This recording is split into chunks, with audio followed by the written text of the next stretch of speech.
Drop the beat. I'm a never Trump guy. I'm a never Trump guy. I'm a never Trump guy. I never liked him. I'm a never Trump guy. I'm a never Trump guy. I'm a never Trump guy. I'm a never Trump guy. I'm a never Trump guy. I'm a never Trump guy. I'm a never Trump guy. I never liked him. I never liked him. I never liked racism. I'm a never Trump guy. Xenophobia. I'm a never Trump guy. Racism. I'm a never Trump guy. Xenophobia. I'm a never Trump guy. I never liked him. I never liked him. I'm a never Trump guy. I'm a never Trump guy. I'm a never Trump guy. I'm a never Trump guy. I never liked him. I'm a never Trump guy. I'm a never Trump guy. I'm a never Trump guy. I'm a never Trump guy. I'm a never Trump guy. I'm a never Trump guy. I'm a never Trump guy. I never liked it. Yo. Let me sneeze again real quick. Hold on. Excuse me. All right. Subry Killer says, yo, good morning. Conservatism is his first like reporting in. Evan says, I'm a never Trump guy. True. It's a great day to be a never Trump guy. I would say that first thing we're going to do in order to actually cover real news for a second. So we're going to piggyback off of CoffeeZilla, Voidzilla. Last time he did a pretty good job of summarizing the Epstein file drop in a pretty accurate and succinct way. So I'm going to trust him to do that again. So just to keep us apprised of what's actually been dropped in the files, we'll do that. Now, I think the problem with the files, and I might have pointed this out a little bit more last time, but I'm going to point it out a little bit more today, is that like if the allegations are not corroborated, it can do damage to Donald Trump's public reputation, but it's not going to result in criminal charges. So for instance, if there's a young lady who says, well, in 1992, I was 14 years old and Donald Trump forced me to give fellatio or whatever. And then he said I was going to kill me if I told anyone. Well, even if that's in a journal, or even if that's in like, any kind of really like documentation from that's contemporaneous, that was like written in 92 or 93 or 94. Well, if they don't back it up with investigations, corroboration that she was working at Mar-a-Lago, corroborations that she was in South Florida at the time, corroborations with like travel records or receipts or anything like that, even to put them within physical proximity of each other, that's not going anywhere. And then even if they get within physical proximity of each other, like let's say they were employed by Mar-a-Lago, or let's say they lived in West Palm, let's say that they actually had accurate descriptions of people, times, places, itineraries, et cetera, how do you then prove a 40-year-old rape? So that's where we're kind of in this like limbo where I'll be real. I'm happy that effectively the evidence has been so damning. All the allegations alone have been so damning against Epstein and against his, orbiters and against Trump as a result of being friends with Epstein for so long. Even something as recent as like Epstein and Trump were planning on having a get together at Mar-a-Lago as recently as 2012. Even that's damning because the Trump administration and Donald Trump himself are still insisting that they were alienated in 2004 and were no longer friends after his criminal charges. And so if they have email documentation from like a Trump fixer showing that they hung out as recently as 2012, I mean, that's still gonna, still gonna screw him over, at least reputationally.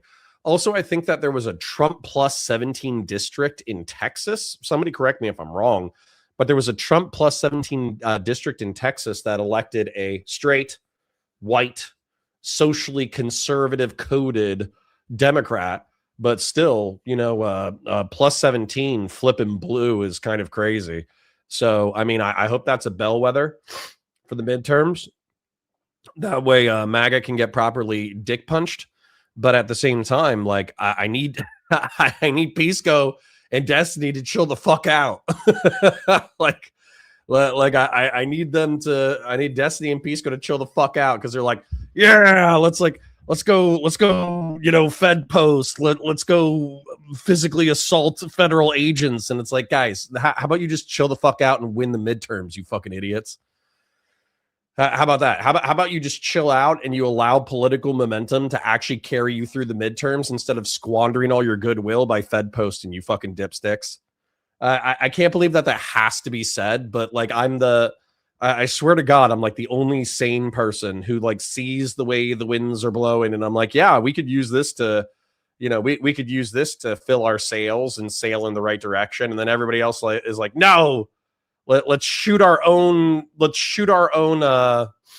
mast. Let's shoot our own sail filled with musket holes and cannonball holes. That'll help us go faster. It's more aerodynamic. Christian Blair says, has Pisco been Fed posting? I'll put it this way. Grassroots Hegemon got a spicy clip for me. He got a spicy clip for me. It wasn't as bad as Steven, obviously. Steven is more Fed posty than Pisco, but even Pisco is getting a little close. Yeah, the left gets too emotional and snatches defeat from the jaws of victory. That's exactly what I told Grassroots. Grassroots was like, hey, check out this clip. It's kind of wild. And I was like, leave it to the fucking Democrats to snatch defeat from the jaws of victory. Subry Keller says, wait, you're telling me that 2 Hispanic guys killed a white man and for some reason MAGA is okay with it? That's dystopianly hilarious. Well, I mean, not if MAGA is actually not racist. I'm not saying all of MAGA isn't racist. I'm just saying that, like, a lot of MAGA is like, I'm not racist. I have a Hispanic friend who works for ICE. Excuse me. Also, like the white nationalist movement, I do think it's mad funny that the ethno-nationalist and nationalist movements in the United States are like typically being like led and populated by Hispanics. Like I know that the Proud Boys are not an ethno-nationalist group. They're like a civic nationalist group. But isn't it funny that the people who actually tried to overthrow the government in the name of like MAGA were Hispanic? Isn't it funny that like the biggest Christian nationalist / Nazi apologist in the United States of America has a Hispanic last name? Isn't it funny that like if you go to like a white nationalist meetup, like 70% of the members are going to be Hispanic, like first and second generation Hispanic? Like even the whites. The whites aren't even the majority of the white nationalist movement in America. It's Hispanics. Like I know like Hispanics can be white, but do you know what I'm saying? That isn't it crazy that they're fucking Latin? Do you think we'll get a debate between Fuentes and Hassan? Probably not. I think Hassan's too big of a wussy, and I think that he would probably get eviscerated. And even if he doesn't think he would get eviscerated, he's probably too afraid to actually come out of his fortress. Evan says, bless you, Grill Shallah. Bless you. Bless you. Sabri Keller says, 07, my fellow grill hottest. True. Christian Lair says, it's cold as fudge in Florida right now. It is. So I actually had to run my tap. I ran my interior water. I think we ran our exterior water too, but we were getting down into the high 20s. So I think freezing is 32 degrees or 30 degrees Fahrenheit, something like that. And so we ran our exterior taps and our interior taps to make sure that the water was still flowing. And I figured, extra $100 on the utility bill is less expensive than spending a few $1,000s on a frozen pipe burst. So I would rather spend an extra $100 on my utility bill than have frozen pipes that burst. Fast and Bulbous says, did you see ProPublica unmask the Preddy shooter? Luckily, their Pope moved them to another parish. Yeah. But once again, like, if y'all, I'm kind of like over it. So I just I don't want to fight anymore. I just kind of want to be descriptive. I was actually thinking that if I do talk to Steven about the ICE shootings at all, I'm going to be like, hey, excuse me. What do you think is going to happen legally? What are your largest moral objections about the shootings? And then what policy solutions do you have that you think would actually reduce, like, in your view, unjustified or illegal law enforcement homicides? Because I think that when we jump to prescriptions, there's actually not a lot of fight that I'm getting from the left. Like the left just goes, that's not as hardcore as I want. But you understand that if you go for like a 5-minute rant about a topic and then somebody just goes, I don't have a better suggestion, but I think your suggestions are just a little bit too timid and pragmatic. Like, that's not a very strong argument. So, once again, like, I think when we get to solutions, there's actually not that big of a gap between me and liberals. But I think when we talk about the police shootings descriptively, that there is a big gap. Christian Blair says even Connor's wearing a sweater. Hey man, it's like, it's like 40 degrees outside and the sun's out. It was like 20 or 30 last night. Subri says, hold on, I gotta go watch a ProPublica video. Eben says, this is true, plus 30 swing in Texas. Yeah, it's bananas. Real Serious is looking sharp today. Thank you. I do think light blue is my color. It's not one that I would pick, but I do think that it is my color. Sorry for yawning. Ugh. Sorry for yawning. It's been a long weekend. I'm pretty tired. Conservatism says you don't get it. The bullets push the sails right before tearing through them. Yes. That's the liberal and progressive argument. They're like, no, if we fire all our muskets and cannons into our own sail, the momentum of the musket ball and cannonballs will push against our sail and they'll move us in that direction. And it's like, oh, okay. Ren says every day is a great day to be a never Trump guy or gal. True, Ren. True. I'm not going to lie. It actually has been quite validating to be like, I don't know, since 15 being like, hey, this guy's like a scammer and a liar and an arsler, and he doesn't know anything about military affairs, and he shouldn't be trusted to run a Wendy's, alone the most powerful country on the planet. And then to just be proven right during the COVID emergencies. And then for America to forget that because the economy is kind of anemic during the COVID recovery. And so they vote him in again. And then when they vote him in again, he's like a total fucking disaster, worse than the first time. And he's a pedophile. I'm sorry that he's an evil criminal piece of shit. And he was friends with evil criminal pieces of shit. But, at the same time, I am dealing with a little bit of schadenfreude because I think even the cultists know that he's like a brand liability.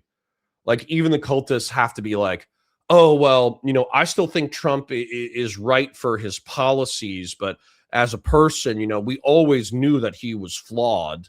And then meanwhile, we always knew that he was flawed is code for there's like an 80% chance that he's an ephebophile who was raping teenagers in the 80s and 90s. So, good times. Christian Blair says the Hispanics take cues from the WAPs and bog dwellers. I mean, that feels racist, but sure. Monkey says, I really do think the left is putting way too much stock in the midterm wins. Look at 2022 with the red wave that never came, pride before the fall. Well, that's why I'm saying you can't be wasting the political momentum. You can't count your chickens until they're hatched. And not just that, they need at least, the bare minimum has to be a house flip. If you don't get a house flip, you're effed. And so you need a house flip in order to make Donald Trump a lame duck. And then ideally, you would get a House flip and a Senate flip so you could pass popular legislation that Donald Trump has to smack down. That's the best way to cement Donald Trump's legacy as a failure. Ray Sunlight says, what do we think of Epstein Putin stuff in the latest batch? Well, I have to see it first. To be honest, I haven't heard about that yet. I do think that somebody mentioned that, I don't know if this is true or if this was a shit post, but apparently like Activision's CEO was emailing Jeffrey Epstein, and Jeffrey Epstein was encouraging microtransactions as a way to make money. And then there was another thing, and it totally felt like a skit. But I want to see somebody cover the actual files because this dude is connected with everybody. So I would actually be not surprised if Jeffrey Epstein was providing financial advice to one of the worst video game companies on the planet for profiteering. I would also not be surprised if it was a skit where people are just like throwing stuff at the wall in a serious way to see what they can get like large swaths of people to believe.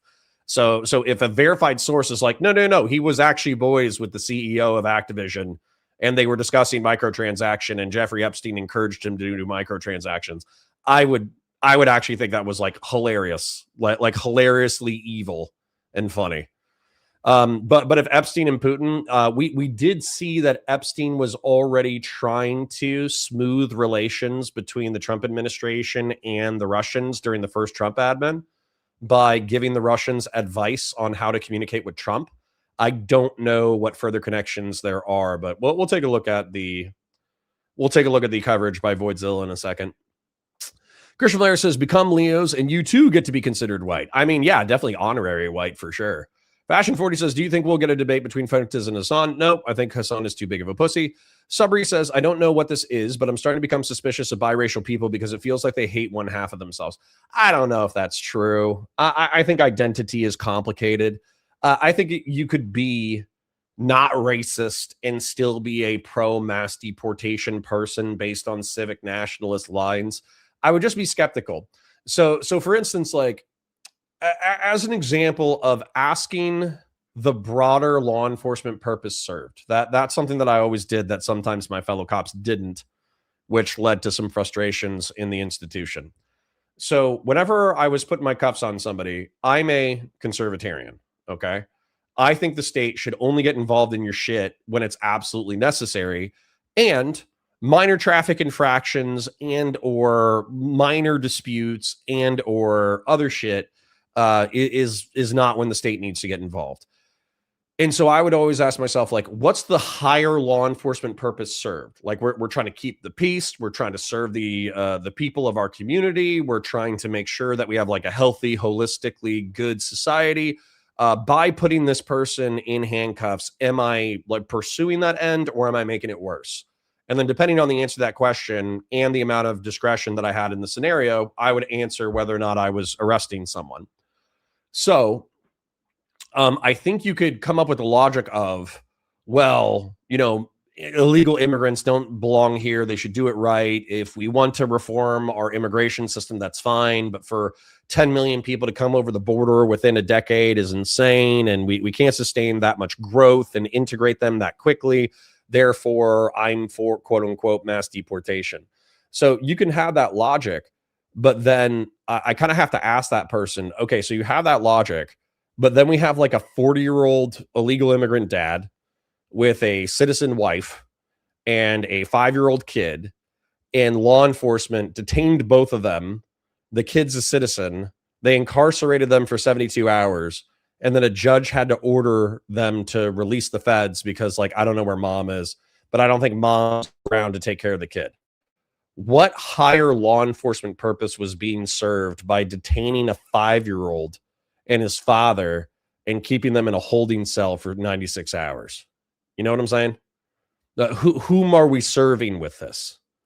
If the father was like a pozolero, like the Mexican soup maker, the guy who was like melting bodies inside 55-gallon drums with like sulfuric acid, then I'd be like, oh, okay, well, you know, we have a higher law enforcement purpose here. But if he's not pozolero, if he's like a normal dude, then what are we doing? Real Serious says we have like a thing in Hispanic countries about racism isn't a thing here, but it kind of is. And I think the hardcore ones moved to the US. I mean, I'm not surprised. Also with like the racial caste system in Hispanic countries, totally real. Got a few generations worth of Hispanic racism to point at. I think it's partly the fact that Hispanics have actually suffered the consequences of left-wing politics more than most, Cubans, Venezuelans, etc. Probably. Evan says, boo-hoo, your Floridian flowers aren't built for Northeast character. I mean, that's why my parents moved to Florida. It's because we didn't want to deal with that Northeast bullshit anymore. Politics says, describe every military conflict that America's been in. Connor, I got this. What temp is freezing? I don't know, like 30? Hold on. I saw a Candace Owens reference.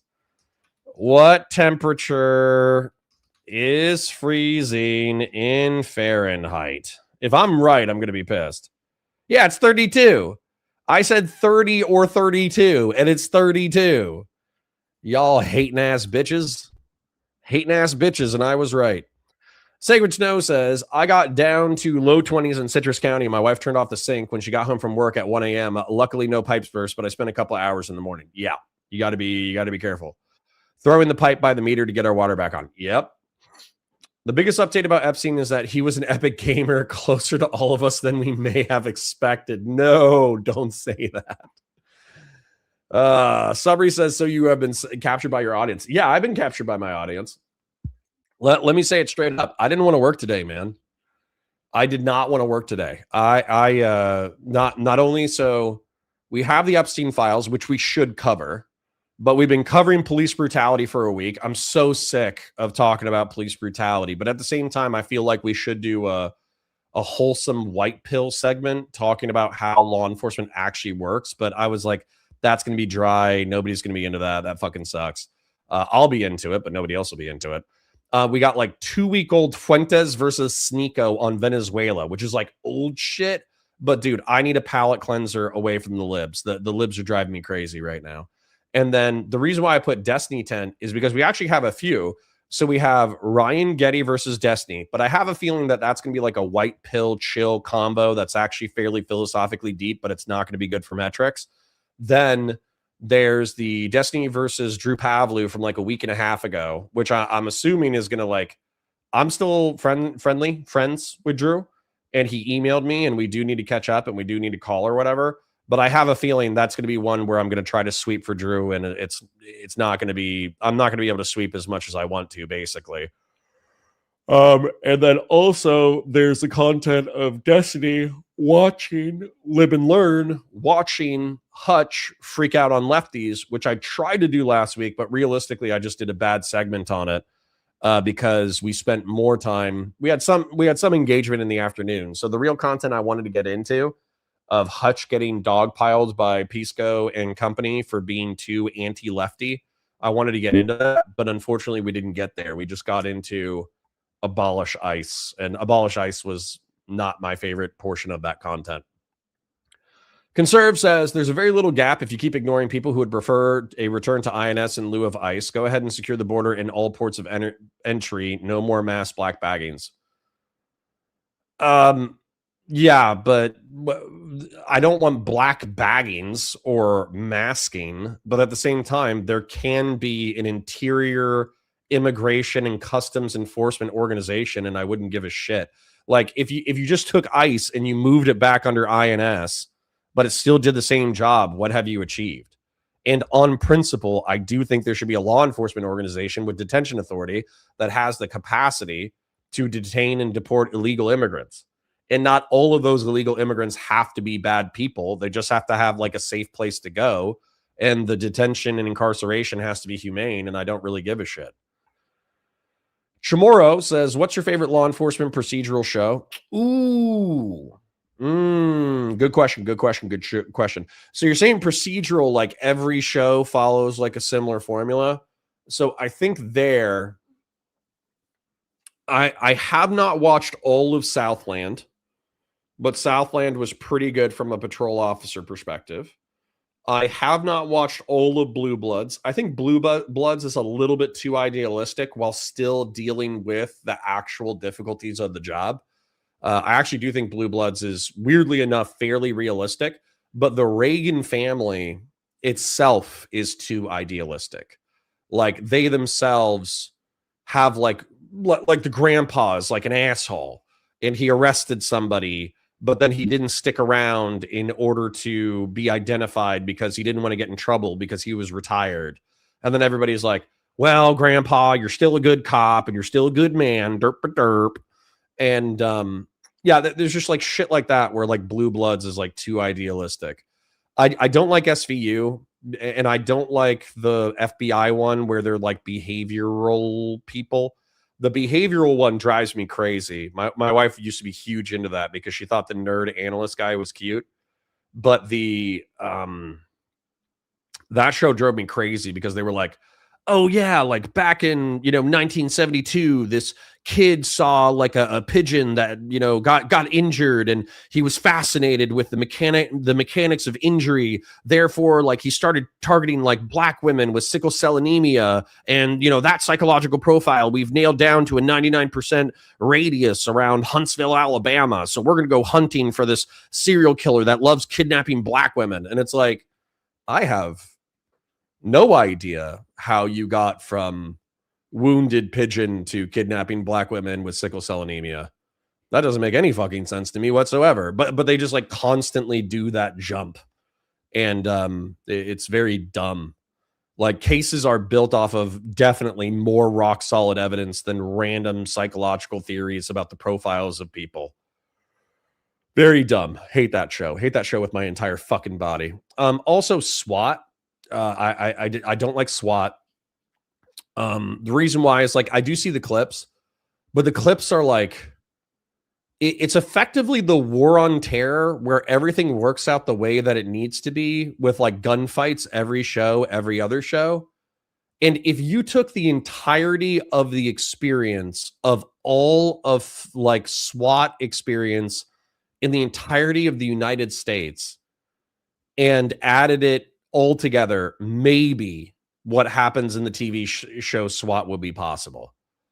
But that's not how SWAT operates. They're not like special forces tier 1 operators. They're 20 dickheads who know how to clear rooms good. You know what I'm saying? And one of them knows how to shoot 300 yards. And they have a Bearcat. And they like raiding people who have drugs. You know, they're not like breaking up terrorist orgs and IED manufacturers stateside every other week. You know what I'm saying? Shit pisses me off. Rookie started out shitty. Weirdly enough, I think it got better. But once again, I would actually throw Rookie in the propaganda segment, similar to Blue Bloods, where all the characters are like super idealistic. Like even the douchebags in the show are like really, really idealistic. And I think it's kind of like an absurd way to perceive the world.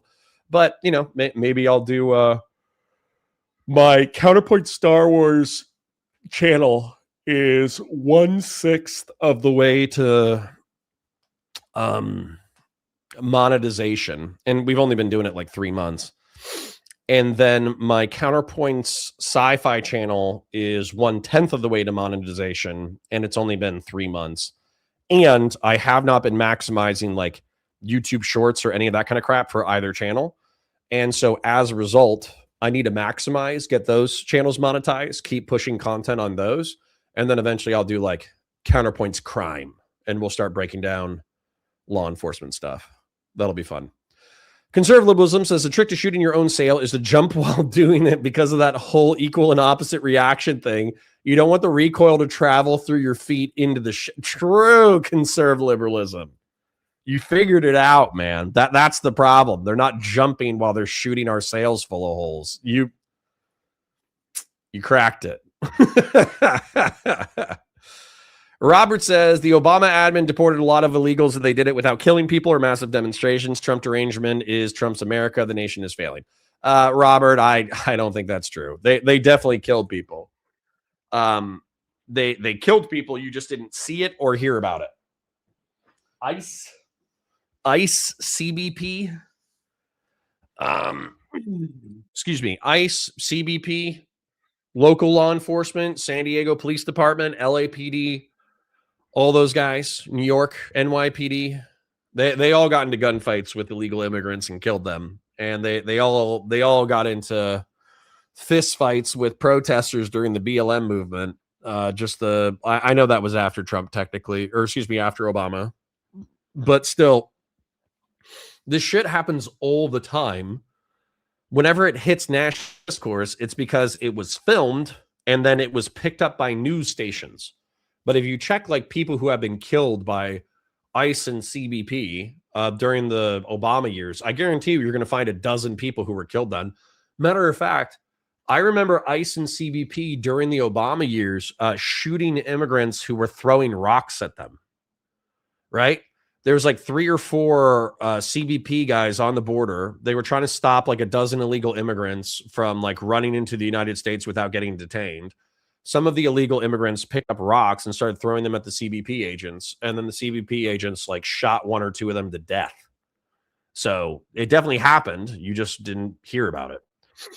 Weld says, good morning, Girl Hottest. May your girl stay hot. May your beer stay cold. And may you keep all your fingers from blowing things up. Amen. Also, I start spring semester teaching welding tonight. Base, dude. I need to get you down to like, if I ever get rich, I need to fly you down to Florida so you can teach me how to weld. We'll make a real world Halo Warthog out of Toyota Tacoma. Subry Keller says, if we flip the House and the Senate, Trump would happily sign any bill that's popular and then say it's his idea. Fast and Bulbous says they have a 1-seat lead in the House as of now. Republicans are cooked, and there's nothing they can do about it. Good. Especially in the House, man. If you can flip the House, he's a lame duck. If you flip the House and the Senate, you can make him look like an asshole. You could impeach him too. That would be great. Impeaching him would be amazing. Real Serious says the funniest thing was Elon talking so much shit about the Epstein files, and then he's like, "Hey man, can I please go to the pedophile island and on the most debaucherous day if possible?" I remember that email, man. I saw that. He was like, "Hey, me and Tallulah," and I don't remember if Tallulah's a girlfriend or if Tallulah's a kid. I'm presuming that Tallulah's a girlfriend. But he's like, "Hey, me and Tallulah want to hang out on the pedo island. What's the wildest party night?" And that email was sent in like 2012. And I think Jeffrey Epstein's original convictions were in like 2008. What a fucking nerd. Evans says, based on election results we've had since 2024, House flipping is happening in most realities. The Senate wasn't in play at all, but the momentum of the 25 elections have made it in play. Yes. Subry says, and MAGA will go along with them because they don't have any ability to distance themselves from the lost cost fallacy of their vote. True. Brian Orellana says, Pete Hegseth, men need to have masculine, manly facial hair. I mean, that's true. Jack Hanna says, swords, feet, butt play with guys, baby consumption. George Bush, whether true or not, will never be looked at the same again. What? What?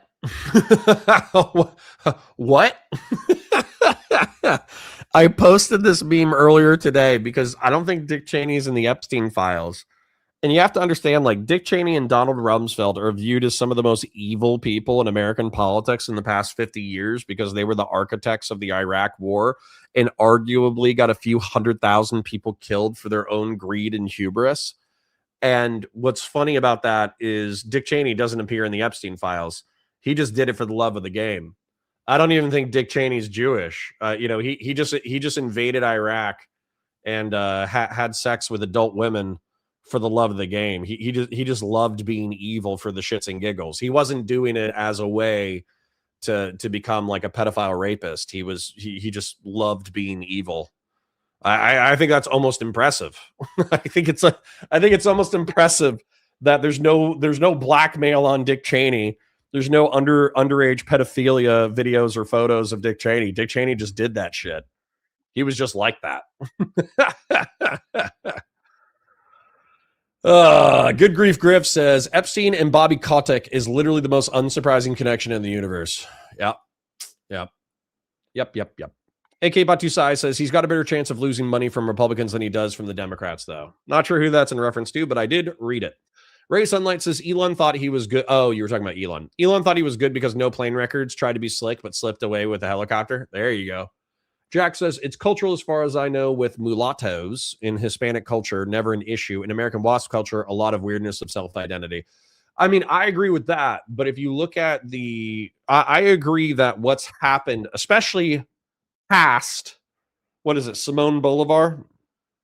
Simone Bolivar, I think, was either a castizo or a full-blooded Spaniard noble who decided that he wanted to overthrow the Spanish regime. He became a general guerrilla in South America who threw off the yoke of the Spanish, and large swaths of his army were either like Afro-Latinos, like they were black folk, or they were Native Americans, on top of sympathetic Spanish and mestizo classes of people who like unified to throw off the yoke of Spain. Somebody correct me if I got any of those details wrong. But Simone Bolivar kind of ushered in my opinion, this kind of like post-racial Hispanic conception of, well, if I'm like pure-blooded Spanish, but I got some castizo or mestizo family members, then I love them, because they're brown. Or even if I have like an Afro-Hispanic family member, I love them because they're a part of my tribe. And so there's this like this love that just kind of like spreads out throughout the Hispanic and Latin world. But I do think that prior to Simone Bolivar, there was like the racial hierarchy caste system of like the more proximate you are to Spain, oftentimes the more like elevated in society you are. So the pure-blooded Spanish were the highest, the castizo were the next highest, the mestizo were the next highest, and then like Afro-Hispanic were at the bottom. And I think Native Americans, weirdly enough, I think indigenous people were at the bottom because they effectively had been like genocided and left alone in like mountain redoubts. You know, like the Peruvians who had survived in the mountains who hadn't been genocided or, you know, graped into being castizo. So, or excuse me, mestizo. So, anyways, the point is that they did have a racial hierarchy prior to Simon Bolivar, and Simon Bolivar is not like a ubiquitous thing. He operated in the northern half of South America. So I don't think this necessarily got to Brazil. Brazil had slavery after the United States. Trying to think of what else, but anyway, so I would say that the United States was more racist than Latin America until 1865 and probably 1965. And then I would say Latin America is probably as racist or more racist than the United States is now, but they like to pretend they're not because they have a pseudo-progressive history. AK Batu Sai says, my understanding was that they were detaining the father and the 5-year-old was supposed to go to the other family and the other family wouldn't take him. So then they detained the 5-year-old. Okay. And what law enforcement purpose is being served? Subry Keller says, strive to be a better you every day and acknowledge that places where you lack, none of it has anything to do with your existence because you didn't ask to exist. Well, that feels kind of nihilistic. I love existing. Why don't you like existing? I love existing. I didn't ask to exist, but I still fucking love it. If I had an option between non-existence and existence, I'm picking existence every single time, no matter how painful, because it's interesting. Randy Jang says, my mom tells me Christy Nome is so strong and smart and pretty and is also encouraging me to carry my passport around just in case.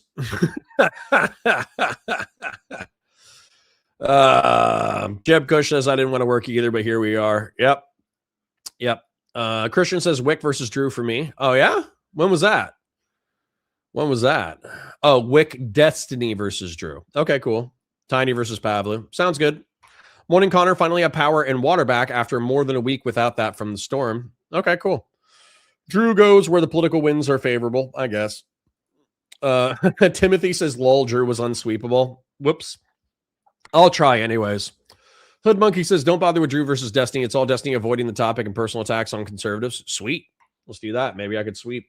Fashion 40 says, Connor, did you see Pisco review of Conduit's video on Kyle Kalinske? I did. That inspired our content on Friday.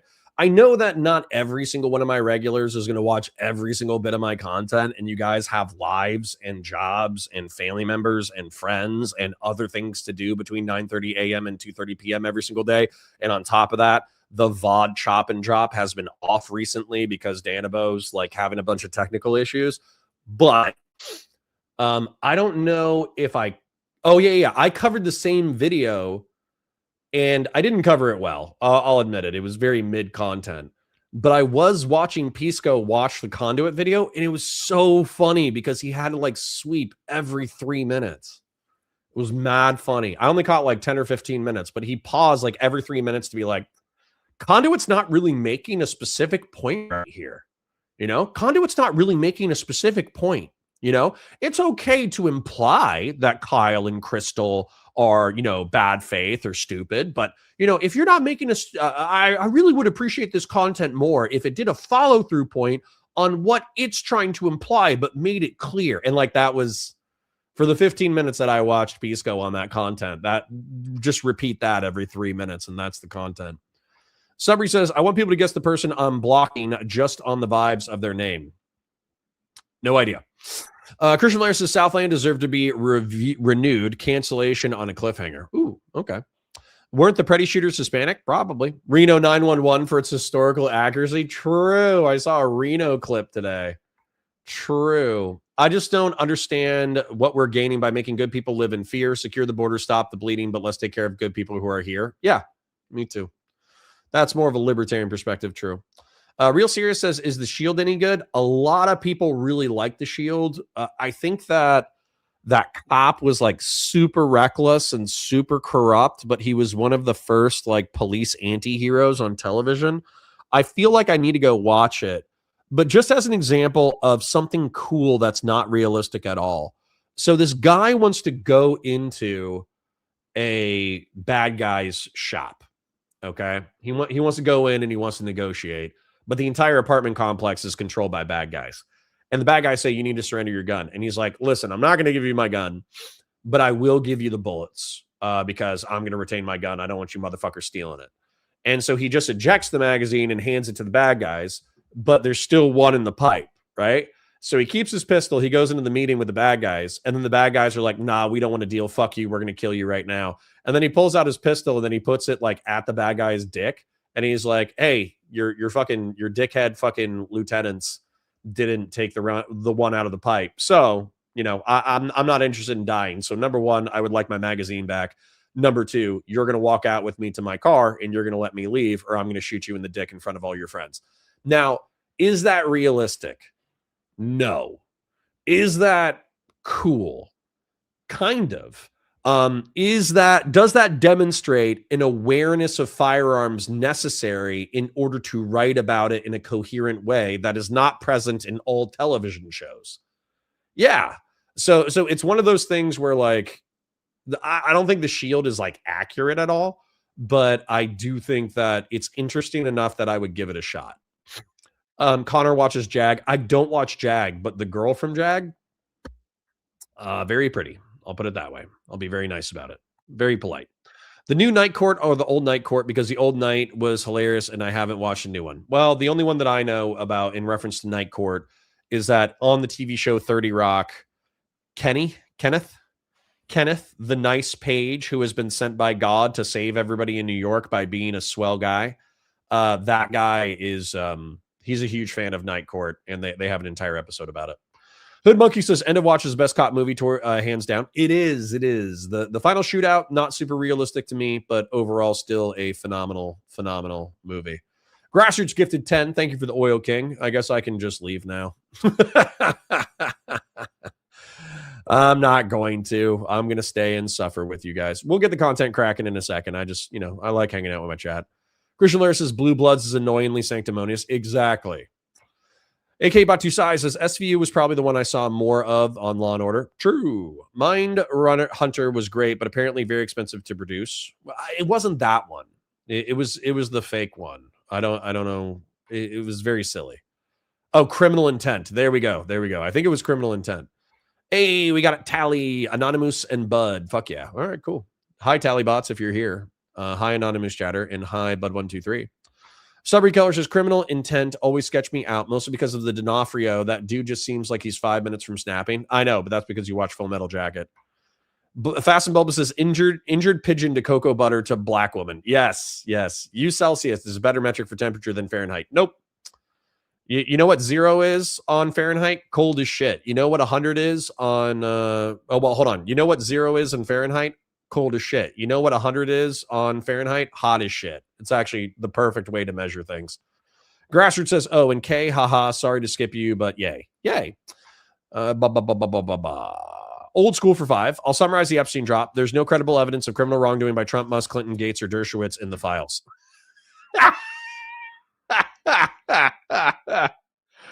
That was your takeaway, old school? That was your takeaway. So hold on. One of Epstein's most prolific victims, who was seen photographed with several powerful men, Virginia Giuffre, says that Alan Dershowitz had sex with her when she was a minor, and then she took a paid out settlement where she didn't even say that he didn't do it. She just said, oh, maybe I got him confused with another small Jewish guy. Okay. All right. So that's Dershowitz. Then Gates, Bill Gates, was emailing Jeffrey Epstein saying, hey, I think I accidentally gave Melinda STDs.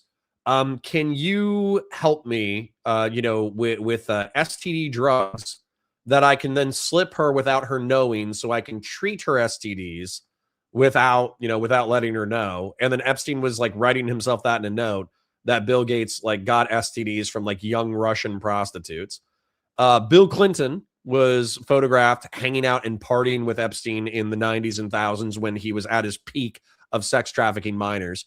Elon Musk, after Jeffrey Epstein was convicted, and I think 2008 was his first conviction, 2008, 2009. Elon Musk in 2012 was like, hey, bro, when can Tallulah and I swing by the sex island so we can party on the wildest night. Okay. And then Donald Trump was hanging out with girls in the 80s and 90s, and there's like dozens of allegations of him trafficking and raping underage girls during the 80s and 90s when he was partying with Jeffrey Epstein. And there's at least like 3 or 4 firsthand testimonies of Donald Trump like raping underage girls. Yeah, sure. We don't have the DNA evidence, we don't have the photos, we don't have the videos. Oh, but also these are 3 million documents out of 6 million documents. And the Department of Justice, in violation of federal law, is withholding 3 million documents. Yeah, but nothing to see here, though. Nothing to see here. All right. Okay, old school. Excellent take, as usual. Farts are people too, dude. I know how to clear rooms good. Good for you, King. Look, man, as a former Mechie student, I would have to disagree. All right, good for you. Yes, but it's weird to want to go to a confirmed pedo's island. I would say so. Technically not a procedural, but the shield was awesome. There you go. Depends on the department, not going to lie. Some of those guys are really good. LASD, LAPD, NYPD, etc. Yeah, but they're not. It doesn't matter. I'll break it down when we actually, when I get monetized on sci-fi and Star Wars, if I have the bandwidth, I'll expand into crime next. As a matter of fact, I think Counterpoints Crime would probably be my biggest channel. Like former law enforcement officer, breaking down popular law enforcement TV shows from that perspective, hitting all the great TV series and hitting all the great TV series and hitting all the great movies of the past like 50 years. Yeah, I think that would be fire content. Sobry Killer says that could be a channel, Cop Slop. Nice. Vazraka, thank you for the gifted. Thank you for being my favorite lurker. Jen Winkler says, just got here. Hey, guys. Hey, Jen. Good to see you. I dropped into Peace Coast chat yesterday, and somebody was like, somebody needs to ask Connor to draw this. And then I jumped into chat, and I was like, what should I draw? And then nobody responded, so I hung out for like 5 minutes, and then I dipped out. Randy Chang says, has Connor ever slid over the hood of a squad car yelling no time for backup? No. I guess that makes me not a real cop. Mr. Berian for 5 says, can you do a segment on Nick's coked up Twitter meltdown during the Grammys last night? Oh, Nicki Minaj's coked up breakdown? No, I would never cover that. Sorry, that's not in my wheelhouse, King. Timothy says, he's talking about Obama's ICE shooting protesters, not shooting illegals. Lol. Yeah, okay, but like, we know illegals are like human beings, right? Like, I understand like shooting people who are throwing rocks at you, totally. Like, I mean, I get it. I'm just saying like they're also human beings who were killed by the Obama administration. So I think that, if you just want to go, oh yeah, you throw a rock, you deserve to get shot. That's cool. I mean, I agree with you, but I think a lot of liberals and progressives probably wouldn't. Conserve says it was clear Elon was compromised when he called out Trump, then bent the knee afterwards. Maybe. Who knows who wasn't on the island? Charlie Sheen stays winning. Yeah. Charlie Sheen only had sex with adults as far as we know. Oh, Jeb Kush says the icing on the cake was that the email was sent on 9/11. Classic. Tron says Freddy from Five Nights at Freddy's is in the new files. Good grief, Griff says CPP agents on the border defending themselves from assaulting people on the border is profoundly different from ICE right now. Yes, Obama's administration killed immigrants, but come on. Okay, based. I mean, apparently I have a bunch of liberals who love shooting, just love shooting illegal immigrants. That's cool. I've attracted the right chat. That's based. Josh CFC says it's insane there's this many pedophiles running so many things. Is it? Listen, QAnon was right. It's just that the people who were spreading QAnon were using it as a psychological operation to distract from the real pedophile sex ring, right? Wasn't there something? Oh, here's the other bullshit thing that I don't think is real, but it could have been real, and it would have been mad funny if it was real. One of the things that I think was on the internet that was actually funny was that Jeffrey Epstein was friends or communicated with the guy who owned 4chan and encouraged him to popularize Pizzagate and what was the other one? There was like Pizzagate. There was the one where the Wayfair scandal where a bunch of like random cabinets were named after like kidnapped children. And so I don't think it's true, but it would be really funny if it was true.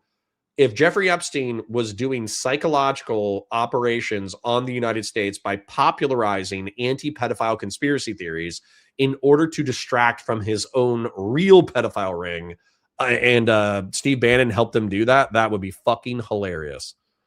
Well, evil, obviously evil, but also quite ironic and funny. To be fair, I'd also rather hang myself in prison with toilet paper than hang out with Elon Musk. Nice. I have a horrible story about that. So in San Diego, I was at a guard duty guarding the McTissa station, and up the road was a naval base, that had like amphibious assault craft, like the giant like rubberized airboats. And so a guy who worked at that duty station drove up, shot and murdered the security guard, went into the and it was a Navy guy, went into the area where they kept all the giant airboats and started sabotaging stuff until he was arrested. Well, I was friends with an MP, a military police officer who lived in the same apartment complex as me, and we were hanging out talking a little bit in the parking lot, and he said that the brig was holding him, and they made them check in their weapons, and they made them fill out a duty log that they typically did not make the military police fill out, and they normally didn't make them check their weapons the way that they made them check their weapons. I forget the exact mechanics of the story, but I'm sure he could retell it, even though I don't know who he is anymore because it's been 15 years since this happened.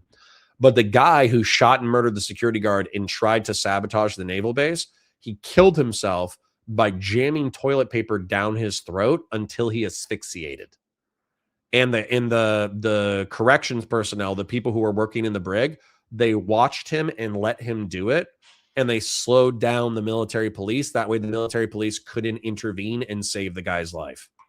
So they basically like they didn't kill this guy, allegedly.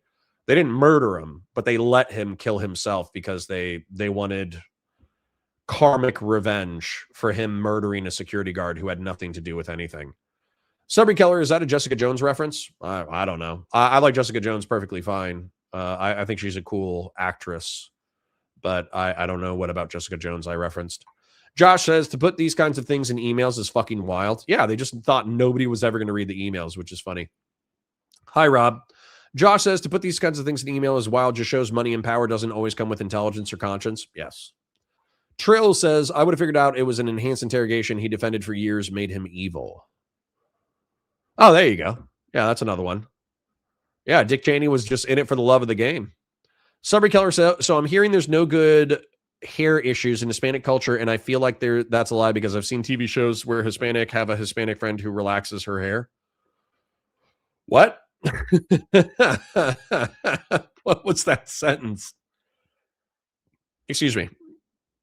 Fashion 40 says, Subry's comment was in reply to me and the biracialness of the issues I have with self-hate. Gotcha. She barely has any kind of curls. It's considered a wave, and she's trying to get that shit bone straight because it matches her skin home. And she says, oh, okay. So what? It's a whole Hispanic telenovela subplot where some chick is trying to straighten out her hair because she doesn't want to be blacker than she is. That's interesting. Grassroots says, I exist every day and aim to make that your problem. Daniel says, you're all I got. All right. Well, I guess I have to keep showing up then. All right. Well, let's get cracking. Let's get cracking. I could hang out with you guys and, bullshit for I could bullshit for the next 5 hours, truth be told, but we should probably do some content. So let's pull up some Voidzilla. Let's keep reacting to chat. Let me pull up a live chat. Oh my God. So these things you have to be careful with. You have to be careful with whenever these things get covered. So Penguin Zero says, big OnlyFans feud uploaded 3 weeks ago. Oftentimes, so this chick accuses another chick of cheating or something. I forget which one's which or what's going on, or making fun of each other's money or something like that. I would never watch that content. Because 95% of the time it's an intentional attention-seeking advertisement for said girl's OnlyFans. They're not actually beefing. They're not actually in a real drama. They're not actually fighting. They're doing it so they get angry at each other. So people are like, oh, who's this? What are they doing? What's going on? What's the drama? And then they figure out who the girl is, and then they can sell more OnlyFans subscriptions. So ignore that shit. It's for boomers. Ignore that shit, Frank. It's just a bunch of liberal propaganda. What was I going to type in? Voidzilla. Oh, new Epstein files are completely insane. 15 minutes, 2 days. Let me slow it down. Oh, that was his normal speed? Good for him.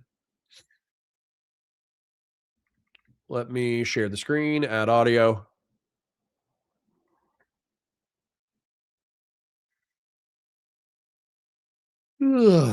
Excuse me.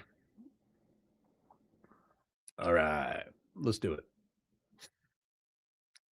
Hi, guys. Welcome to Counterpoints. My name's Connor. I'm a science fiction, politics, and philosophy nerd, a Marine Corps and law enforcement veteran. I would argue a real Republican. And today, do I have a horrific treat for you? Coffeezilla, aka Voidzilla, aka a guy who covers news on the internet well, is breaking down the Epstein files. Another 3.5 million documents have been released. There's an additional 3 million that are still in the Department of Justice's custody that they're saying do not need to be released in order to match the statute that was passed by Congress. This is a lie. This is bullshit. The congressional record effectively states that anything without like personal identifying information of victims can be released. And so as a result, the Department of Justice is just lying and is in contempt of Congress. And realistically, I would hope that if Democrats win the House and the Senate, not only will they attempt to impeach Trump, they will also hold people at the Department of Justice who swept for the pedophile ring, hold them accountable either through impeachment or incarceration. That's what I'm praying for. That's what I hope Santa Claus brings me for Christmas this year. But we're going to take a look at it. We're going to take a look at the allegations, take a look at the evidence. I'll be pausing intermittently. I'll be breaking it down. I parasocially love you. Thank you for being here. Like the stream, share it with your friends, engage with chat, super chats if you got them, memberships if you got them. Let's go.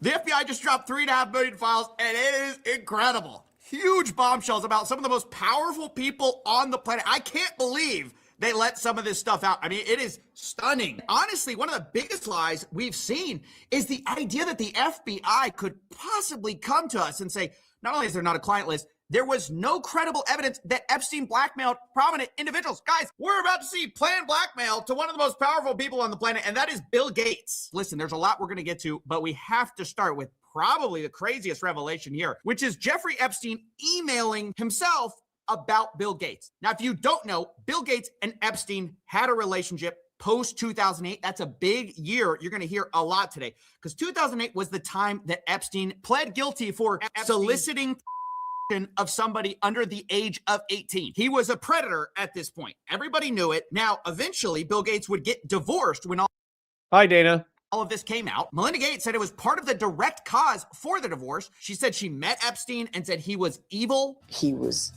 evil personified. So you have to understand, this is like Bill Gates' kryptonite. He's one of the richest men on the planet. He's got this huge philanthropy arm. But this relationship with Epstein has been a huge problem for him. And Epstein appears to have known that because in 2013, Bill Gates appears to be distancing himself from Jeffrey Epstein. And Epstein seems to have a problem with that. He says, I assume the dedication to our relation went both ways. Larry has now asked me to recommit to a confidentiality agreement. Basically, he's got to shut up about his relationship with Bill Gates. And this is where the blackmail starts. And it comes in the form of like, if I were you, I would do X if I were the type of guy that you should be. Rob says, Bill Gates, the humanitarian software mogul? Yeah, Vince Neal says, to be honest, Bill Gates has saved millions of lives through his philanthropy. Yeah, no shit. No shit. How do you think he looked at himself in a mirror every single day? So what he did, allegedly, of course, is he was hanging out with young Russian prostitutes that his pedophile friend helped procure for him. And he caught an STD. He spread it to his wife. He thought because he was a billionaire and one of the richest people on the planet and one of the most politically connected people on the planet and a philanthropist, he could do whatever the fuck he wanted, right? Because he's God's special little soldier. He saved millions of lives. And so as a result, is he not entitled to a little bit of degeneracy? And also, if you look at Bill and Melinda's relationship, it's actually really interesting. They were swingers in like the 70s and 80s. So effectively what Bill said, and I think it's Melinda, unless he had another wife, what he said was that they were in a non-exclusive sexual relationship in the 70s and 80s, where they were like dating and they were hooking up, but he was seeing other people and she was seeing other people, and they both knew about it. But what happened was they hit this crossroads where they were like, well, are we going to keep seeing each other or are we going to break up? Because realistically, like we're not committed to each other.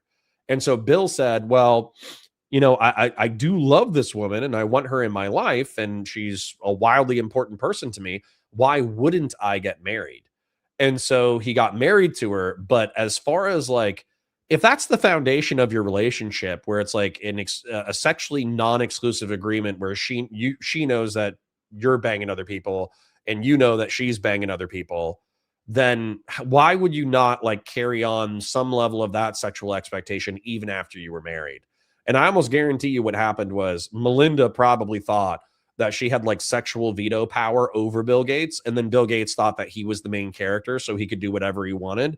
But as a result of him thinking he was the main character, he got STDs from Russian prostitutes and then gave it to his wife and then had to figure out how to sneak medication to her.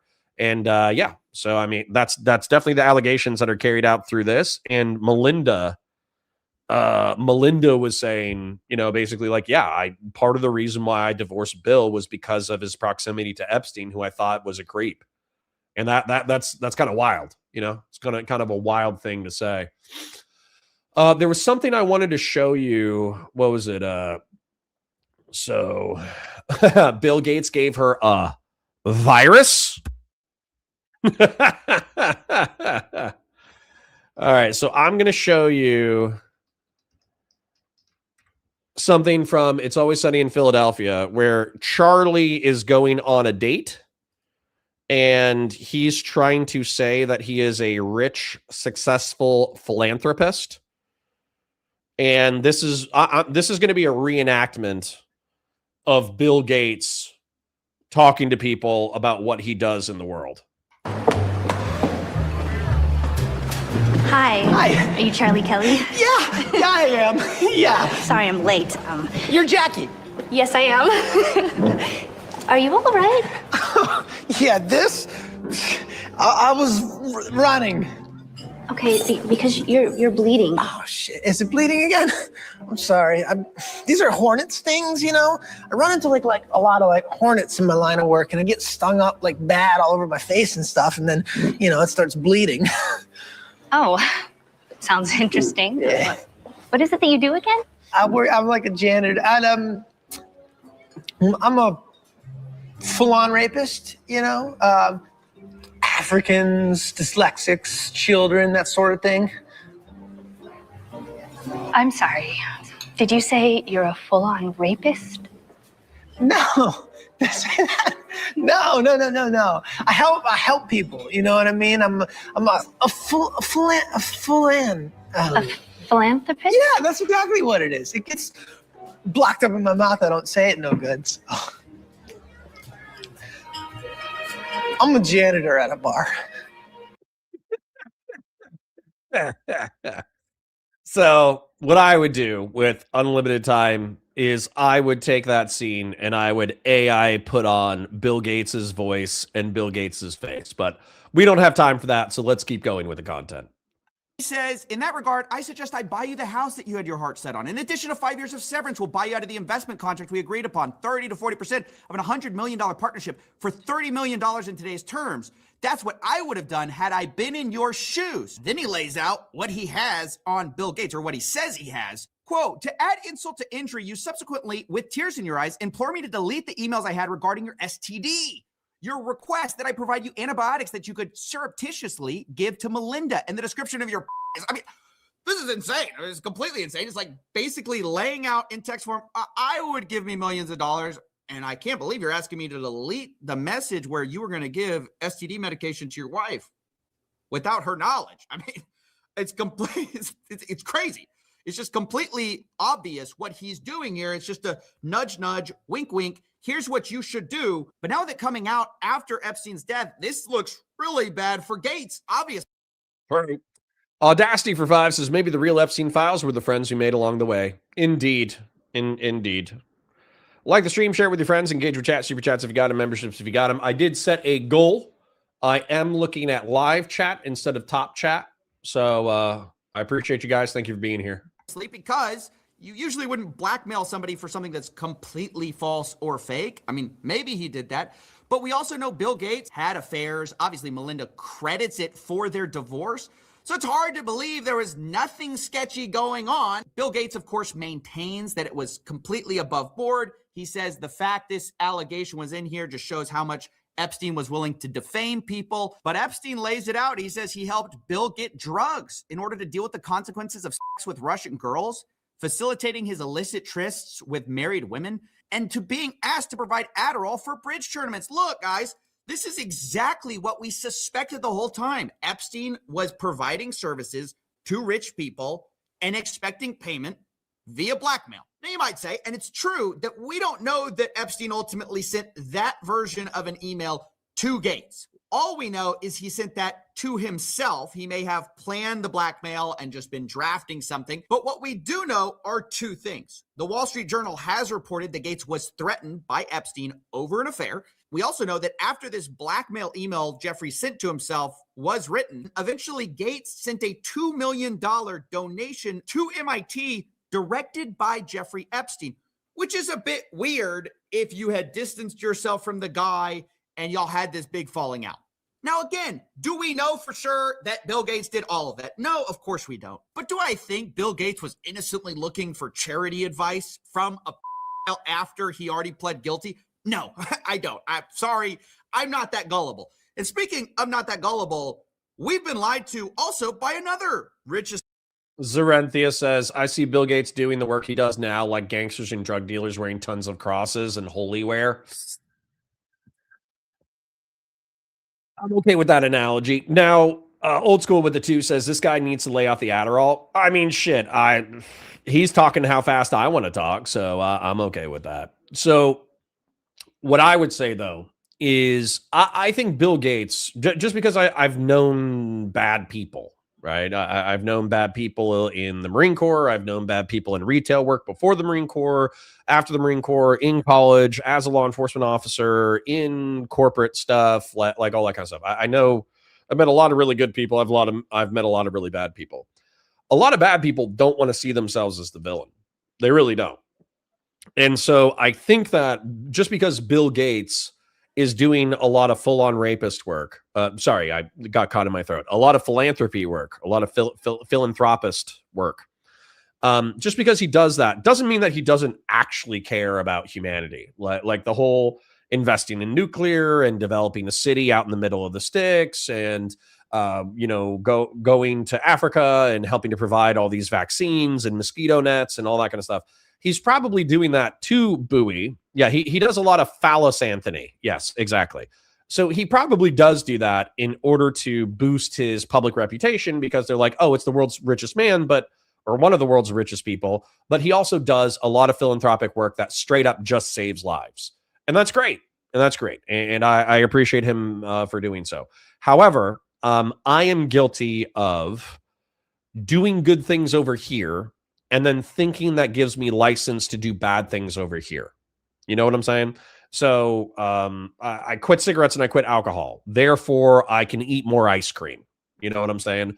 And so if that's my threshold where I think that I quit cigarettes, I quit alcohol, therefore I get to eat ice cream, then, and that logic stands in my brain, it would be unsurprising to me if Bill Gates, the guy who, had an open relationship with his wife, who's a billionaire full-on philanthropist, and if he saves millions of lives a year, then he might be like, yeah, why can't I hang out with 18-year-old Russian prostitutes?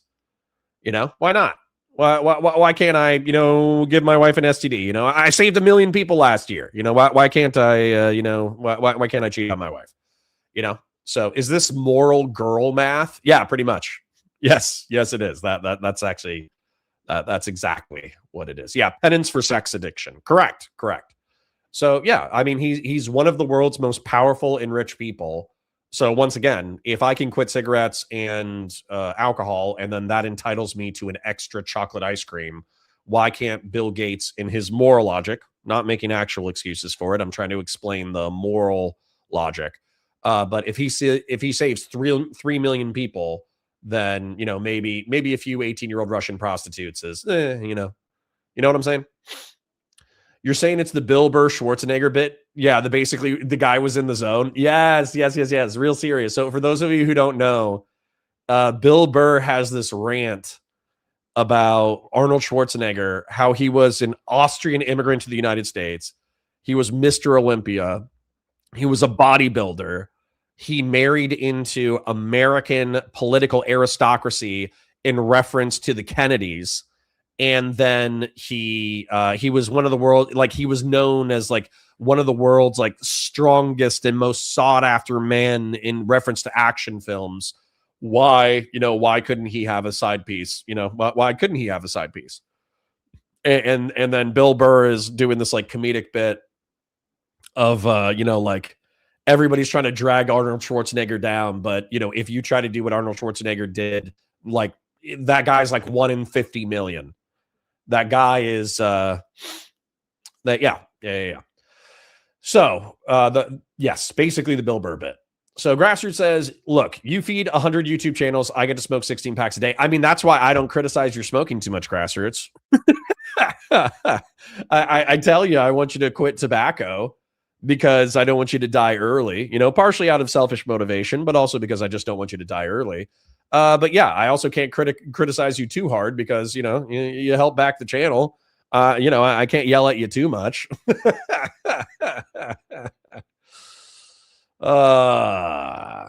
Okay. Conservative liberalism says the Russian bridge player in question was 20 at the time. Well, good. There you go. Okay. There you go. This guy on the planet. Geez, it's a shock why they don't want to put this out. Elon Musk, who has been saying for years that it is a lie that he went to Epstein's island. In fact, he says he refused to go. From Elon, he says, Epstein tried to get me to go to his island. I refused. He says, anyone pushing this false narrative deserves complete contempt. Later responding to another headline, which said Elon Musk planned trip to Epstein's private island. And he says, this is false. But of course, we start to dig through the files on Epstein's calendar that Elon Musk is booked in December 6th of 2014. But maybe you don't believe that. That's just the word of Jeffrey Epstein. But maybe you'll believe the word of Elon Musk, who was caught. Well, dude, AK Batusai says the same math that says you can cheat on your wife if you buy her $16 million to apologize. Honestly, Donald Trump's been doing that math for like 50 years, right? He cheated on Melania in 2004 with, God, who was that porn star? Stormy Daniels. He was like, "Oh yeah, I'm at a charity place. My wife is pregnant. She's about to have a kid, but I can't hook up with her. She's pregnant. Whatever. I'm at this charity thing. This pornographic actress is flirting with me a little bit. Yeah, I'll throw her a little something in order to give me a little something. And then he was like, yeah, well, if Melania doesn't like it, then she's married to a billionaire. She's from some Eastern European country. She's a model. And she might not like me, but she'll put up with me. And when I die, she's going to get, tens of millions of dollars of my $1 billion estate. So realistically, this woman came from, I don't know if Melania had any money prior to them getting married. My instinct would be no. But basically, Melania, gets to become a tens of millions or billions of dollars she will inherit after Donald Trump's death because she put up with this bullshit for like 2 or 3 decades. Now I understand, like there's a lot of people who will say that they would never do that. They would never sacrifice their morals for like material security or wealth. But you have to understand that particularly when it comes to foreign nations in extreme poverty, that's actually like Connor thinks all Eastern Europeans are poor. Well, not you. No, not all Eastern Europeans, but Romanians. some Latvians, some Lithuanians, some Poles, you know. Yeah, and she gets her own documentary. And by the way, a lot of those Democrat, sorry for going on a yap, but you know, it's my show, so I'm gonna go on a little yap. So I'm poor mentally. Well, there you go. And she gets her own documentary. A lot of people are making fun of the fact that the Melania documentary is not doing well in its theatrical release. I can't think of the last time that a documentary about a political wife did well in a theatrical release. Okay. She was paid $40 million by Amazon for a licensing fee. Okay. So people are making fun of her because the documentary has not done numbers at the theaters. But you understand that she's probably laughing her ass off because she got paid $40 million for a licensing fee. You understand that that's somebody like, even if Donald Trump somehow like cut her out of the will or made her sign a new post-nuptial agreement out of, okay, 40 million was the budget. She pocketed 28 million. Oh, just $28 million. Okay. Whoops. Just 28 million. Do you know how much, dude? I would take $10,000 for someone to make an embarrassing documentary about me that didn't do well in the theaters. I would take $2,000. Okay, so let's pump the brakes on the laughing at Melania because her documentary didn't do well. I think that's missing the point. Old School says, is Connor's side piece a gun from Warhammer 40K? Unironically, yes. Unironically, yes. I am physically, emotionally, and mentally loyal, but I will spend an inordinate amount of time creating science fiction weapons. So yes, that's it.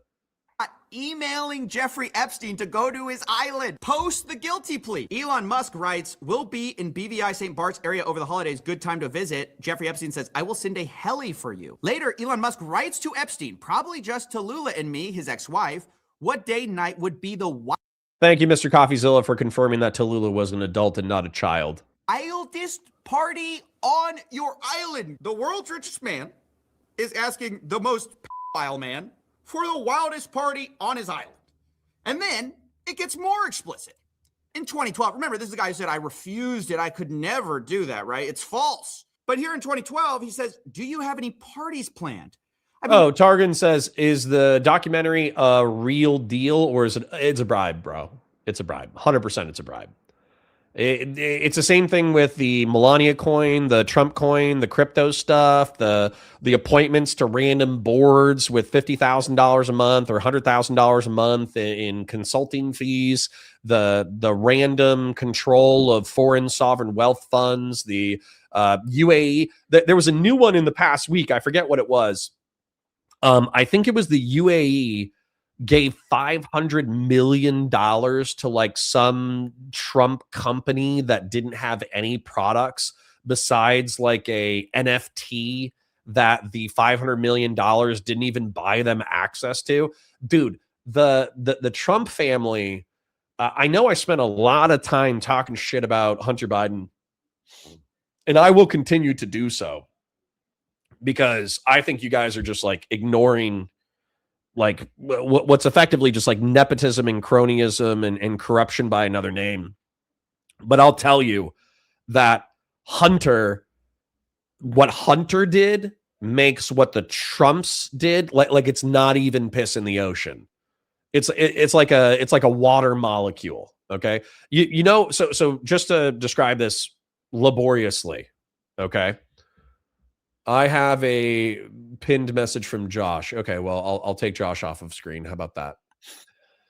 So the way that I would view Hunter's corruption and Trump's corruption, if I was describing water, okay, I would say that a drop of water is water and the ocean is made of water.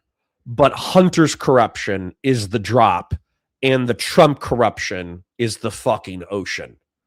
And that's where the lack of consistency of the right wing criticizing the fuck out of the Biden crime family for taking tens of millions of dollars from shady sources overseas is the fucking water droplet. And then immediately behind them is the fucking Pacific Ocean. It's insane. Dominic says, as questionable as Hunter's dealings were, at least he had qualifications and experience in those roles in other areas. I still think it's shady, but once again, like, just accept my analogy and I won't explain it for the 50th fucking time. You know what I'm saying? Working to the edge of my sanity this year. I really want to hear. Randy says, you're telling me this Hunter Biden original watercolor paint isn't worth what I paid for it?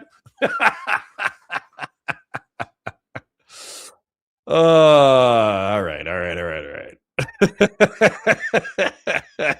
I have an original Hunter Biden watercolor. I got it for $800,000. All right. Enough with the memes. We don't want to upset the libs. The party scene in St. Bart's or elsewhere and let loose. The invitation is much appreciated, but a peaceful island experience is the opposite of what I'm looking for. Guys, he can't even play the I went to go study math excuse, which is what all these guys do. They say, hey, I just went to go talk to scientists. Elon's like, hey, I don't want to do that. I'm looking for a party. That's what I'm here to do. And then Jeffrey Epstein writes, understood, I will see you on St. Barth. The ratio on my island might make your ex-wife uncomfortable. I can't believe these guys are lying to us and people are swallowing it still. Yep. Shame on Sky News for the utterly misleading headline. Anyone pushing this narrative false deserves complete contempt. Epstein tried to get me to his island and I refused, yet they named me even before Prince Andrew, who did visit. Okay. All right. Josh said, oh no. Times 2 Sav says, can you explain it 51 times? No Subway Surfers going, so drifted off. True. I need to get Subway Surfers up. Have you guys, okay, I know this is a serious topic and I'm being totally flippant and totally disrespectful to the topic material. Have you guys seen the Shane Gillis bit from Tires where there's like a bunch of like local prostitutes that they hired for a car wash and he's like trying to get them to go into a cargo container or something so he can temporarily hide them from a boss. I haven't watched the show, so I don't know what the full context of the clip is. And then the girls are like, no, don't get in the cargo container. That's how we're going to end up on Epstein's island. And then Shane Gillis is like, no, you're way too old for that. Like, you're way too old. They would be like, no, this is spoiled. Send it back. Horribly disrespectful. Totally insensitive to the topic. Absolutely repulsive. I disavow myself. Okay. But fire clip. Thinking that Elon Musk had nothing to do with this guy. So again, that's 2020. Josh says, it's hard to take it seriously, Connor, when 8 out of 10 rich people are active pedophiles. Hey, ephebophiles. Okay. Ephebophiles. All right. Short. Exactly. I didn't want to say that and have that clipped. 12. That's 2014.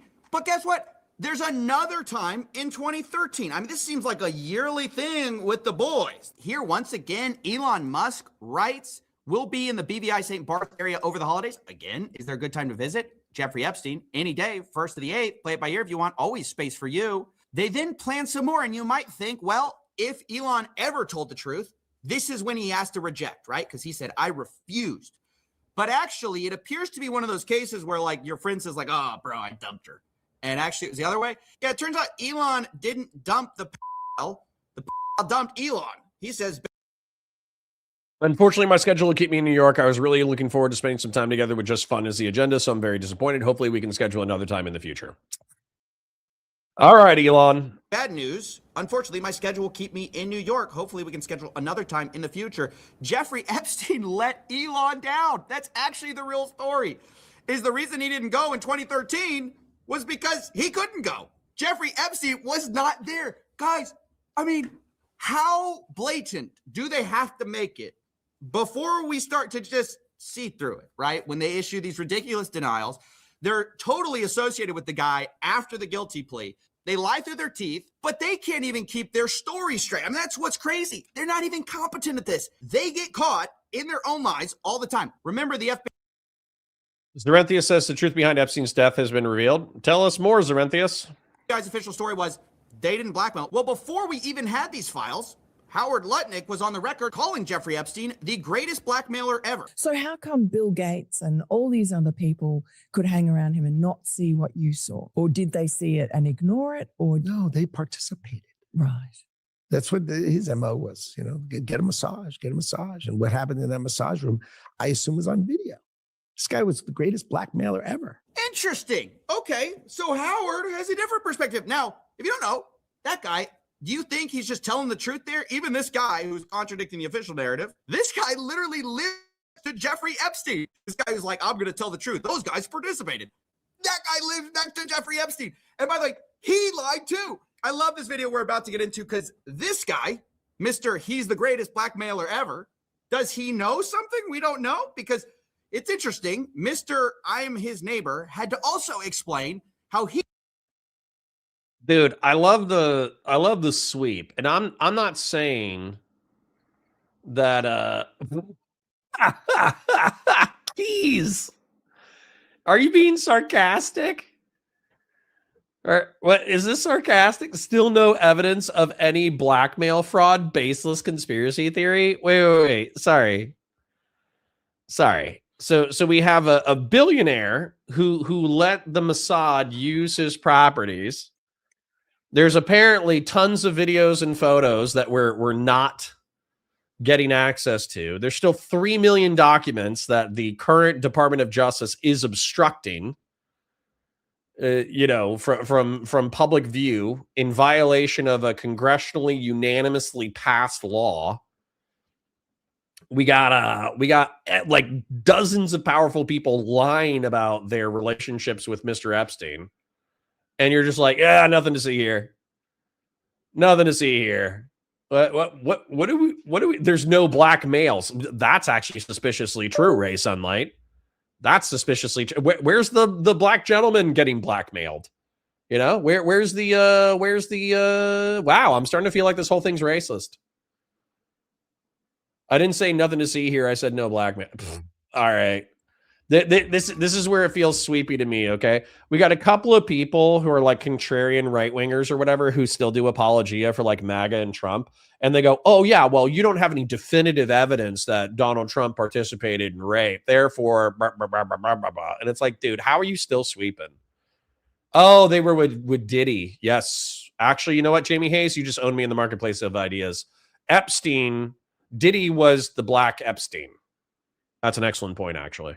He had nothing to do with Jeffrey Epstein. And he lays it out pretty simply. He goes, yep, I lived next to him, but in 2005, I had such a horrible experience that I knew I could never talk to him again. He was your neighbor for 10 years. How well did you know him? We move in 2005.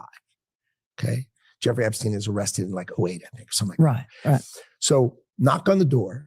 His assistant on like a Saturday says, Mr. Epstein, your neighbor would like to invite you over for coffee. And there's a massage table in the middle of the room. Massage table in the middle of your house? How often do you have a massage? Multiple times per day, according to some sources. Jeffrey Epstein himself would hire young women to be masseurs. That way he could lure them into the trafficking. And plenty of women took it because it was an absurd amount of money for a minimal amount of work. But of course, what ended up happening is, it's not just a massage. You end up getting pimped out. And he says, every day. And then he gets weirdly close to me. Ooh. And he says, and the right kind of massage. Ooh. Now my wife is standing here. So she looks at me and I look at her and we say, I'm sorry, we have to go. And we left. And in the dude, even if this story was true, so Coffeezilla is saying they hung out after this. If this story was true, this guy, Nutlick, whatever this guy's name is, he's doing that as a performance for his wife. You know what I'm saying? If he was hanging out with Jeffrey Epstein after that fact. You know what I'm saying? 6 or 8 steps it takes to get from his house to my house. My wife and I decided that I will never be in the room with that disgusting person ever again. Well, he couldn't be more clear, could he? Right? He said. Targan says, I don't understand one thing. Why not hire girls who actually want to do that work? That's so much less complicated. Because they can. Okay? Because they can. So you need to understand something is I'm afraid of God. Okay? Well, I don't even know whether or not God exists. But I'm afraid because religion has made me afraid that when I die, I'm like 99% sure that it's just going to be like mindless oblivion. And then maybe I'll like reincarnate like 6 billion years from now, but I won't even remember my past life. And so as a result, my past life might as well have not even happened. I'm like 99% sure that that's what's going to happen. Right. But I also have been raised to believe that like my actions on this plane of existence might be judged by a higher power, and I'm answerable for whatever I do on this plane of existence. And so while I think that's probably like a pretty low probability when you die, like pretty low probability, it's still possible in the back of my brain. And so as a result of that, I'm afraid that if I ever act too egregiously, let's say that I murder someone or grape or whatever, all that kind of shit. I'm afraid that I'm going to be accountable to the creator of the universe for that action. And what I think that nihilists and hedonists oftentimes, they believe in their bones there's no karmic justice. They believe in their bones there's no God. They believe in their bones that they can do whatever they want to do, and that when they die, it's just mindless oblivion. So who gives a shit? I might as well do whatever I want to do, right? So with that mindset, they say, okay, well, I know that I only have one life. I'm a wildly powerful person with billions of dollars.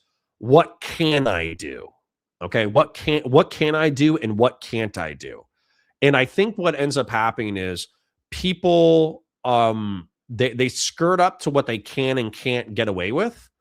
And then people who are addicted to living life, quote unquote, to the fullest in a nihilist hedonist sense, they will constantly pursue the next thing that's on the verge of getting them in trouble. And for Jeffrey Epstein in particular, this was like an obsession with Lolita, like the book and the movie and the concept of like a phoebophilic attraction. That was his like autistic fascination. And so as a result of that autistic fascination, because he was a billionaire, because he was a powerful person, he kept playing with that fire until eventually it burned him. And you know what? Fuck him. Fuck him and fuck everybody like him. You know what I'm saying? So Real Serious says, I imagine him coming back a couple hours later. Yo, Jeff, my... Whoa. Real Serious, that was a little spicy, but I appreciate your super chat. Yeah. Bud123 says Connor is going to be judged harshly for not living the values of the cog. True. Fast and Bulbous says Connor dies. He's judged by Jeffrey Epstein. And I heard you talking all that shit. Nah. Patriarch says, imagine being held accountable to a glorified Reddit mod. Jesus, man. Communism really fucked up your country, huh? Times2 Sav says, I go more on the Evo, psych, and epigenetics. I want to be a positive node for expanding family tree into the future. Society is at its best when old men grow trees from which, or plant trees from which shade they'll never know. True. Times2 Sav. True. Hemophilia, your specificity on hemophilia is incredible. Dude, isn't hemophilia? Isn't that the inability to blood clot? What? No way. Did you mix up a hemophilia and hemophilia? Come on, man. No, come in. This guy got auto-corrected for a hemophilia into hemophilia. I need to confirm.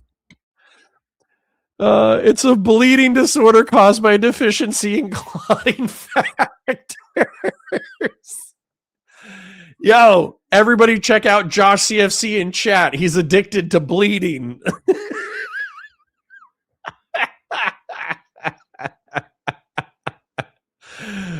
Oh my God. Oh, that's amazing. Okay, sorry. Back to the content. Says, hey, I may have been his next door neighbor, but I met him once before the 2008 guilty plea. Remember, I said that was a big deal. And we got invited over, and it was like 5 seconds, and we left, and we realized he was a creep. We were out of there. He made this rude, lewd comment in front of my wife. I would never go see this guy. I mean, he makes it super clear he's gross. So I was never in the room with him socially, for business, or for even philanthropy. If that guy was there, I wasn't going because he's gross. These other Conserve says, fun fact, many European royals were both ephebophiles and hemophilic. Yeah. I think that's what happens with the incest stuff. I think you start developing disorders. guys, they may have participated. They participated. But Howard Lutnick, he could never. No. He's too good of a guy. Well, guess what we found in the old emails? Looky. It's Howard Lutnick writing in to Jeffy Boy in 2012. Hi, Jeff. We're landing in St. Thomas early afternoon, planning to head over. Where are you located? What's the exact location for my captain? Does Sunday evening for dinner sound good? Is this the guy you said made a lewd comment to your wife and, I could never be in front of him? He's gross. Guess what the next email is? My boy's wife messaging in saying we're headed towards you in St. Thomas. Later, the subject line, Jeffrey Epstein. Good morning, Howard. Jeffrey wished me to pass you along. Nice seeing you. They clearly met, and the guy is just lying about it to your face, to the American public's face, and they tried to hide it from us. I cannot emphasize this enough. They're lying through their teeth. You think this guy perfectly remembers a 2005, like walking in the guy's house? I remember exactly what I said to him. My wife and I looked at each other, and he wouldn't remember the 2012. I boated over to his private island for a dinner. Is that what we're really thinking? Is that what we're expected to believe? This is a momentary lapse in his judgment. No, these guys don't even care about being consistent, and they're all. Dude, this is once again why I really try to live by the quote from Mark Twain. Excuse me. I never lie, so I don't have to remember anything.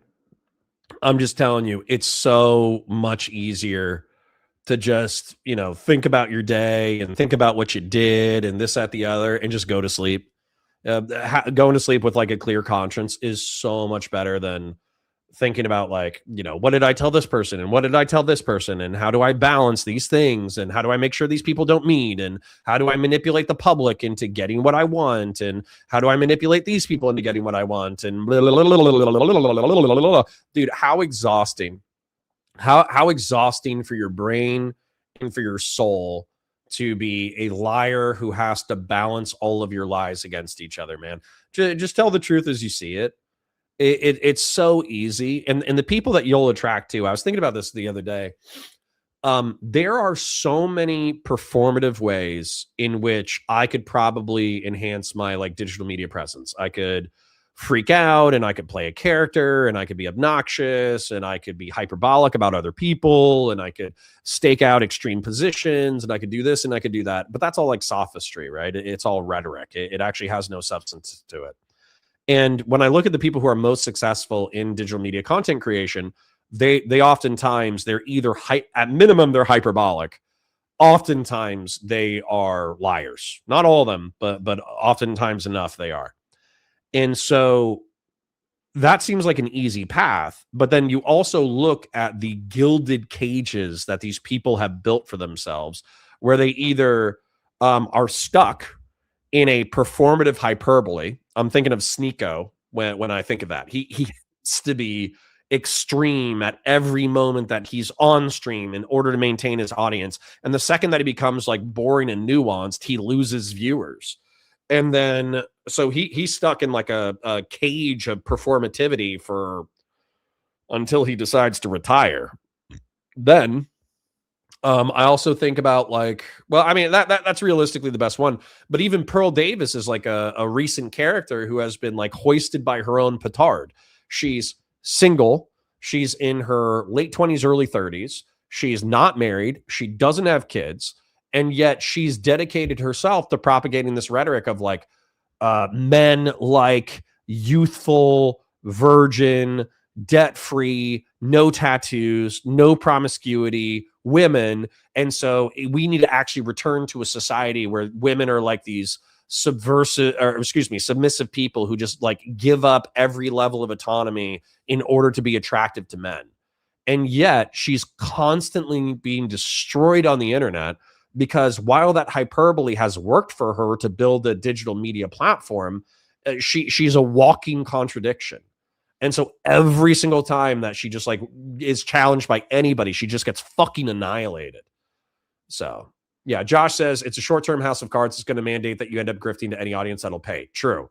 Times 2 Sav says, is that the woman who froze up during a recent debate? Yes, that's her. Yep. And she built her dad's rich, but she built a small digital media empire based on red pill philosophy said from the mouth of a woman, but it is not aging well. And she's trapped between, I don't know, actually articulating the world through the way that she sees it and being a grifting dumbass who has to consistently repeat red pill talking points despite not living a single a single iota of red pill ideology. Jen Winkler says Pearl is a moron and she looked like a dude on the video Kyla was watching for her last night. Weird. Damn, that's like super rude. That's mad rude, Jen Winkler. All right, let's keep going though. The point though is there's build small and be honest and as honest as you can. Obviously, we're all flawed. I've committed lies of omission. I've never told you guys a lie of commission. And if you're like, hey, Connor, I think you lied here, the more likely explanation is I'm a fucking idiot. That's like that's a more likely explanation is I'm just stupid. But anyways, the point is like, I would say grow. In my opinion, I would rather grow slow and strong rather than growing fast and weak. It's the difference between like growing an oak tree where you start small and you build out the trunk and you build out the structure of the tree as it grows and grows and grows and grows and grows until it's bigger versus being a vine that's climbing up the side of a tree. You know what I'm saying? It's like you're going to get more into the air. You're going to get further faster by being a vine, but you're also going to be I mean, especially if you're like a parasitic vine, if you're a weed, you're going to destroy yourself, or people are going to rip you down because your stability is predicated on something that's weak. In other words, Connor's a grower, not a shower.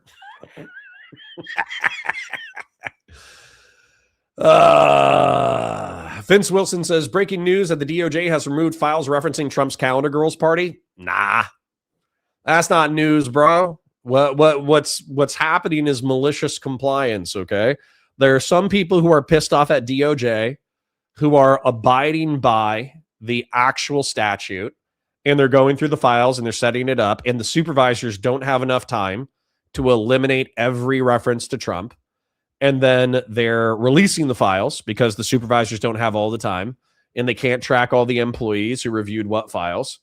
And those people could whistleblow if they wanted to, where if they were punished for complying with the law, then they could just go to Capitol Hill and snitch on their boss and get them fired or get them impeached or get them incarcerated. And so I think it's a mix of malicious compliance and Trump sweepers. So I don't think that's news. I expect us to swing back and forth. I expect us to seesaw between malicious compliance and Trump sweeping for the next 2 years. Anonymous Chatter for 10 says, don't mind me, just watering my grower oak tree. Nice. All right. Let's go. Throwing each other under the bus. Don't you remember Elon Musk saying the time to drop the really big bomb? Donald Trump is in the Epstein files. That's the real reason they haven't been made public. My guy, you also are in the Epstein files very clearly doing stuff you lied about, okay? So is Howard Lutnick, who says, yeah, Bill Gates, he's probably getting blackmailed because he participated. What? Acid Bulbous says, what if Cenk Uygur went to the island not for the kids, but for the donor class? Dude, if you haven't seen the It's Always Sunny clip, man, it's like, Okay, I was on the sex island, but just for the snorkeling. I didn't know any of the kid stuff. Cenk Uygur, okay? Cenk Uygur was like, of course I went to the sex island, but I was looking for the donor class, not for the kids. What did you do on the island over in 2012, Howard? Do we know that? I mean, does anyone care? Now, the last thing I want to talk about is some of the most explosive stuff. It's also, again, I have to say, unverified, okay? This is the NTOC, the FBI's National Threat Operations Center. And the challenge with confirming some of this is that these are anonymous tips. All right. Audacity for 5 says Jeffrey Epstein was a third-party contractor for international intelligence agencies. Dude was the Halliburton of soulless demonic extortion. I mean, somebody, Keys, earlier in chat says you don't have any evidence for that insinuation, but I believe you. Or they black them out at least, so we don't know who they are, and anyone can drop a tip.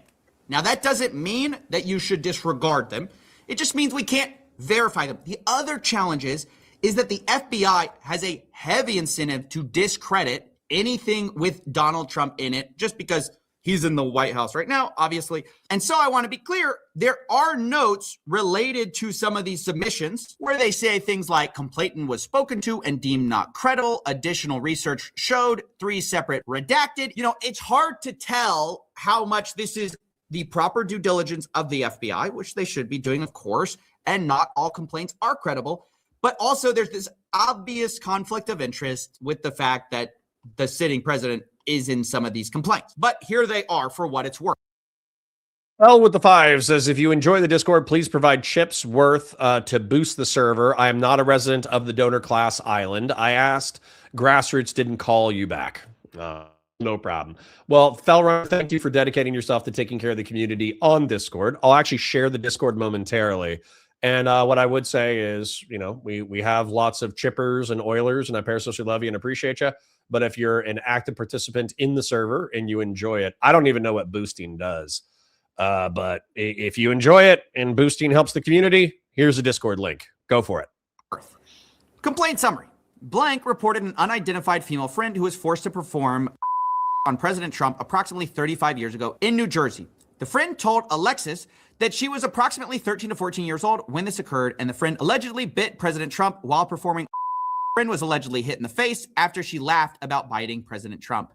The friend also said she was abused by Epstein. Later, there's very explosive claims about big parties with her, other younger girls, and older Victoria's Secret models, including Bill Clinton and Donald Trump. There's claims third hand about a female victim of Epstein's who wants to publish a book citing Leslie Wexner, Epstein, Bill Clinton, Donald Trump, Ghislaine Maxwell is in the videos as well. And it goes on like this for a while. Some of the complaints are just like very graphic. And obviously I'm going to censor out some of it. But I should also mention the DOJ claims that some of these claims were... Jed Winkler says, this complaint summary he's showing, there's ongoing trials from one of these complaints right now in New York, the Alexander brothers. So some of these complaints are legitimate.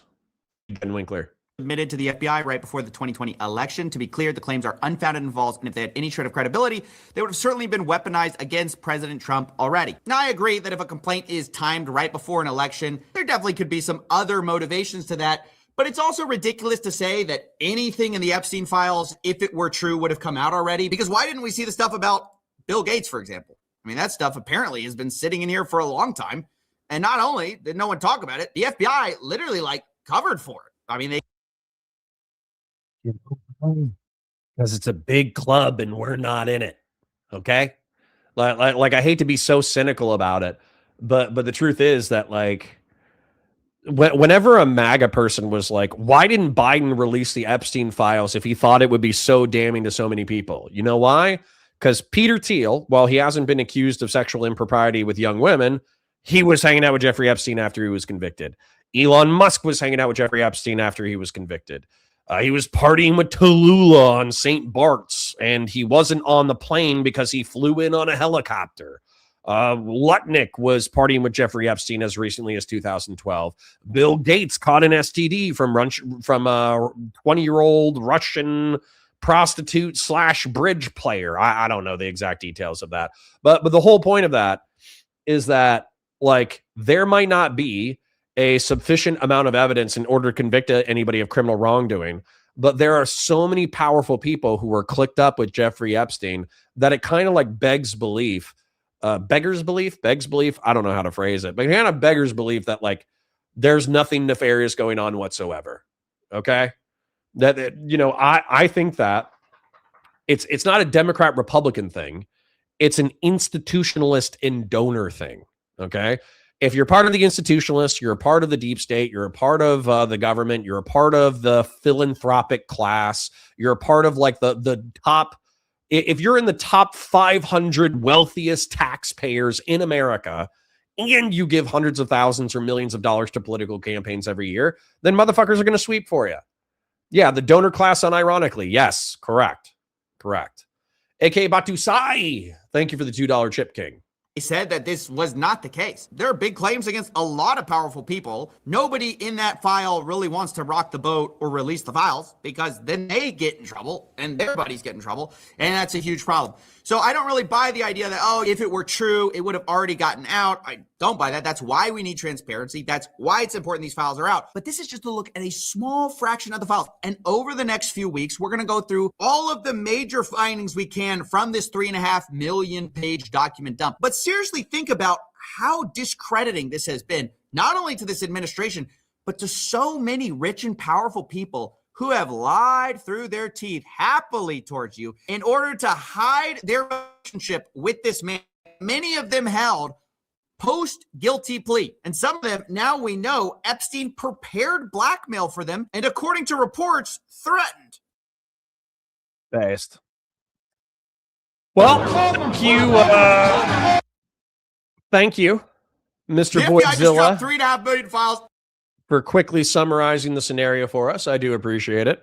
And what I would say is that there's an exaggerated hyperbolic reality, okay? Or not reality, but theory about the elites of society. And it's the fact that they, kill babies and infants and, harvest adrenochrome, which is something that makes like human beings more youthful. It's basically like human growth hormone.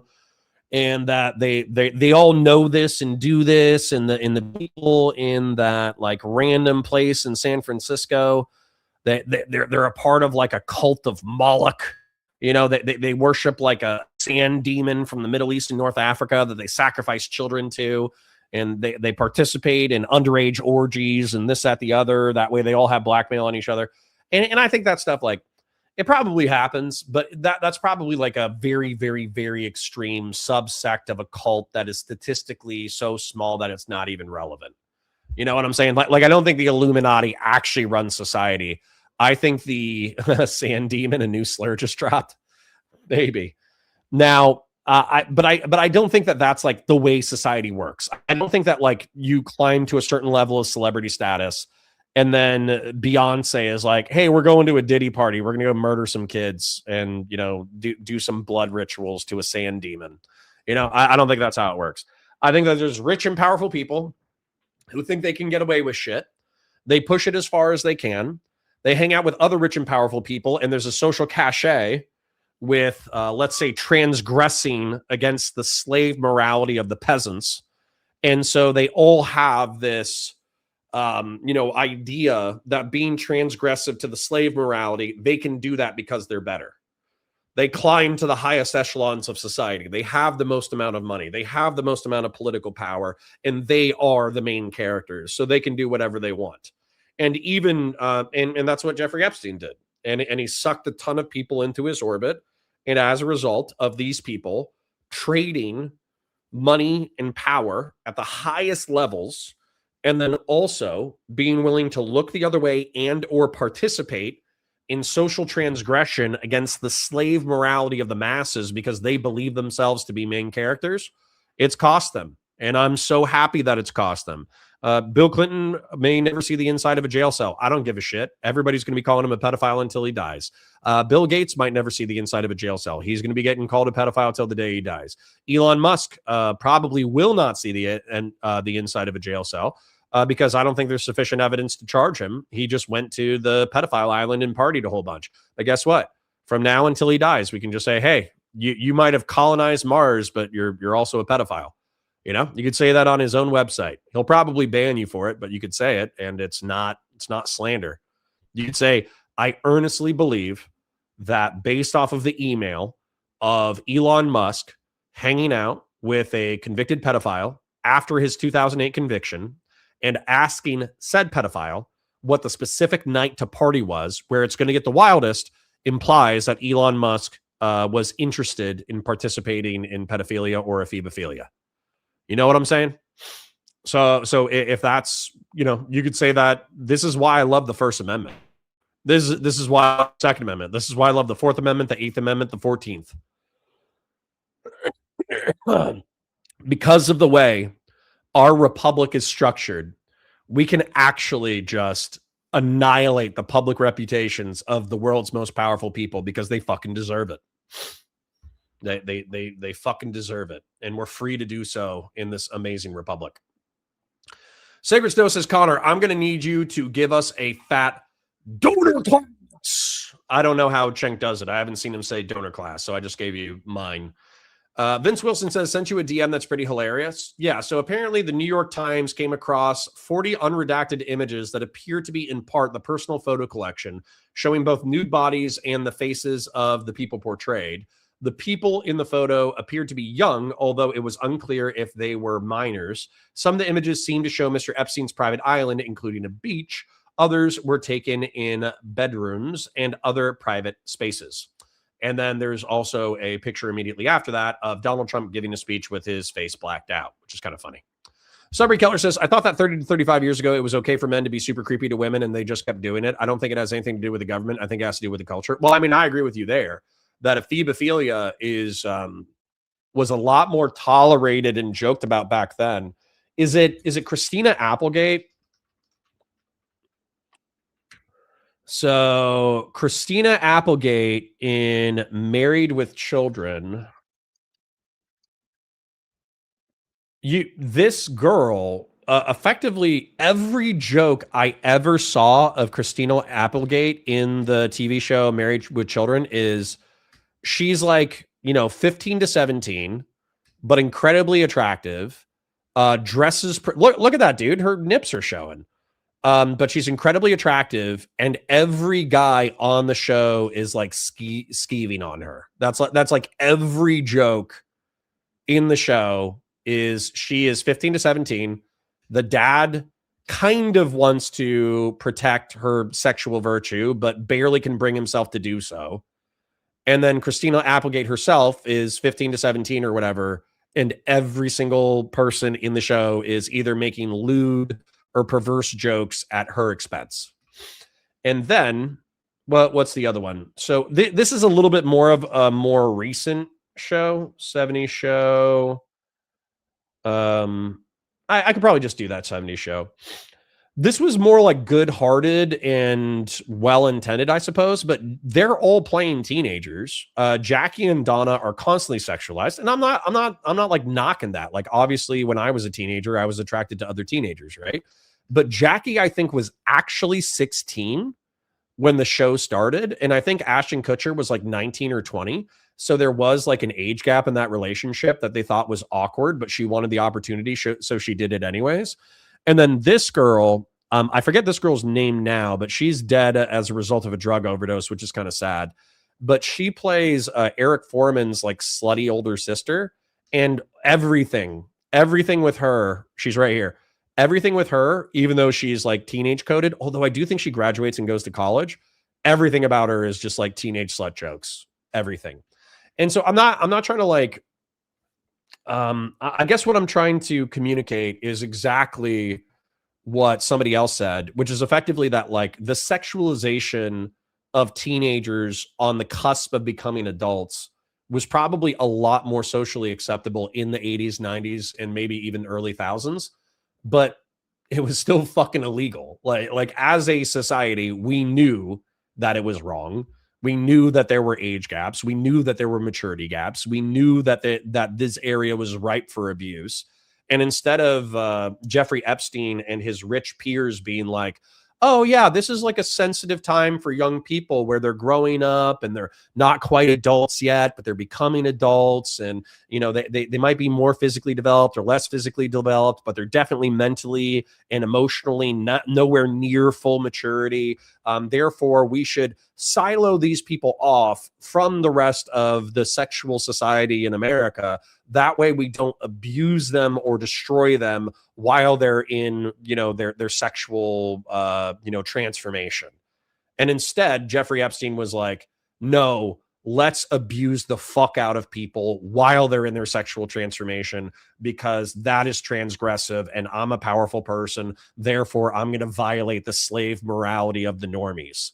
And then plenty of rich and powerful people were like, we're not only are we going to see you doing that and not object to it, we might either hang out with you for your clout, money, and power and look the other way while you're abusing young people, and or we're going to participate in it ourselves because we also think that we're the main character and capable of abusing young people for shits and giggles. So actually pretty vile. Titanium says, weren't the files locked because they were prosecuting Maxwell during Biden's term, or is that fake news? No, I think that's partially true. I think the grand jury indictment against Ghislaine Maxwell was sealed because of the indictment and prosecution. But at the same time, it's like somebody posted this video the other day and I didn't know what they were referring to. So apparently the Trump DOJ has asked several district courts to release grand jury testimonies in reference in like the Southern District of New York and in either Miami or Juno Beach, Florida. And the courts have said, no, we're not releasing these grand jury indictments. And then the Trump administration is saying, oh, look, American people, look, we were trying to be transparent, but these Democrat judges are holding up the process. But if you actually look at what the Democratic judges are saying, or what the judges in the local thing are saying, they're saying like, hey, these are our documents, and we have it established within our jurisdictions by court law that we cannot disclose this stuff without these exigent circumstances, and these exigent circumstances do not exist in this case. Therefore, it's the DOJ's prerogative to release the 6 million documents they have, which includes grand jury transcripts in line with the Epstein legislation. So we're not going to do it, but you already have the documents and you can do it without us. And that's kind of where it's an optics game. It's an optics game. Bellrunner says, add the donor class emoji to YouTube chat, so it's too relevant not to have it. Okay. All right, guys. You keep asking me to do. You know what we need to do before we do that? I need to switch to OBS from StreamYard, get chat on screen, and have scenes that are set up in a non-boomer way. Okay. I know plenty of you have been thinking about that for weeks or months or maybe even a year now. And yet it was North, where North and I were commiserating about how to like grow the community or whatever. And he was like, hey, like literally half of his DM was like, hey, how about you stop being such a fucking boomer using StreamYard in the worst ways possible that are not aesthetically pleasing, and actually show scenes, show chat, and a balance between video and your screen that is actually aesthetically pleasing and in line with modern streamers. And I was like, wow, North, that hurts my feelings, because even though that's probably incredibly easy to do, you're basically saying that I'm a boomer who doesn't know how to manage technology, which he's totally correct about. Tran says, I think Jerry Seinfeld, the actor dude, dated a 17-year-old. He did. And she had huge cans, even as a 17-year-old. Jackie was 14 in the first season. Yeah, she was super young. AK Batu Sai says Keira Knightley was 17 when filming Pirates of the Caribbean. There you go. Meg from Family Guy was a reaction to this dynamic. True. Dominic Gaeta says, just look at some of the lyrics from songs from the 70s and 80s regarding young girls, or are they all rock stars that had 14 or 15-year-old groupies around? It was far too common. Well, not just that, but who is it?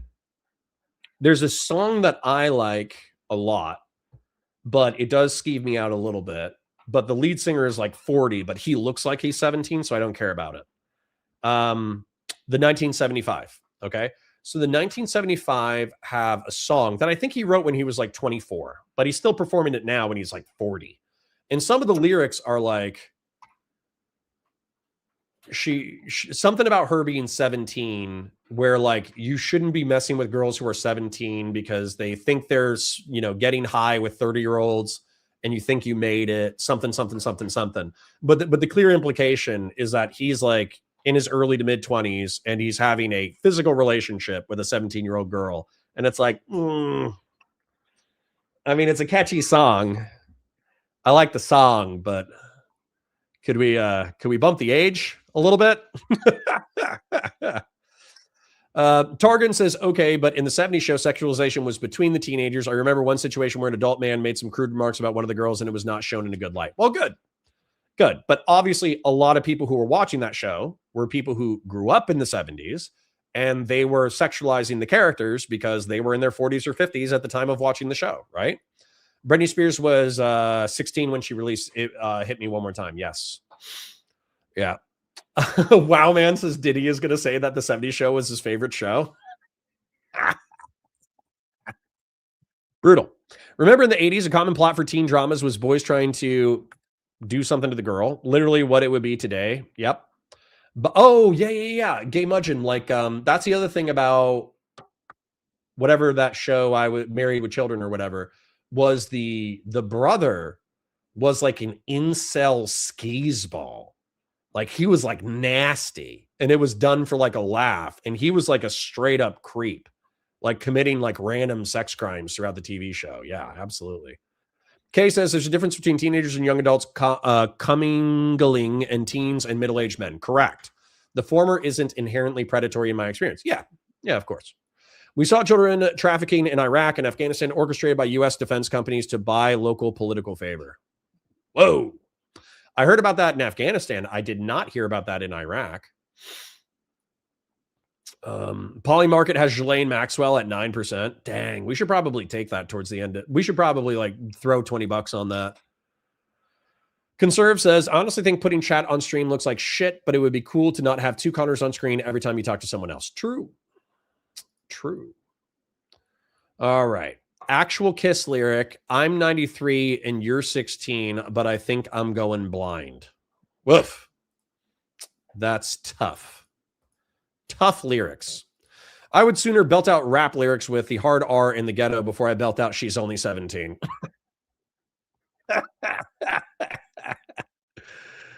Oh my God, that's funny. All right. So let's get cracking on some more stuff. So quick question, okay?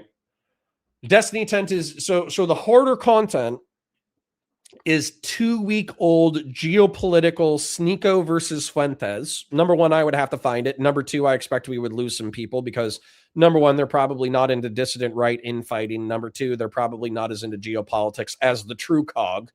The true cog fucking loves geopol, but that's an option, you know, just to mix it up, just to get a palate cleanser away from lefty infighting and Epstein files. We could do that. The other option is we have a variety of options. A lot of people said that they were favorable towards the Drew Pavlou Destiny debate. And then some people said, or I said that I would be into the live and learn reacception. So I guess I'm kind of asking chat, do we want to do Destiny versus Drew Pavlou? Because I could try to sweep for Drew. You guys could laugh at me. We could, that actually sounds like a good time. So I'm probably just going to do that if you guys aren't typing in chat what you want to do. Gay Mudgeon says top 40s hit Betty Mardone's Into the Night. She's just 16 years old. Leave her alone, they say. Yeah, I bet they do, buddy. Sad it's actually a banger. Yep, there you go. There you go. Sacred Snow wants live and learn infighting. Well, now you're just saying what I want you to say. Fellrunner says, what? I don't want you to sweep for Drew. All right. Christian Valeris is an Oiler. He says that Drew versus Destiny. We're going to do it.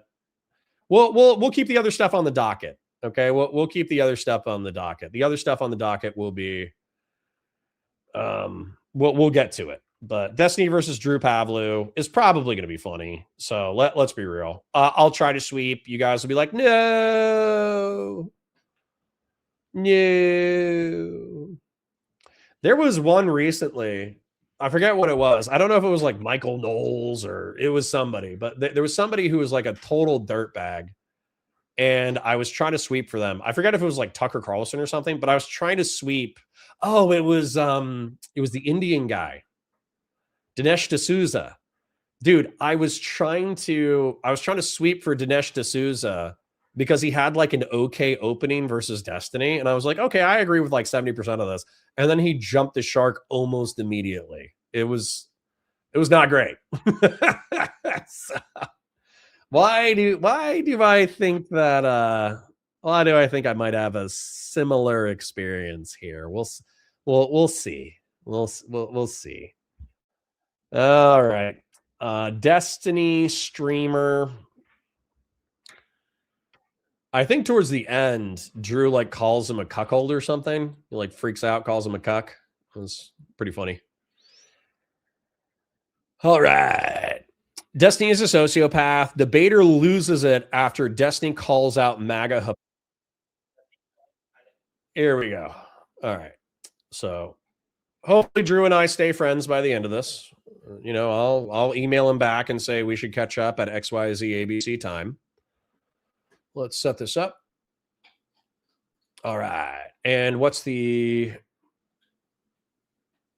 what is the topic? Immigration? Is it policing? Whatever. Fuck it. Who cares? Let's just do an intro and get it cracking. Hi, guys. Welcome to Counterpoints. My name's Connor. I'm a science fiction, politics, and philosophy nerd, a Marine Corps and law enforcement veteran. I would argue a real Republican, and I have some brain damage for you. It's going to be fun. So I got Drew Pavlou. Okay. My understanding is that he's a gentleman from Greece. It's the island off of Greece. I forget what it's called. But he immigrated to, or his parents immigrated to Australia, and he became an Australian nationalist, but still a liberal. So he still likes freedom of speech, freedom of conscience. I think he likes right to self-defense and firearms, weirdly enough. I'd have to ask him about that. But then he was also anti-Chinese influence in Australia and also anti-mass immigration from the Middle East and North Africa, which kind of like set him afoul of the liberal and progressive heterodoxy. Okay. So he was kind of already in that like contrarian right sphere, even if he said like, oh, I'm a liberal and I love these virtues and all that kind of stuff. Right. But what ended up happening was lefties, in reference to some of his takes, started bullying him both online and in real life. And they harassed him. And I think he was incarcerated by the Australian government for doing an unlicensed protest against the CCP and refusing to pay the fines. And so he's kind of gotten into trouble for social media attention. But, you know, I mean, hey, I hate China and I hate mass immigration as well. So what do you want from me? But he debated Destiny recently, largely over a right-wing shift and sweeping for MAGA. But I also have a feeling that this is probably going to cover immigration. It's probably going to cover jihadism. It's probably going to cover like police brutality and all that kind of stuff. So I'm looking forward to this debate. Let's take a look at it. We all know that these kinds of anarchist groups, you know, they're not as organized. For example, oh, this is just retarded. Destiny is literally retarded. Destiny is a cuck. He has been cucked so many times. He's I think this is because the super chat like said that like Drew Pavlou should hang himself. I think that's what triggered this rant. His wife divorced. They went into a church. I don't know. I don't have an opinion. I'm hearing this for the first time. I don't have an opinion on it. Sorry. Have gone too far at all from what you've seen? No, I haven't heard any examples of that, so I'm not sure. Example, they attacked. I haven't heard anything about that. Sorry, I haven't heard anything about that, so I'm not sure. Can't really have an opinion on it. It was one of the most high-profile incidents of civil unrest in Minnesota. No, I haven't heard anything about that. No, I haven't heard anything about that. We're debating. I'm sorry, I haven't heard anything. I hate him. Listen, man. I do think Steven's being mad funny, but I would hate this if it was a real debate. And for those of you who are not catching the reference, I'm sure we'll get into it once we actually get into the content. But obviously, what happens every single time somebody brings up like, "Hey, Trump's in the Epstein files, and it says that he raped a 13-year-old," then any MAGA person will just be like, "Oh, well, you know that just came out, right? I haven't had an opportunity to read it yet, so I can't express an opinion." And it's like, well, hold on. Like, do you have a general opinion about like child rape? And it's like, yeah, child rape's bad. And then we have evidence that, or we at least have the allegation that Donald Trump has participated in child sex trafficking and rape. And we have the allegation. And then also he's holding back evidence from exposing a phobophilic, sex predator. So should we Is that bad? And then they'll revert back to, because this is criticizing their cultist dad, right? They have to go back to, oh, well, I'm just hearing about it, so I would need to do more research before giving you an opinion on it. And they always like retreat to that every time they get cornered logically. So Destiny's being a douchebag. It is funny. Let's go. About that. I'm sorry, unfortunately. And this was the most high-profile incident of civil unrest over the past few days. It was extremely viral on Twitter, which you use all the time. Oh, interesting. Wait, so then was the ICE agent that killed Renee, was his car stuck in an ice bank? Social security numbers. It depends. It depends. If you look at what does net mean? Drew, what does net mean? What is net? Net. N-E-T, net. You're actually extremely obnoxious. You can't even have because you're extremely retarded. That's mean. I don't think I read this super chat, so I'm going to. Fast and Bulbous for 5 says, now I kind of want to see a movie with Cenk Uygur as Dog the Bounty Hunter / Rambo on a mission to hunt down the donor class on the island. Honestly, if I ever become a millionaire, I'll back that project. Welcome, one and all, to yet another episode of WIC TV. It's a cross-ideological space where we come together to talk about issues both political and cultural. I need to use the restroom. I'll be right back. The silly, the serious. And today, we are going to be discussing the Insurrection Act. In the wake of the Renee Good shooting, protests have exploded across Minnesota, with allegations of misconduct and brutality made against ICE agents across the state. However, many claim that it is the protesters, as well as Democratic rhetoric, calling ICE Gestapo and Nazi, that have escalated tensions, with many more angry at Don Lemon and other protesters for disrupting a church meeting where a pastor who was an alleged ICE official was apparently hosting service. President Trump, while recently backing off a bit from this, has floated the idea of invoking the Insurrection Act in Minnesota to take control of the situation. And tonight, we're going to ask the question, should President Trump invoke the Insurrection Act in Minnesota? Why or why not? We're going to talk about it. We got some great guests to do so. We're going to start with Hunter Ash. Give us your thoughts. Tell us who you are, why we should listen to you, and what your thoughts are on the situation at hand. Sure. I mean, so I'll let people decide if they should listen to me based on what I say. But so I support the ICE operations that are happening in Minneapolis and Minnesota more broadly. The American people voted for mass deportations. This has been Trump's flagship issue since 2015. The popular vote, he won both houses of Congress. They voted to give ICE additional funding. It's pretty clear that this is what people voted for. And, localities, municipalities, or individual protesters do not have a veto over this, right? This is not part of our system. Just because if you don't want these things to happen, the thing to do is vote, and you lost those elections. So those operations need to be carried out. And the strategy from the left right now is obviously just to create enough chaos, enough procedural hurdles such that this can't happen, right? Such that it creates this fundamental asymmetry where Biden actively welcomed in an unprecedented number of people, and then they are going to try to make it impossible to reverse this by impeding ICE agents, by trying to walk right up to the line of what they think they're allowed to do, or what might seem reasonable in a viral freeze frame picture or something. And then they will take the worst looking pictures of the reaction and, blast that everywhere to try to, again, make it functionally impossible to reverse the Biden wave.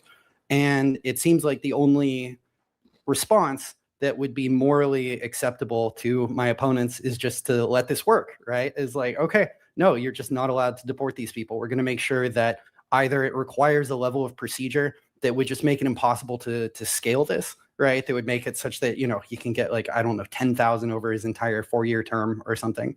Or that, these protesters will actively interfere with the ongoing ICE operations in a way that is just guaranteed to create the kinds of, viral footage that we've seen out of Minneapolis. And I think that Thank you for getting us very close to our goal. $20. Chair Points has better points. I mean, that doesn't say much about my content creation abilities, but I do appreciate the super chat. If you're going to shit talk me, doing so via Super Chat is always appreciated. Just to keep you guys updated on the goal, we're at a 9 out of 10 on the goal with approximately 45 minutes left on the goal. So if you want to chip an extra $2, $5, $10, it's appreciated. We've hit approximately 2 goals so far today. Pretty chill day. We've really only started the day. You know what I'm saying? Like, we're technically halfway through the day. But you know, I don't know about y'all, but I basically just bullshitted with you for the first hour, and then we did the Epstein content. And now we're into this. In reference to this, I think that the mechanical stuff is where we're going to have disagreement. Okay, so I don't think that ICE should be running around mass deporting random normie Hispanic people who are working jobs, raising their families, paying their bills, et cetera, et cetera. I don't think that's how their law enforcement purpose is best served. I do think that they should be prioritizing rapists, murderers, thieves, burglary rings, all that kind of stuff, and effectively like incarcerating and then either prosecuting, depending on the egregiousness of the crime and the likelihood of said person returning to the United States after they've escaped their country of origin, because let's face it, a lot of these countries are failed states. So let's say that El Salvador as an example. Okay, I know El Salvador is under Bukele now, but let's say it was still the anarchic shithole that it was 10 years ago. Okay, so if there's a 99% chance that we caught a murderer with a murder warrant out of El Salvador, but when we deport him back to El Salvador, there's a 99% chance that he's going to bribe his way out of the prison and make his way back to the United States in order to continue to run a gang inside the United States, then I wouldn't deport him at all, right? I would incarcerate him in the United States, because while it's costing the American taxpayers money and El Salvador should get their shit together, we would still be protecting American lives, okay? So that's where I think we need to be balancing ICE's operations of who we're deporting, why, what's the priority list, how are we taking them out, et cetera, et cetera, et cetera. Sudden Impulse says, we can shoot anybody we want to whenever we want to, Connor. I'll be consider voting for JD Vance in 2028. Bootlicker has something to say about the Epstein files. How interesting. Oh, how did you get a membership, you twat?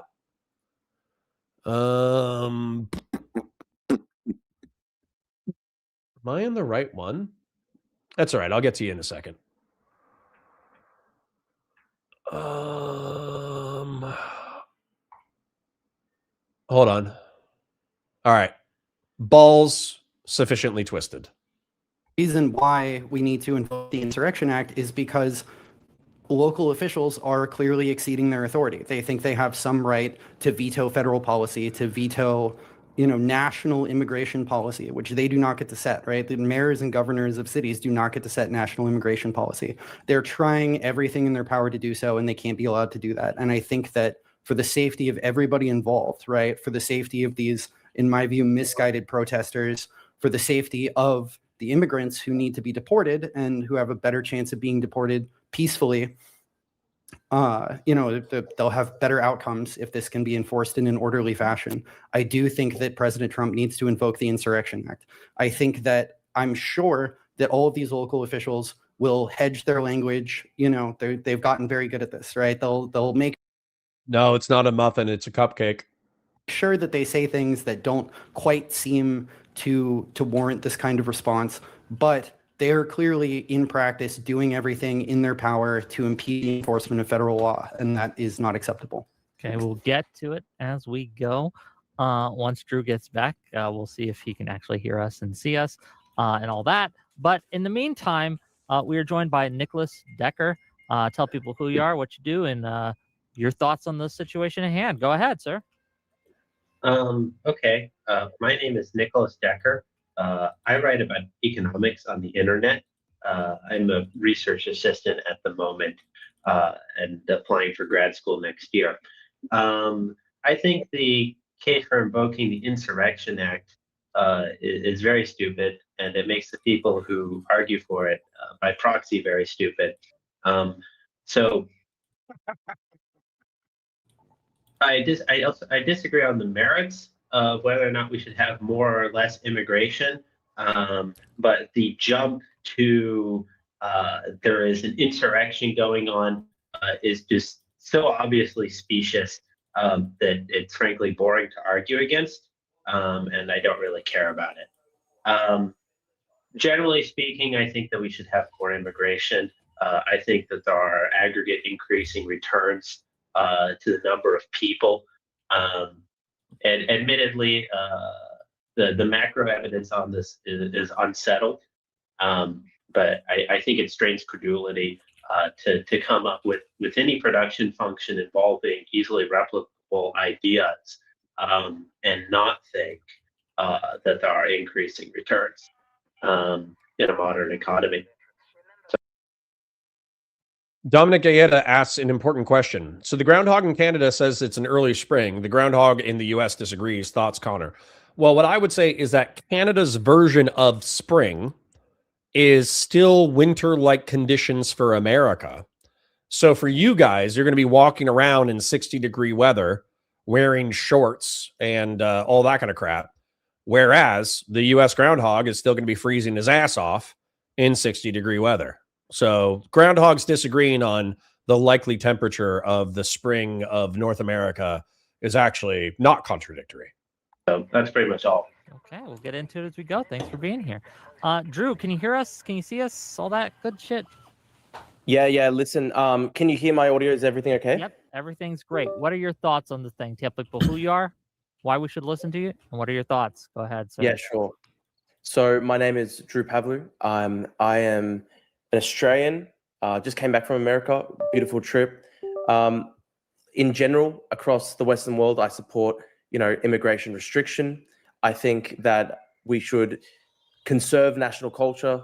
And what I oppose is essentially efforts by even mainstream Democrats, center-left Democrats, to essentially abolish all border control and basically make it impossible to deport anybody who is illegally in the country.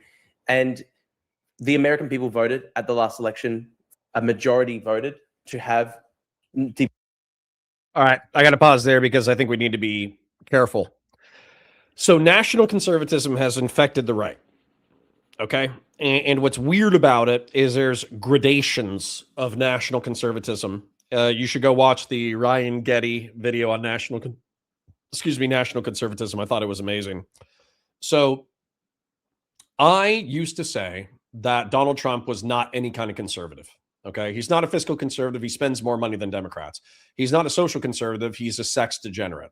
He's not a Burkean conservative because he doesn't respect existing institutions, and he's not an incrementalist in order to reform existing institutions into better versions of themselves. He's not a what is it, like a Reaganite. He's not a neoconservative because he's not militant on the world stage. He's actually more like isolationist and has talked about removing us from NATO and abdicating on our alliance with Ukraine and all that kind of stuff. So realistically, in reference to a lot of the traditional conservative perspectives on the right wing, shut up, Fast and Bulbous. Shut up. So, damn, that one distracted the shit out of me. So anyways, so he's not a conservative in a 80s, 90s, thousands Republican sense. As a matter of fact, a lot of the old guard of these ideologies hate Trump's guts. But the one thing that he is, which unfortunately is a right-wing movement that has seized power in the United States, is a national conservative. Okay? And national conservatism effectively dictates that we are emanations of our tribes and our peoples and our culture and our heritage. And that in the United States, this actually applies to Hungary.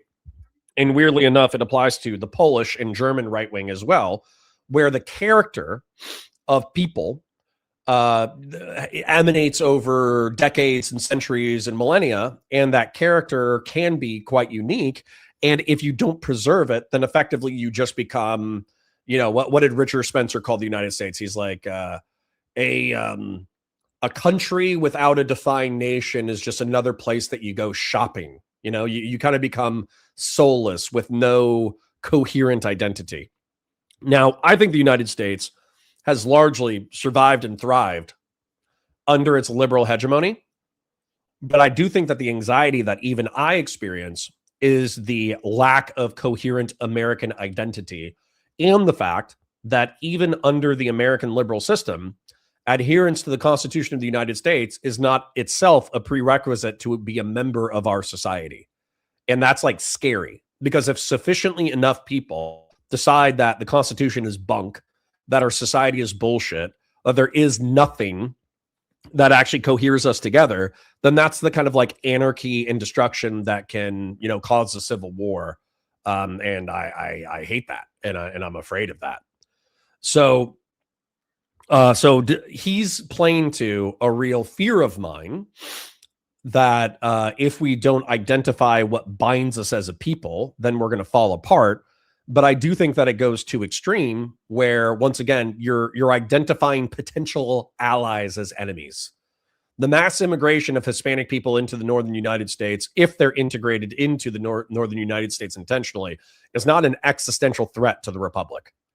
There's a lot of parallels between Central and South American, like Spanish colonial history and culture, compared to North American Anglo and French colonial culture and history.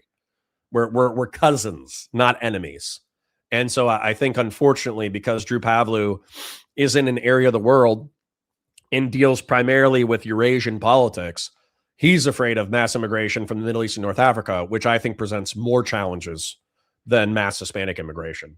But anyways, that's enough yapping for now. Send Patriarch, get us hit the goal. Friendly reminder to drink water. True, I have a 32-ounce water bottle in front of me and I'm chugging it. I encourage the people at home to chug water as well. I'm resetting the goal. 2 hours to hit 10 super chats. If you're enjoying yourself, you love the community, you like hanging out here, like the stream, share it with your friends, engage with chat, super chats if you got them, memberships if you got them. I parasocially love you. Thank you for being here. I hope you're enjoying the content. Let's go. Deportations of people who had illegally entered the country under Biden. Up to 10 million people, I believe, entered into the country under Biden. This was a massive. Well, sorry, hold on. Two important things, actually a few important things before we need to move on, okay? Subry Keller says this debate about whether or not the president should use the Insurrection Act in Minnesota. Correct, but he's using it because there's a state-level rebellion against federal immigration enforcement. Dr. Zayas says the Richard Spencer quote, "A nation based on freedom is just another place to go shopping." That's the Richard Spencer quote. Patriarch says, "I'd rather live in a mall than a fucking church." Well, that's why Ukraine is breaking towards the Western world. Politics JK says, "Connor, you don't think Donald Trump has done a huge part to pull us apart going back to birtherism?" He is, but the Supreme Court is probably not going to let him. As a matter of fact, is the court case Lee Kuan Yew? I might just be making up a random Asian name, but there's a Chinese guy who had legal Chinese immigrant parents in the late 19th century. And as a result, he went to China to visit his parents, and then he came back, and the American Immigration Office tried to say, oh, well, since both his parents are not citizens, he's not a citizen and therefore not under the full jurisdiction of the United States. That was ruled inappropriate, that was ruled an inappropriate action. And what ended up happening was they were saying, like, no, these guys aren't diplomats. They were in the United States under the full jurisdiction as immigrants. Therefore, this guy's a citizen, right? Thomas Dudley says Lee Kuan Yew was the leader of Singapore. I knew I was being racist. Thank you for calling me out. His name was Wee To Lo. Now that sounds made up too. All right. Anyways, sorry. Two more important comments before we get back into it. Jeb Kush says we have our identity. It's getting drunk, eating red meat while playing Party in the USA by Miley Cyrus. That's correct. Fast and Bulba says, so you're saying the haka terrifies Drew Pavlou? I don't think it does, because the haka is it's a cultural product of the indigenous population of, what do you call that area? It's not like Australasia, but there's like a bunch of continents. Eurasia is one of them. North America is one of them. South America is one of them. I hate you, Christian Blair's. All right. Anyways, back to it. Wave of people, and it was a major reason why Trump won. And Oceania, thank you, Oceania. Yes, the haka is a indigenous cultural production of Oceania. This is why I believe that democratically, the will of the people needs to be democratically followed, and the amount of violence that's been used against just routine immigration enforcement in America by leftists is quite appalling. Frankly, there was obviously the terrorist attack about 6 months ago, where they were trying to kill ICE agents. There was a sniper on a roof. I believe he actually ended up killing illegal immigrants himself. It was a tragedy. Yeah, horrific incident. And I mean, do you agree, Nicholas, that it's a tragedy that they killed anybody? We'll get into the crosstalk in a minute, man. Right? Just finish your main point, and we let Destiny speak, and then we'll open it up. No, it's all good. Okay, everybody's being so fucking racist. I thought it was U.S. versus We So Back. No, it's Wong Kim Ark. Okay, Wong Kim Ark. Christ. Yep. So essentially, what I'm supporting is just routine immigration. I disavow my own chat. Enforcement, and I oppose efforts by the centre left to impede the ability of federal agents to just lawfully carry out their duties. And we have seen projectiles thrown at immigration enforcement authorities. We've seen attacks on churches. We've seen a massive amount of violence and threats directed against immigration enforcement authorities and efforts to try and stop them from carrying out their duties. And the American people voted for this. And I simply say that the will of the people should be heard democratically, and people who are in the country illegally need to be deported. And I wonder whether anybody on this panel representing the left-wing position even agrees in principle that people illegally in the country should be deported. Well, we'll get to it as we go. Destiny, what are your thoughts? And then we'll open it up and get to the crosstalk and all these things. Go ahead, Destiny. Yeah, I actually don't really care about the substance of the conversation at all. I think that, unfortunately, regardless of what your position is, the fact that Kristi Noem and Donald Trump can't seem to speak honestly about anything happening on the ground, the fact that both of them found it necessary to lie about the situation involving the killing of the one driver lady in Minnesota means that they've kind of completely and totally ceded all grounds to do any kind of insurrection act or any kind of mass enforcement. I think that when your federal government is lying to you and lying about things that all of us can see on video, there's absolutely no reason why we should trust them to deploy any type of National Guard or to invoke any kind of insurrection act, because who's to say that they won't lie about other stuff or any details of it in the future. So I think that they just completely lost the ground on that. They should probably just get the fuck out of Minnesota, respect states' rights, and then go back to trying to govern like a real president. I hear this thrown around a lot. I've heard it thrown around on this panel. I don't know what the level of government understanding is, but in the United States of America, just because you win an election doesn't give you carte blanche to do literally whatever you want for the rest of your 4 years. There's a reason why ICE is historically hated more now than they have been in all of U.S. history. I think 42% of Americans support the abolition of ICE right now, so it's obviously not going in the direction they want it to. Yeah. There's a part of this that's true, and there's a part of this that's incredibly fucking silly. With all respect. With all due respect. Okay? The part of this is true is I suppose that having a 51-49 majority that allows you to squeak by in a presidential election doesn't give you carte blanche to do whatever the fuck you want. That's absolutely true. Also, I think that lying should be viewed as, okay, these guys are pieces of shit because they can't govern with the truth. I'm in lockstep. What I think is fucking super silly is saying that immigration enforcement should cease in an entire state because ICE is unpopular within that state. I think that's very silly. I'm going to go with the proceduralists and the incrementalists saying that, okay, you don't like the immigration? You don't like our immigration laws? You don't like the fact that we allow in through a porous border millions of people? Okay. And you don't like it when those people are mass deported without like any regards for whether or not they're actually like criminals doing horrible shit besides actually just crossing a border? Okay, then change the fucking law, right? Change the fucking law, get with the legislature, find some kind of compromise with Republicans on how many people we should actually have in the country. Figure out work visas and all the visa stuff in order to benefit the American people from a working standpoint. Find a balance between security and economic vitality, and then write that fucking law. Okay? So, yeah. Anyways. Dominic says, why not go back to the way it was before ICE, Customs and Border Patrol at the borders, and Immigration and Natural Services dealing with the immigration enforcement without the jackboots? Well, once again, I'm confused by this rationale.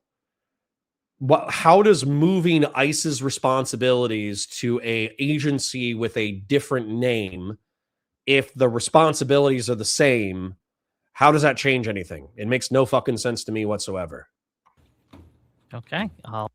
Drakeel said, is that what he said? He said there should be zero immigration enforcement, or is he implying that since ICE can't get their shit together, they should get out, figure their shit out, and then try again? Wow, what a fucking steel man, Drakeel. Now, how long do you think that would take? Okay, this is where like autistic DGG drives me fucking crazy. Is that what he said? He said there should be zero immigration enforcement, or is he implying that since ICE can't get their shit together, they should get out, figure their stuff out, and then try again? Okay, excuse me, Drakeel. When? Right? When should they come back? Right? When they have their shit together? They're never going to have their shit together perfectly. So, yes, effectively what he's saying is, if a state doesn't want you, fuck off. So you pretending that my interpretation was uncharitable in the slightest, you have autism. Just being real, buddy. Just being real. We will open it up, and you guys can ask each other. And by the way, Dana Calico Cloud said that I should not use autism as an invective. I don't even think I'm using it as an invective in that case. I actually think I'm just being prescriptive. Questions, have talks. If I have questions, I'll jump in, but otherwise, floor is open. Go ahead. Can we, real quick, can we all acknowledge that Kristi Noem and Donald Trump lied about the conditions relating to the slain Minnesota driver? Yes. No, Yeah, absolutely, we cannot. Like, we cannot agree on we've that. we've all seen the video, right? And everybody walks away from the video absolutely. Okay, wait. convinced First that it vindicates thing their pre-existing was position. the So I don't ICE really driver think was the that ICE driver stuck in ice? Was his sorry? car trapped in a snowbank? I don't know.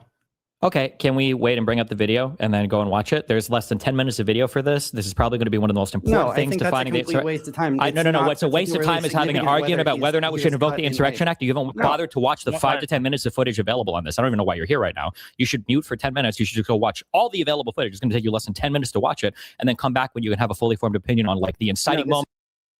I disagree, local host. Local host says Connor's being autistic about the use of autism. No, I'm trying to respect my neurodivergent audience. Okay. Dana Calico Cloud said, hey, can you not use autism as an invective? And typically, when I bump into somebody like that, they normally have autism themselves, or they have a family member who's autistic, and not like the fun autism where you can like count fucking, matches dropped on the ground. Like the autism where they have like a social and intellectual development disorder that makes them difficult to deal with and poses a risk to themselves because they don't know how to interact with the world. Like there are degrees of autism, and some of it is not pretty, and it's actually dangerous, and it's kind of sad. So I understand why people would have a sensitivity around that word. But once again, if you are so literal in your interpretations, maybe consult your psychiatrist. You know what I'm saying?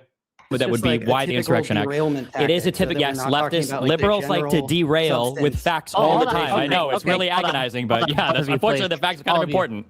All of you, please. Like, I understand that it's going to be a passionate panel. I get it.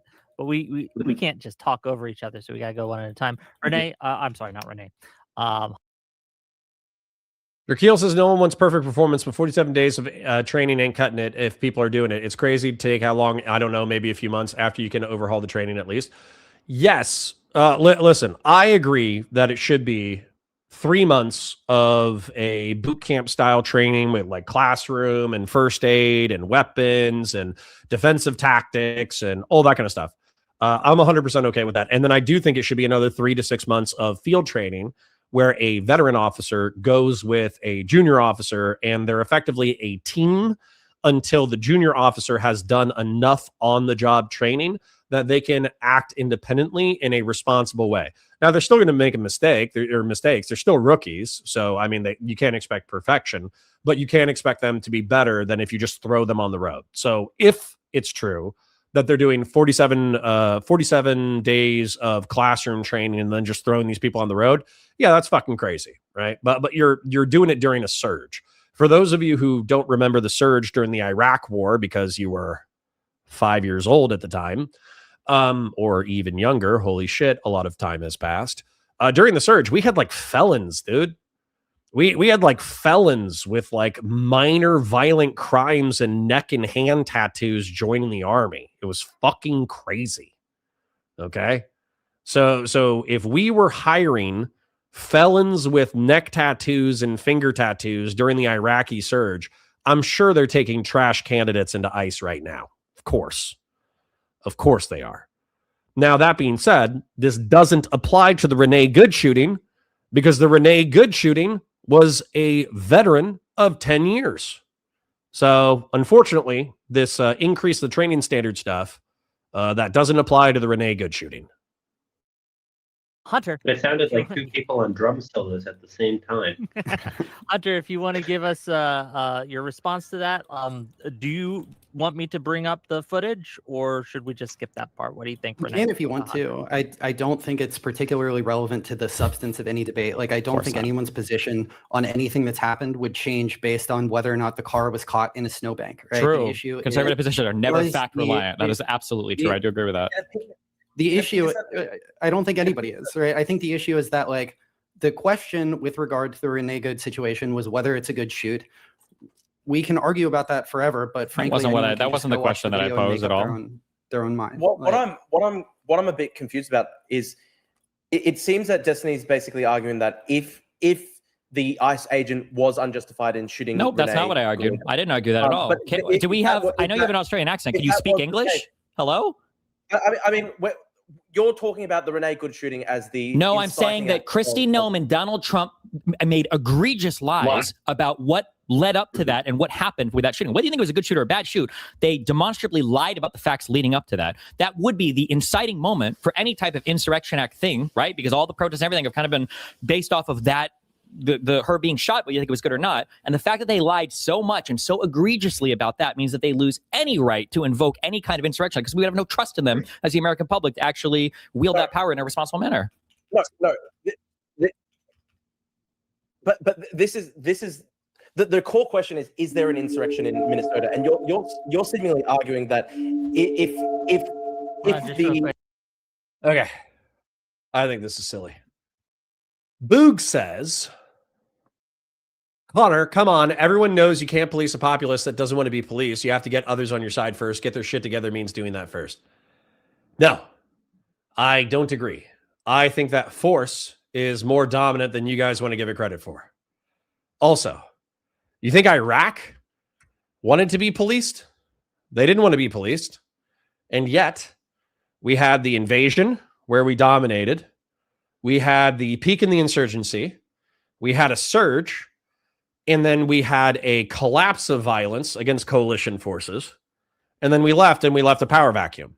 But realistically, we could have stayed there in perpetuity and probably maintained the relative level of peace that we achieved in 2010. So also, I'm going to point this out. What is it? We've had like 2 unjustified shootings in the past like week. So let's take, I say legally justified, but wildly immoral. You guys say legally unjustified and immoral. Excuse me. So let's say we killed 2 American citizens in order to enforce ICE operations throughout the course of a year. Let's say that we we killed 2 American citizens per week. There's 52 weeks in a year. So that's 104 people. The Trump administration is going to be in office for 4 years. So that's times 4. So that's 416 people out of 330 million. That's 1.26 e to the negative 6. So, I mean, no, I think you can police a population that doesn't want to be policed. Okay. So I guess if you consider invasion and oppression as policing, I mean, yeah. Yeah. I mean, I don't know if you're talking about the Iraq war, right? But if you're talking about the Iraq war, then what do you, 99%, not 99, 90% of the casualties in the Iraq war were not conducted by coalition forces. They were rival militia groups slaughtering each other. So, you know, I think 90% of the violence in the Iraq war was not the United States oppressing the Iraqi people. It was trying to get multiple factions in a civil war to stop murdering the shit out of each other. Ranger Nation says, you don't care if your populace actually trusts their own law enforcement. I mean, I do, but I push towards what I think is a good balance between the needs and security of the population versus all you bleeding hearts in my chat. So I think you guys are too bleeding heart, which is funny because I'm too bleeding heart for most cops. Ranger Nation says that's fucking inane and no liver country but ours would tolerate that. I don't know what you're talking about, Ranger Nation. If you're talking about 400 people killed per year in order to enforce immigration law, I'm pretty sure plenty of countries tolerate that. And then also, if you're talking about, I don't know if you're talking about in the Iraq war context, but if you're saying that an outside force can invade and impose its own order upon you, all of Europe tolerated that in the post-World War II era, and Japan is still tolerating that to this day.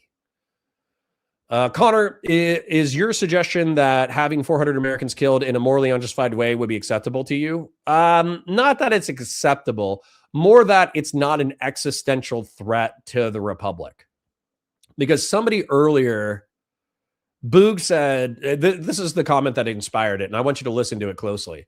Connor, come on, everyone knows you cannot police a population that doesn't want to be policed. You have to get others on your side first. Get their shit together means doing that first. Yeah, so I'm objecting to the cannot. I think the cannot is a wild statement. Many other countries care that the police are seen as protectors of their own people, not thugs. What country are you citing, Ranger Nation Dubs? Who do you think is a good example? Because I'm pretty sure if I go to any nation, like I could go to Japan, I could go to most European nations, I could go to pretty much any country that exists ever and say, how do you view your law enforcement? And they'd be like, they're kind of douchebags, you know?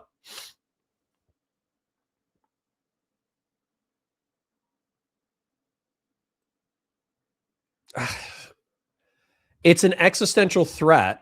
I don't think we know what existential means, but that's okay. It's not about the bodies. It's about a propositional nation standing for its founding proposition. Consent to the governed matters. 42% want to abolish it. So hold on. Real quick.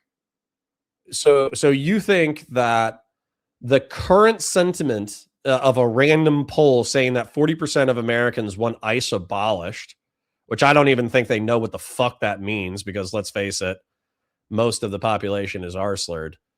But you think that, but what the fuck does that even mean? How many unjustified killings would be too many to you? 405. Does my tribal nation count? I actually like my police department. No. Times 2 Sav. I'll take your tribal nation shit serious when you tell me what kind of benefits you're getting from your tribal nation. I would say that cannot is accurate because that level of force isn't policing, it's military/paramilitary. A law enforcement by nature is a paramilitary organization. Violence is a spectrum, not a binary. Counterinsurgency operations have a shit ton of parallels with law enforcement work.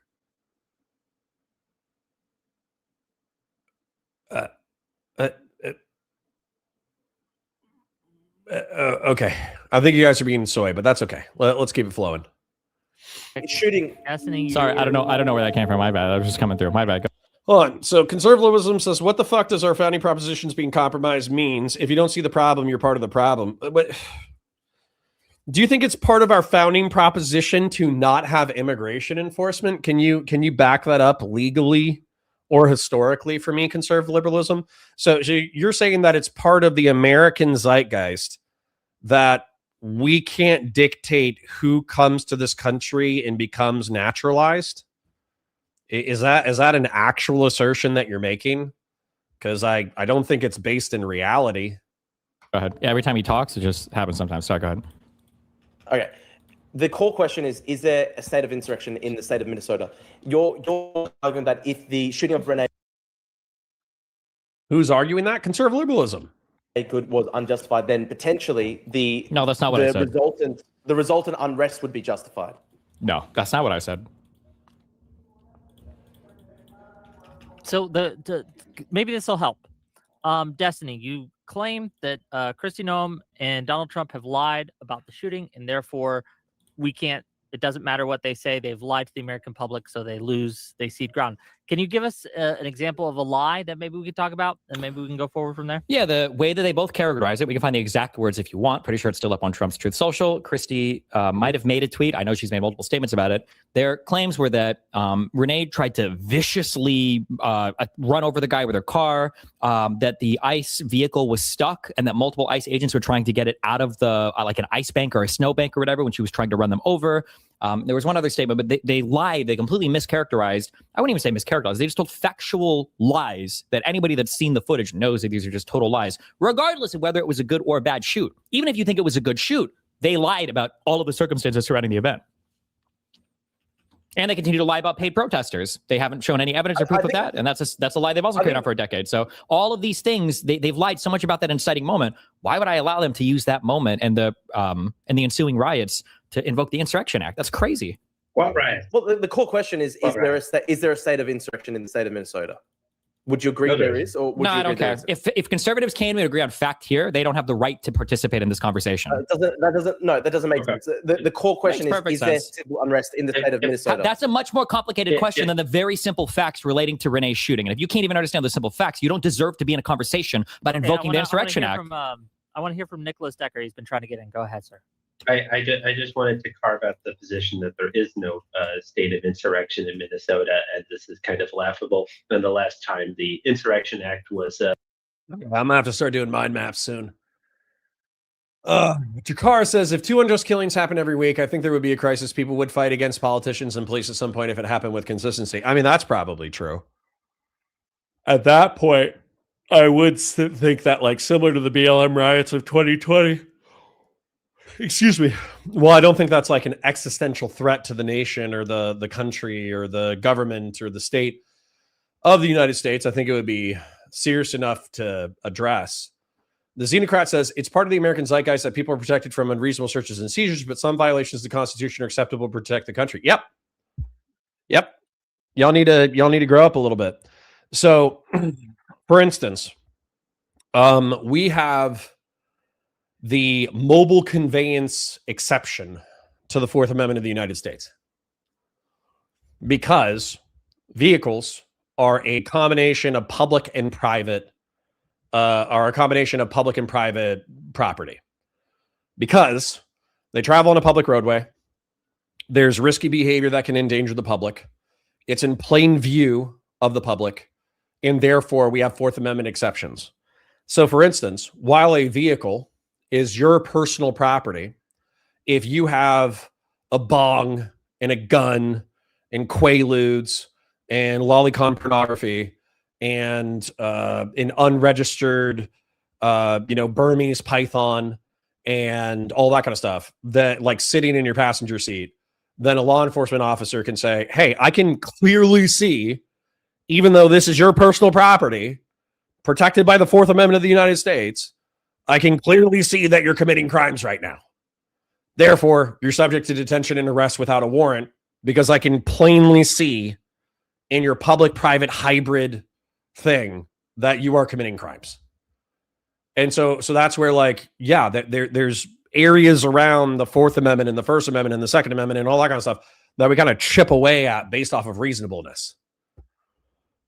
Okay. So pretending like that these statutes are sacrosanct, inviolable, and incapable of being understood with nuance is cringe. It's cringe and it's unrealistic. Times 2 Sav says, I get healthcare, roads department, a public works department with reverse osmosis, and per capita payments from the casino. No insane payments, but it eased the cost of living. Well, then your fucking community is based, huh? You're like a fucking Kuwaiti. You're like a Kuwaiti living in the United States. Boog says, quibbling about definitions, I know, but my idea of policing is using violence to protect the collective goals and values of the populace it's policing. Pushing the ideas of an outside group is not. Well, Boogs, I have to ask you, immigration enforcement, while you individually might not agree with the immigration laws as presently written, they were passed several decades ago, and they're still on the books and they're still enforceable. Those are laws passed by the local community. So how is enforcing those laws violations of the collective will of the community? And if they are violations of the local will of the community, then why wouldn't the community band together in, I don't know, some kind of like, some kind of democratic function, like, I don't know, elections, in order to pick representatives who would change the laws surrounding immigration? You know what I'm saying? Like, how are you arguing that laws passed by our democratic society are violations of the society's norms when we have a mechanism to fix those norms, which is themselves elections and legislation? That doesn't make any fucking sense to me whatsoever. So, anyways, was invoked with the Rodney King riots.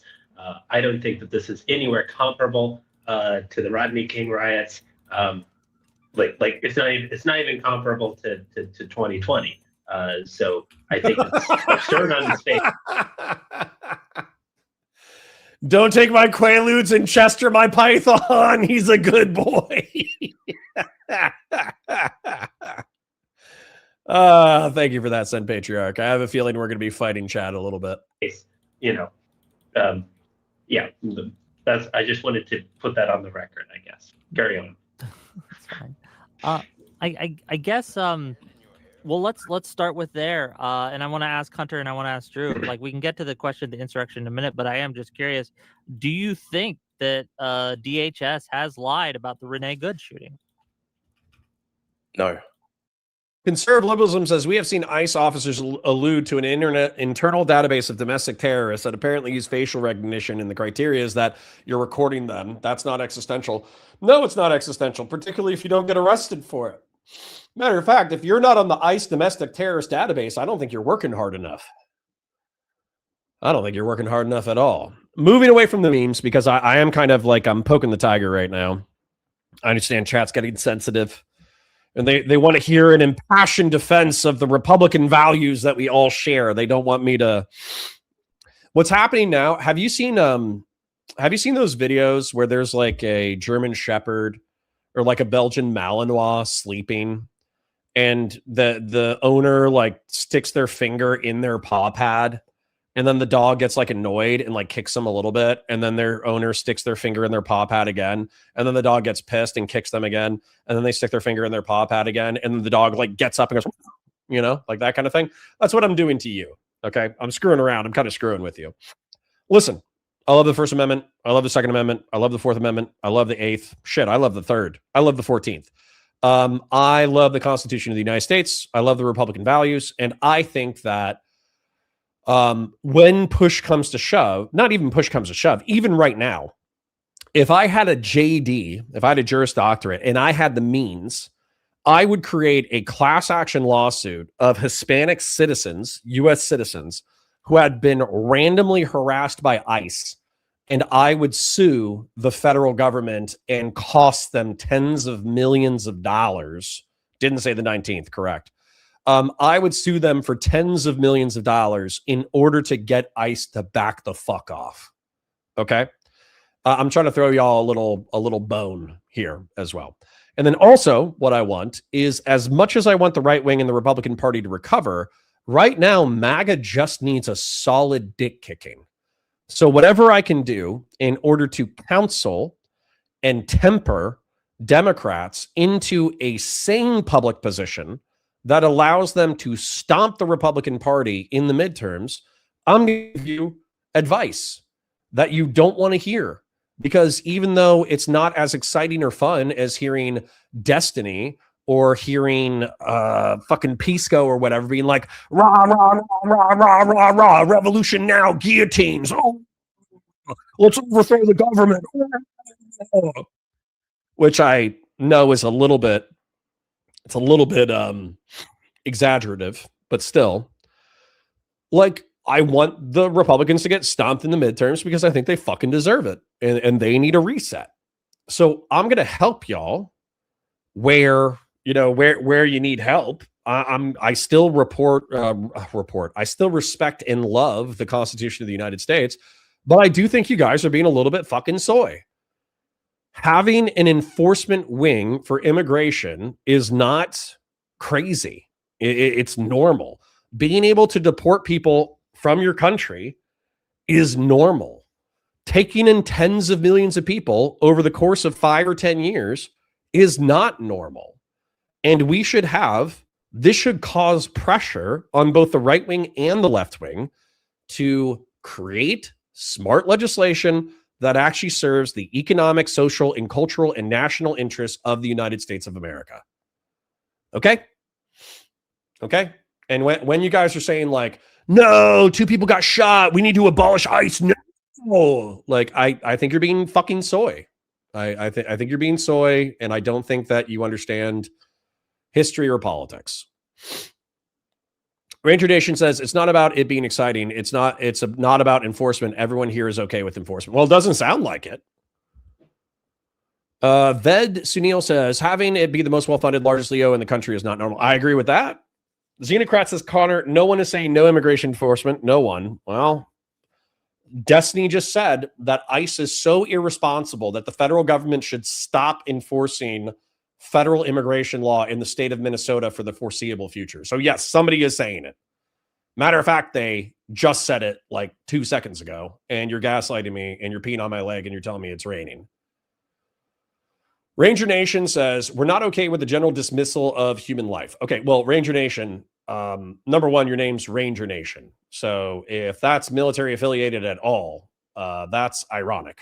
Rangers are some of the most dismissive people when it comes to the value of human life. I would also say I'm a former Marine. So for me, the value of human life can 100% be measured. And some of it can be dismissed, and some of it can be dismissed with statistics. Okay? So, sorry, might be the wrong channel. Might be the wrong channel for you. Time 2 Sav says, you're so close, Connor. Economically, we would depend on illegal immigration. Large parts of our agricultural sectors would collapse without them. Like I've been saying, they're politically convenient. Sure. But you know what I would like times 2 Sav? Because I've already discussed this ad nauseum, but I'll discuss it again because maybe you didn't see it. Is that I would like work visas for the agricultural and construction industries where minimum wage applies, where OSHA applies, and where workplace abuses can be enforced. So as an example, I was driving through the Carolinas. I talked with somebody who worked in the Carolinas as a nurse, I think. I forget where I got the story from. So if I make up some details, my apologies. But I know that the story is true.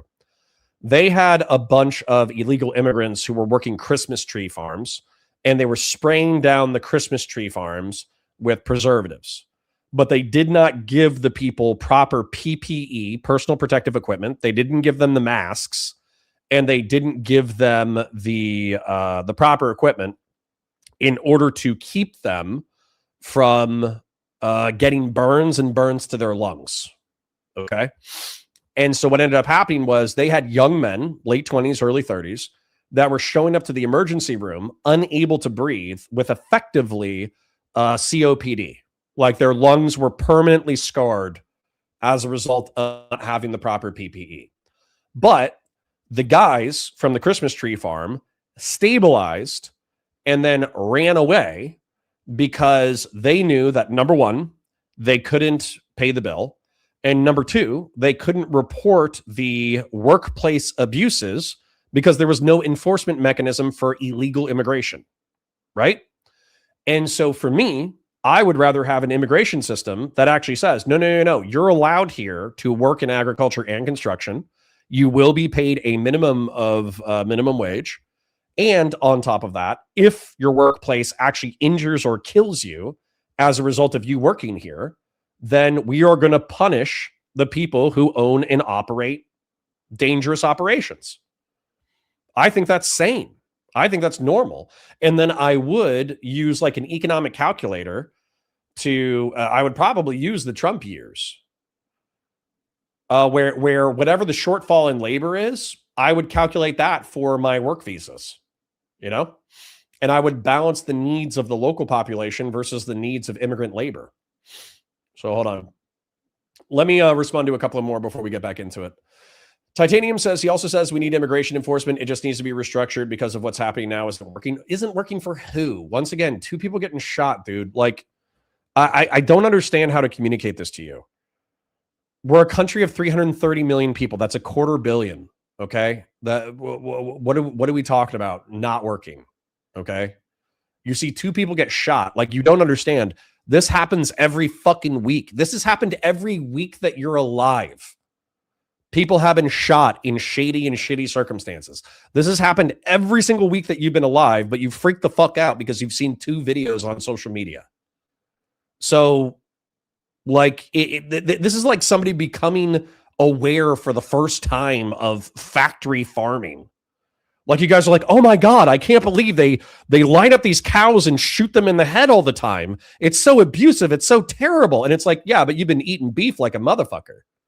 You've been eating so much beef, bitch. You fucking love beef. You know what I'm saying? Like, y'all are just figuring out how the fucking sausage is getting made. It's kind of crazy. Ranger Nation says, yeah, that's bad, Connor. If you can dismiss the life of your people, you're opening the country up to failure. These ideas you have is how we got here, with no one believing or respecting institutions. I respect my institutions. I just know that my institutions kill people. I love my institutions. I just know my institutions fucking smack bitches around and fucking kill people. So fund more fucking judges. Building out ICE after the fact is an unserious solution. Well, I mean, we agree there. All right, I'm going to engage a little bit more, and then I'm going to get back to it. 2Sav says, I'm at work, so I miss a bit of your takes. I can agree with that. It's just been trying to say we're politically convenient to exploit in multiple ways. That's why immigration reform hasn't come. Sure, I'm with you there. Keep Your Bill Stein says, racial profiling, Kavanaugh stops. Sure, I think Hispanic people should not be subject to detention by mere fact of being Hispanic. Ranger Nation says, and that's bad, Connor. This is why no one likes cops. Fair enough. Fair enough. Kylov says this isn't the take. The main problem is the tactics being used are absurd and outright increase the chances of such killings taking place. Sure. We've talked about officer caused jeopardy, and we've talked about the disarm versus yelling gun tactic, and we've talked about less lethal approaches to people with edged and improvised weapons. Most of us are sociopaths, don't want our institutions killing people. If you don't do better, America will fracture. Ranger Nation, are you 14? Are you 12? How do you think this whole thing works? This whole thing runs on blood and money. So I don't know what to do for you. What about arresting journalists? It's cringe. It's bad. What do you want me to say? Anyways, back to the content. If I keep fighting you guys, I'm going to get like 10 guide for the next like 10 hours, which is fun for me. But we should continue the content for the sake of flow. Is she a domestic terrorist? I haven't. That's obviously a matter of opinion. Like, that's not a falsifiable. It's a matter of opinion. If the president of the United States says that she's a domestic terrorist. Yes, that's obviously like a characterization. It's an extreme characterization, but it's like what would falsify that? Like, or prove it right? Like, enough with the audio things. Okay. It's like if you said that somebody's lying. Destiny's being a twat with the audio again. Okay, so has Ranger Nation? Connor likes getting 10 guide. Okay, so hold on. Was Ranger Nation like not here or something? Has he missed like the past 2 weeks of content? Because I swear to God, we're getting spun up. So here's my suggestions for reducing in-custody homicides. All right, and give me a second. Like the stream, share it with your friends, engage with chat, super chats if you got them, memberships if you got them. We got 17 donations on the day. I want to beat 20 donations.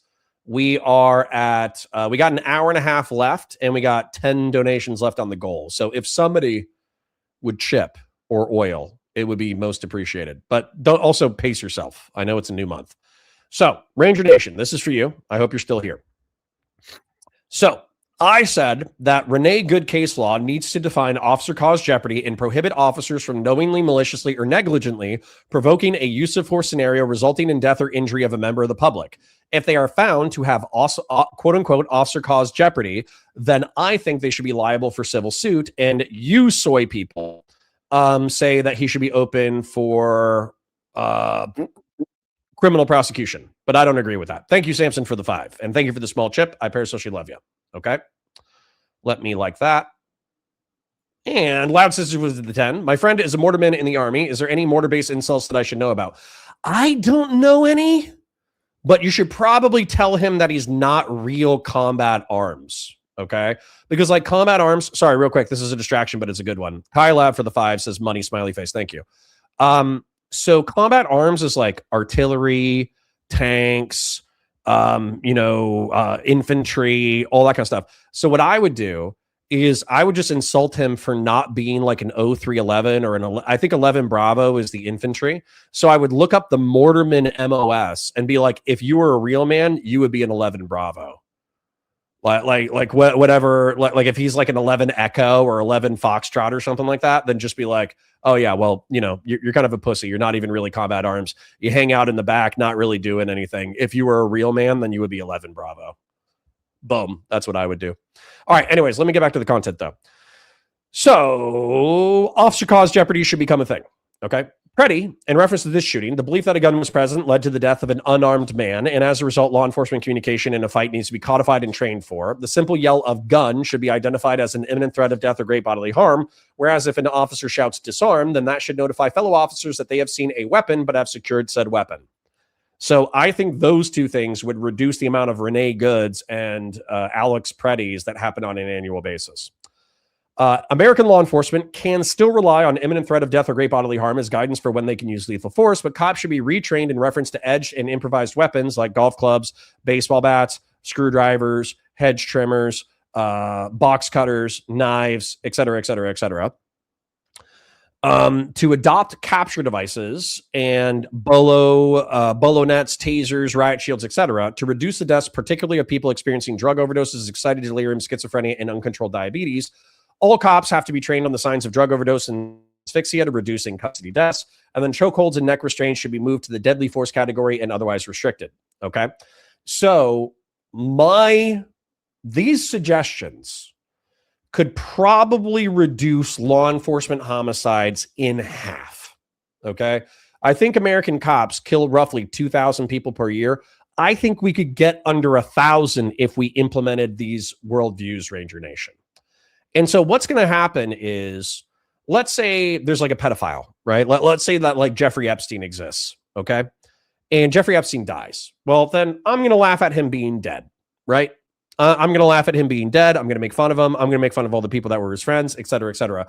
And so you can say that my callousness towards human life is not good. And if adopted in a broad cultural sense, would actually make a worse two bloopers. I love that, Fatsimo. Whoever asked that question, Loud Scissors, call him a tube loober. That's amazing. A tube fluffer. I like tube loober better because it plays off the tongue. But anyways, the point is, I don't have to agree on the sanctity of human life in order for us to substantially reduce police homicides. We could just agree on the prescriptions and then substantially reduce homicides. You know what I'm saying?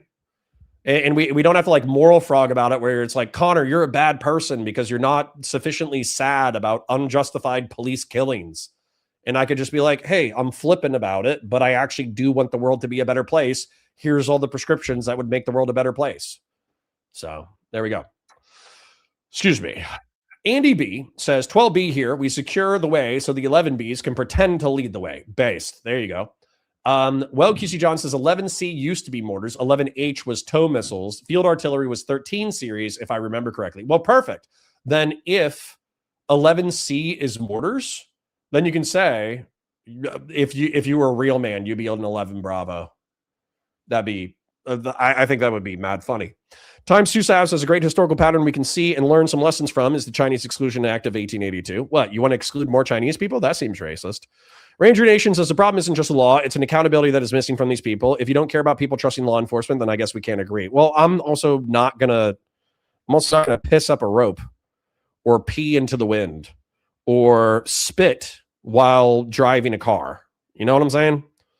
Like, you're asking me to fix a problem that ultimately is not going to be very fixable. Most people don't. I don't like cops. During the debate, I had a debate recently. I forget who it was with, but I had a debate where they were like, "Oh, Connor, like you don't get it, man. Like we like good cops. We just don't like bad cops." And I'm like, I don't like good cops.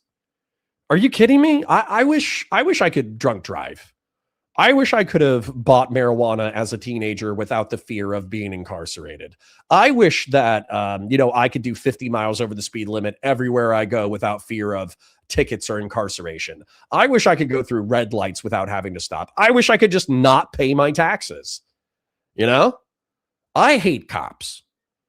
So saying like, oh, well, society's not going to be totally fulfilled, bro, until everybody loves cops, and cops should try to, gain the trust of the community. It's like, yeah, like cops should help you get a cat out of the sewer or a cat out of the tree, or they should pick up wild animals in the middle of the highway and put them in, back where they belong. I mean, I've done that shit. Whenever they can give you a break on a ticket, they should give you a break on a ticket. You know what I'm saying? But pretending that like cops and members of the public have to be friends or we're failing as a society, I think is cope. Anyways. Sure, you're right, but everybody is kind of mad at the harm that was done, and problem solving immediately after isn't exactly helpful. Well, Officer Nasty, I'm just going to say you sound like a girl who is saying like, I'm not complaining because I want you to fix my problems. I'm complaining because I want you to hear what my problems are. That's what you just said to me. So. All right. Back to it.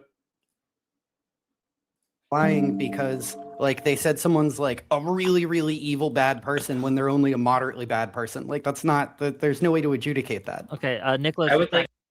Officer Nasty, I'll save you. I feel like nobody will accept Connor's take, even though it's technically right. These would help the problem. Like, sure, you're right, but everybody's kind of mad at the harm that was done, and probably problem solving immediately after isn't exactly helpful. I still stand by me calling you soy. Go ahead, Nicholas. I would like to offer the counter position that Hunter Ash is a pedophile. That this is not, in fact, a matter of opinion, but attested to by their own statements. And that I think if somebody made the characterization that somebody was a pedophile or a domestic terrorist or any other sort of insult like that, making it, if it were totally groundless, would in fact be lying about them. Now, it isn't. Somebody says, back to work for me. Have a great rest of the stream. Thank you, Kylav, and thank you for the chip. I appreciate it. Lying in this case. But although I do feel bad about holding that against you because it's not something anyone can control, so I kind of I apologize for dirty tricks, but yeah. What? Okay, well that's ridiculously false. Yeah.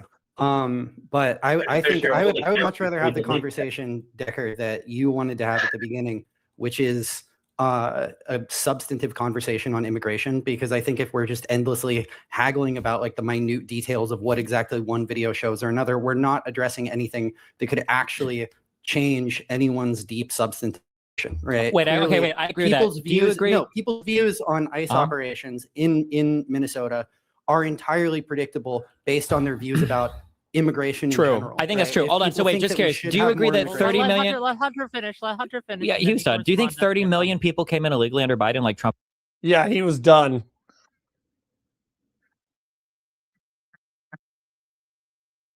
Oh my God. I'm not gonna lie. That's pretty funny. Like the moderator says, hey man, let him finish. And you're like, yeah, he was finished. Anyways. Oh, what a dick. That's funny. But said over and over again.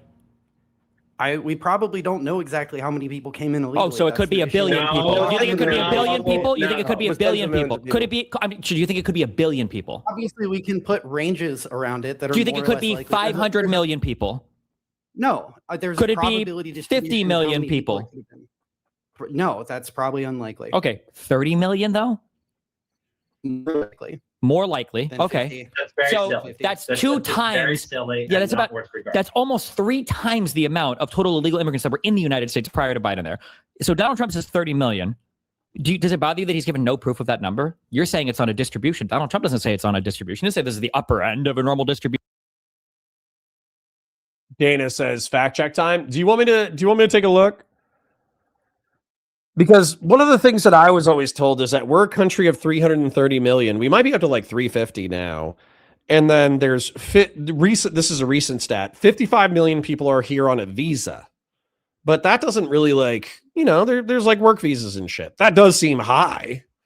Like I should just Google it instead of guessing. So what's the current population of the United States? I think it's going to be like 350 million. What is it? Yeah, 342 to 349 million. Okay, so we were at 330. We're at 350 right now.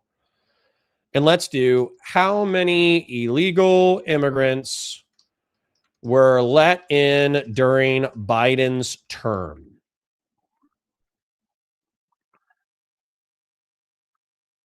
So, total encounters. U.S. CBP logged more than 10 million migrant encounters nationwide from February 21st to 2024, with approximately 8 million of those occurring on the southwest border. Okay.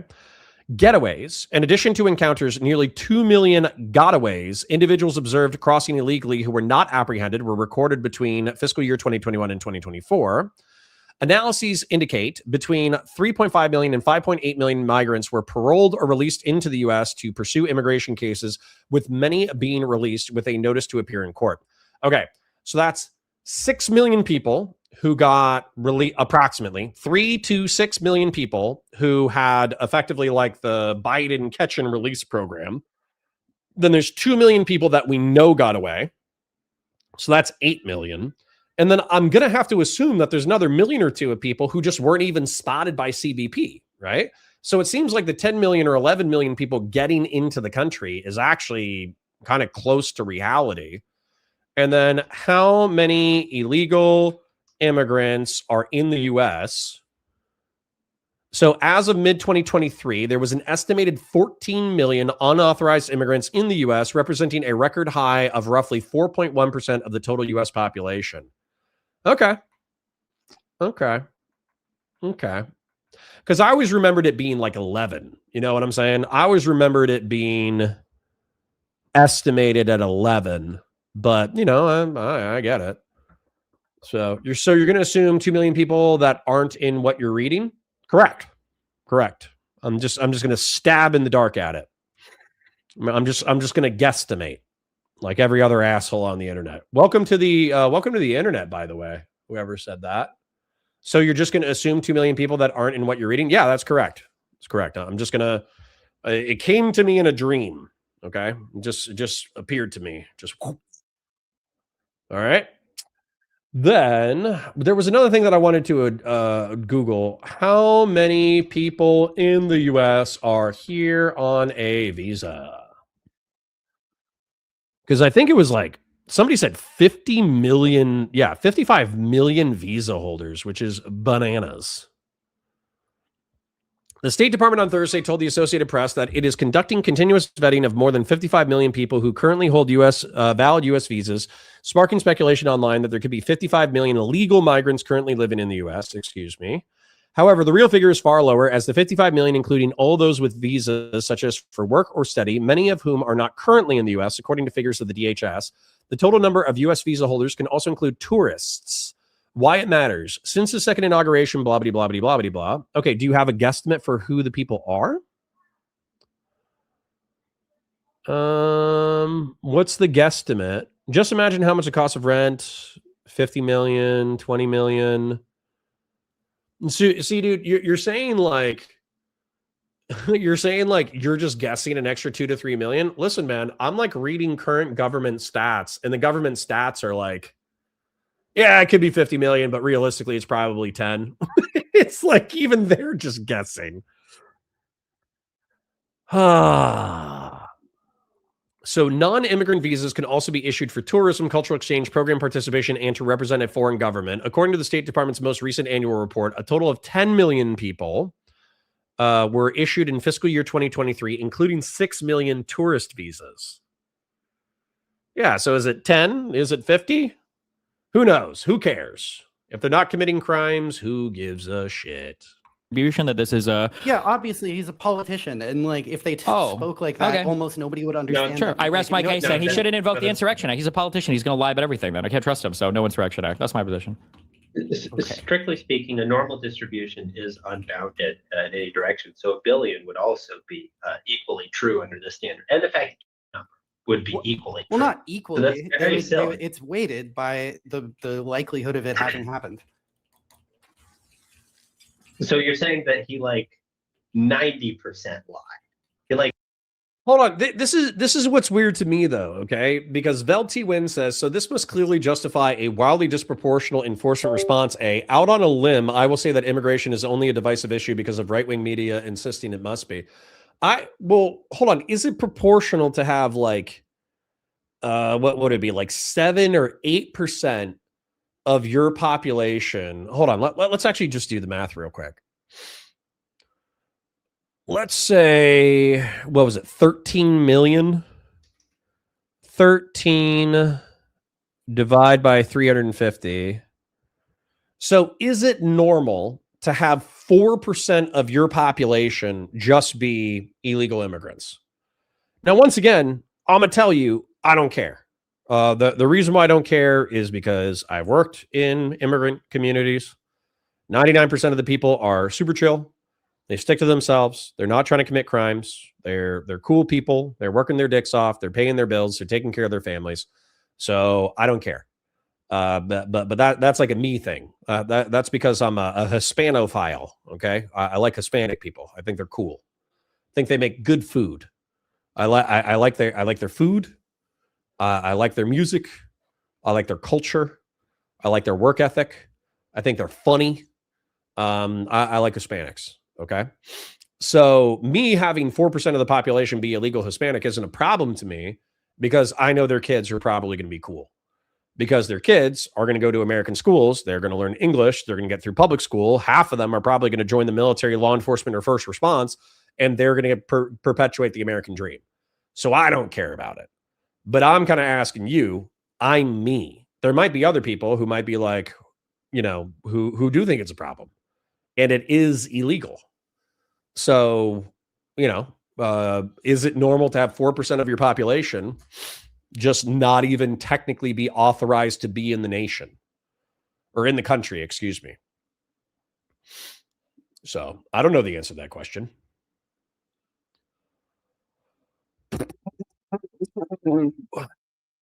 Okay. Veld says it's not 7, it's like 4 or illegal immigration. You just read that. Sure. In a country full of immigrants, lol. True. Dana says, remember this administration talks in millions, billions, trillions, regular people working with hundreds, thousands, 10 to 520. Yep. Maxu Taibi says, I'm in Saudi Arabia where like 40% of the population is foreign born, so I couldn't care less. Well, right. But let's just say there's other problems with that labor pool, like human rights. That's funny. America has had tons of immigrants since before the nation existed. Okay, and yes.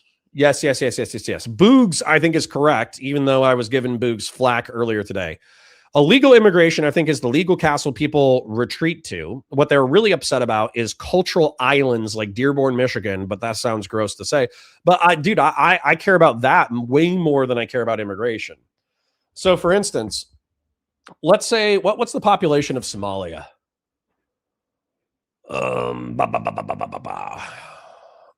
Population of Somalia is 20 million people. Okay. So let's say that we just moved all of Somalia into the United States overnight. We have 20 million Somalis. Okay. Now, if they go to school, if they work, if they pay their bills, if they raise their family, if they don't participate in Islamist attempts to overthrow the local government, if they don't participate in jihadist terrorism, if they don't eat local animals that are not fit for consumption, like dogs and cats and all that kind of stuff, that's a Haitian meme, obviously, from the 2024 election. And if they went to school, learned English, and started working, I wouldn't give a shit. I would give zero shits about 20 million Somalis coming tomorrow, as long as they actually integrated into the American social fabric. Okay. But piracy, they shouldn't be pirates. They should be privateers. Okay. The government should hire them to enforce counter narcotics activity in the Caribbean. You know what I'm saying? So that's where, for me, integration is more important than immigration. But I have to balance these things because we do have things like Islamism. We do have things like jihadist terrorism.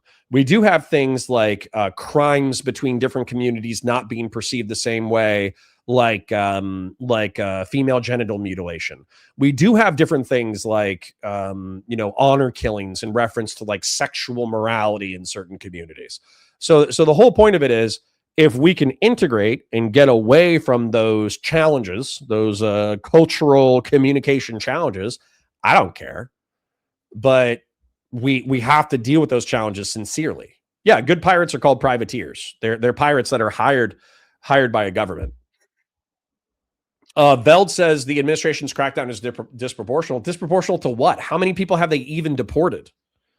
I don't even think they've gotten that many people. That's the thing that I was making fun of MAGA for, is they think that like by deporting a few 100,000 people, they're going to make a dent in illegal immigration. And I don't think that that's true. How many people has the Trump admin deported in 2025?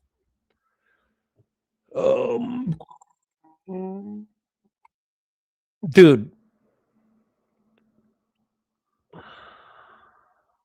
Hold on. Let me see if I can get a better one.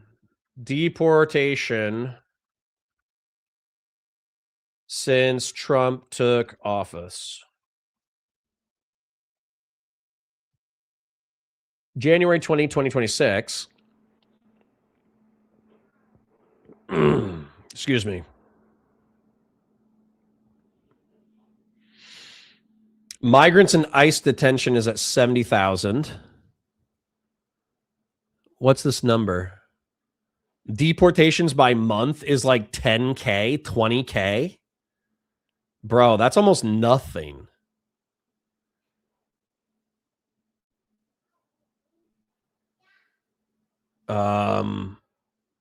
Year to date for, this is crossings, not deportations. So, I mean, the real news is that crossings are at like an all-time low. Crossings are at like 0 because it's not worth the risk. That's the thing. But let's just take like a monthly number. Hold on, stop scrolling, you monkey. There we go. Let's take a look at deportations by month. Totals are approximate. So we got like 17,000 in June, which was the highest. Trump's been in office since February. So let's just say it's 20,000 people per month times 4 years. So that's going to be 12 months per year times 4. So, dude, he's going to get 1 million. He's going to get 1 million people by the time he's done. And then why do I have a feeling that we're going to go back to the status quo once Trump's out of office? So, yeah, man, I wouldn't freak out about it too hard. We'll be fine. Like, mostly lied. It's not a 100% lie. It's just a very relatively exaggerated, improbable figure. Yeah. Oh my God. Okay.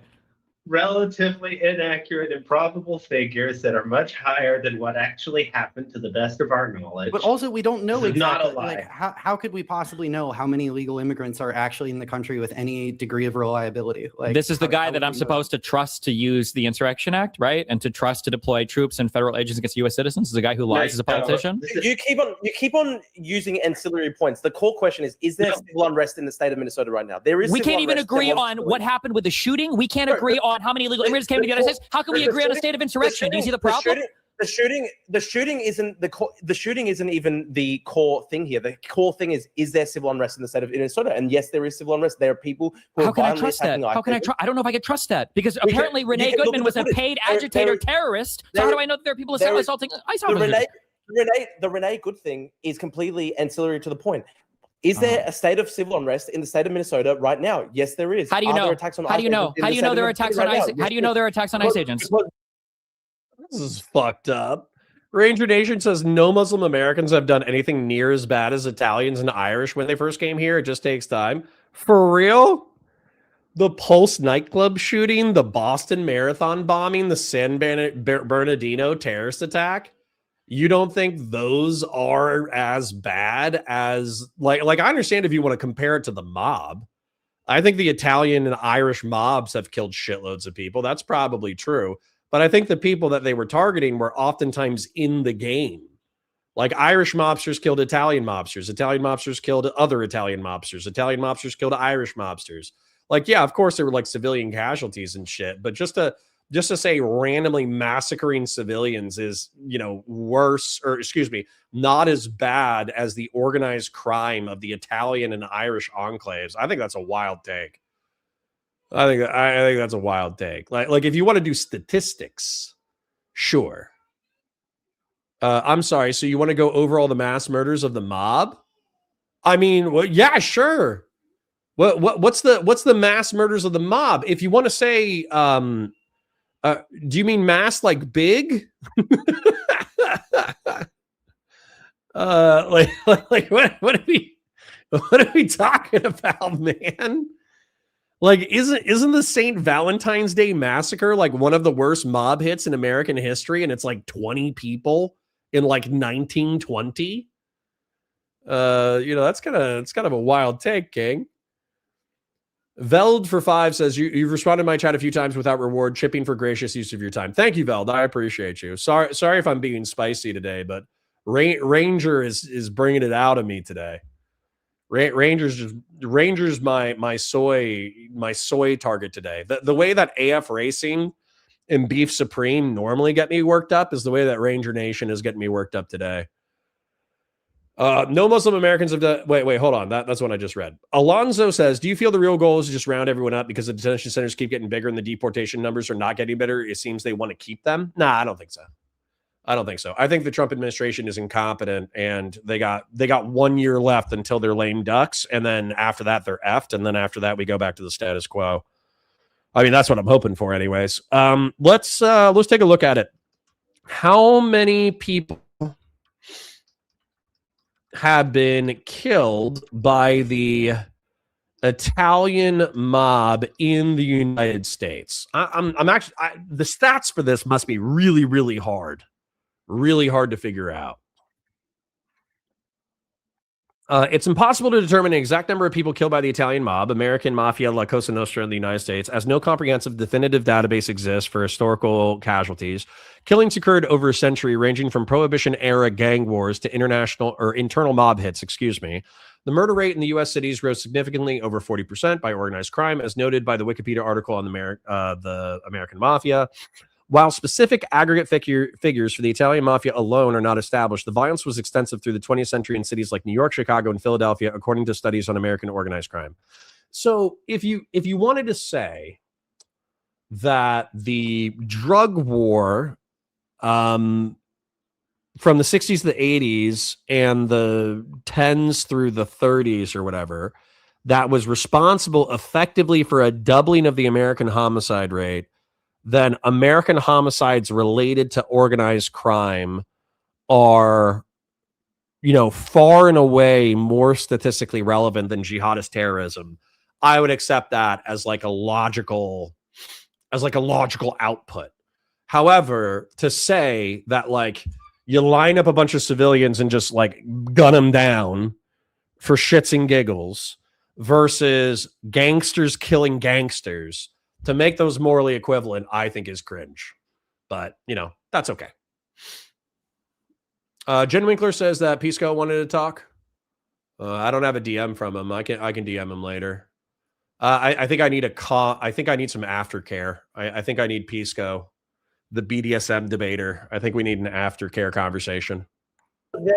Because there are videos of this everywhere. It's very easy to see. So? I mean, Wait, I don't know. I don't know who those people are. They could be deepfake AI. Maybe he's just a politician exaggerating. Drew. Send me a clip of one of the videos and we'll watch it on screen. And you have to prove that it's not a deepfake AI as well, also. And I'm going to need the birth certificate of the guy, and it's got to be better than Obama's because we didn't trust that one either. Remember, go for it. That's retarded. This is retarded. It is. I agree. It is retarded. Thank you. Yes, I agree, King. No, it's retarded to bring up birth certificates or whatever. There's literal footage of. There was footage of Renee Goodman as well, but we can't agree on that either. So there's photographs. There's photographs of like Will Stencil, the famous Twitter guy, just like chasing after ICE agents in his car. Yeah, there's photographs of there were photographs of documents that were classified strewn across the floor of Mar-a-Lago. We don't believe in that either. So why should I believe in any of these photographs? Okay, can I back up to like estimating the illegal immigrants? Here's the thing. Drew, go ahead. They are trying to use. Sorry, somebody said something interesting. I thought that the Pulse nightclub shooting happened in France. What am I thinking of? You're thinking of the Bataclan. So there was the Bataclan and the Bastille Day terrorist attacks, and then I think simultaneously there was Pulse nightclub. So Pulse nightclub happened. Well, number one, Boston Marathon bombing. Two douchebags from Chechnya, the Sarnaev brothers. They set off pipe bombs at the Boston Marathon, and they killed, like, I don't know, half a dozen people or a dozen, and like maimed a dozen people. And one of the people they killed was like a 5-year-old. So the fact that Doshkar Sarnaev is still alive, if you gave me a pistol, I would actually just shoot Doshkar Sarnaev. Like if the state was like, "Hey Connor, this guy either sits in prison for the next 20 years or you do it," I would do it. So Doshkar Sarnaev should go. But anyways, there was that. Then the Bataclan was jihadists from Belgium. They weren't from Overijse. They were from a different city that was near my city. But anyways, they were from this like famous Arab Muslim neighborhood in Belgium. They went to Paris and they attacked an American rock band, something Eagles. I forget what it was, but they massacred like 50 to 100 people. And then French SWAT had to go in and kill them. And the French SWAT riot shield is wild. They have the ballistic riot shield that the French cops walked in with, and it is riddled with bullets. Like actually the French cops, Eagles of death metal. There you go. So the French cops who went into the Bataclan in order to kill the jihadists, they have like my eternal gratitude, and they're heroes of mine for the fucking balls that they have. Yeah, there's the Charlie Hebdo attack where Charlie Hebdo did some satirical depictions of the Prophet Muhammad, and a couple of jihadists walked into their offices and like gunned a dozen people down. And then the Bastille Day attack. So Bastille Day is their Independence Day. It's France's Independence Day. So everybody's out, everybody's, looking at fireworks and all that kind of stuff. And I think on Bastille Day, it was either one truck or two trucks, but they loaded up a bunch of trucks with like cement blocks to make them as heavy as possible. And they drove it through the crowds on the beaches of France as people were celebrating. And effectively, I think they killed like 150 people because the crowds were so packed and there was nowhere to go. So people just had to stand there and get crushed by a truck of peace. Yes, exactly. And then there were like several German Christmas car attacks where effectively like the Christmas market during December, when you're supposed to be shopping with your family, there are some jihadist dickheads who like rented cars and trucks and just ran them into Christmas markets.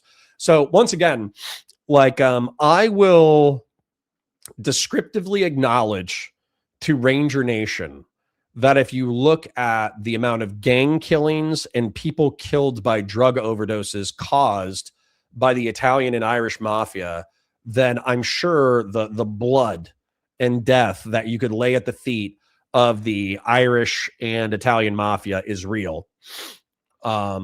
Israel. However, and substantially dwarfs or drowns jihadist terrorism in the Western world. However, I do think jihadist terrorism is morally different because of the targets it picks. What about the effects of Christian terrorism on our nation? Like what? Tell me about it. What Christian terrorism that you what Christian terrorism are you referring to? Like if you want to say like Christian nationalists helped seize the capital of the United States on January 6, 2021, I'm all ears on the existential threat to our republic. But I would be curious if you had any comparisons. The Oklahoma City bombing was not motivated by Christianity. Are you serious? Eric Robert Rudolph? Which one's that? Which one's that? OKC was like a sovereign citizen bombing. Eric Robert Rudolph. Eric began his violent attacks on July 27, 1996. The spectators watched the Summer Olympics. He planted a bomb in the Centennial Olympic Park in Atlanta. Did they even die? Did anyone die in the 1996 Olympics Games bombings? I thought there was like an R-slurred security guard who notified people. 2 people died as a result of the Centennial Olympic Park bombing. 2. Okay. Sorry. Yeah, the Bastille Day attack and the Bataclan like smoke that by a large factor. Guys, we don't have to get spun up on it, okay? The only thing that I'm trying to communicate to you is jihadist terrorism punches above its weight class. And I think it's morally dubious to say it's identical to gang activity. But we don't have to agree on that. Let's keep the content moving. Completely ancillary points to just bog down the debate, bog down the whole thing. They can't. Isn't that admit frustrating when people question, can't agree on reality, and so you can't actually have a conversation about literally anything? That's gotta suck, the huh? whole question is, oh wow, Trump lied about everything. 6 months ago, Trump lied 6 seconds ago. If Trump is breathing, he's lying. Oh wow, Trump has exaggerated statements in the past. Therefore, a state of civil unrest in the state of Minnesota is justified. That's your argument. It's retarded. If Renee Good being a terrorist is your opinion, man, then a state of civil unrest, that's just your opinion, man. We haven't even said Renee Good is a terrorist. We haven't said anything like that. No, but Donald Trump did, and he's the one who's going to have to make the evaluation for whether or not he should invoke the Insurrection Act. There is there's demonstrated evidence of far left groups going around harassing ICE agents in the state of Minnesota right now, and you can't Which far left group? Which far left group? Which far left group? You know as well as I do that which far left group? Name one. Name one. There are amorphous groups. We all know that, Destiny. Name one. What group? No. Wow. So it needs to have. Oh my God! They didn't have a name. Yeah, a group usually has a name. Usually they do. Wait. Can you think of a group that doesn't have a name? Sorry, this is obviously retarded. I mean, I agree. Yes, we all know. Hang on. We all know. Give me a minute. Hang on. Give me a minute. Drew, give me a minute. Let me finish my point. Hold on a second, but you gotta let me do some housekeeping here. Wick, I was cut off, and I just want to. I know you were cut off. I'm going to give you the mic as soon as I say this. I'm going to give you the mic back as soon as I say this. Sure. I'm just reminding everyone, if we're going to yell over each other, if we're going to talk over each other constantly, no one can hear anything. But we do got to kind of try to get order in this court, and we do got to want to go and answer each other's questions when they are asked. So, Drew, you have the mic again. You've claimed there's civil unrest. Give us your argument, and then we'll talk about it. We all know that these kinds of anarchist groups don't have, formal charters. They don't have, they're not as organized. For example, this is just retarded. Destiny is literally retarded. Destiny is a cuck. He has been cucked so many times. His wife divorced him because he's a cuck, and he is a terrible father. And his own son attests to the fact that Destiny is one of the worst fathers. Go back to the unnamed. Go back to the unnamed mystery groups. Go ahead. No, tell us, Drew. Tell us, Drew. The unnamed mystery groups. Quick, China's coming to take you again, Drew, for the 50th time. China's coming to abduct you. Give us more of the unnamed groups, Drew. Go. This is completely retarded. I was actually going to avoid personal attacks against Destiny, but he actually put a sign behind until I played soundboards, and then you were like, Destiny. Come on, okay, come on.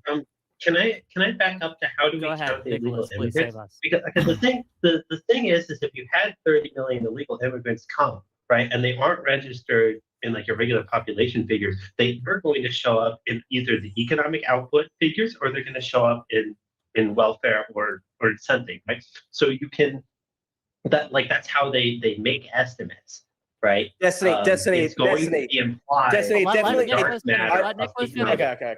Let Nicholas finish. Okay. And so this is something of a a conspicuous omission. I have not seen anything, remotely alleging that many immigrants. I tend to believe the estimates of how many legal immigrants there are out there, and that's why I'm inclined to think that not only is there aren't 30 million illegal immigrants here right now, there's certainly not 30 million that came in a 4-year period. Stu, yeah, I think 30 million is obviously exaggerated. And if we were at like 10 to 15 million or whatever, I don't think that's an existential threat. I also do think that what's going to happen is Trump is going to waste his political energy attempting to do the mass deportations, but they're going to be so largely ineffective that we're probably going back to the status quo, where the agricultural and construction industry will be reliant on illegal labor. Although I do think that we should reform that, obviously. And did anybody say anything about the CSA? Sorry, I'm at work. Yeah, some people were bringing up like the Lord's Resistance Army and a few other Christian militias, but basically what I would need is I would need casualty stats, okay? So if you bring up like, I don't know, some 1980s like Christian militias who murdered like 3 people 40 years ago, then yeah, I'm just going to be like, okay, whatever. So that's kind of, what the fuck? I don't think that's comparable. Jihadist terrorism. And by the way, I'm being like kind of generous with my definitions by like limiting jihadist terrorist casualty stats exclusively to the Western world. Whereas as soon as we open that up to Middle East and North Africa, it becomes a fucking bloodbath. Because you could argue that the civil war in Syria and the civil war in Iraq and the civil war in Afghanistan were like the vast majority of the participants were Islamist or jihadist organizations, and the vast majority of the casualties were caused by said organizations. So when you tell me like, oh, in the 1980s there was this Christian militia that murdered 2 people, it's like, okay, all right, that's cool, I guess. Co6 Zap says, how do you weigh outright terror attack versus indoctrination and oppression at a government level with religion as a justification? I don't think I can. I think that's really, really, really hard. So, for instance, one of the things that's really interesting, I actually really like that question, Zap, by the way. One of the things that I think is really interesting is if you look at China, China has an arguably safer society than the United States. Their street crime, their murders, their rapes. Now, obviously, they could be cooking the books a little bit, but even if they're cooking the books, it doesn't really matter because since they don't have private firearms, they have violence and homicide rates comparable to Europe.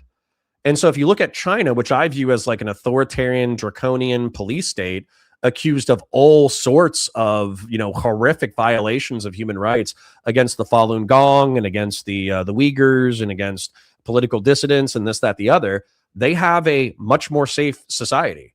However, conservative liberalism kind of hits it there. Safety isn't king, freedom is. Well, I think freedom is a virtue amongst a dozen other virtues.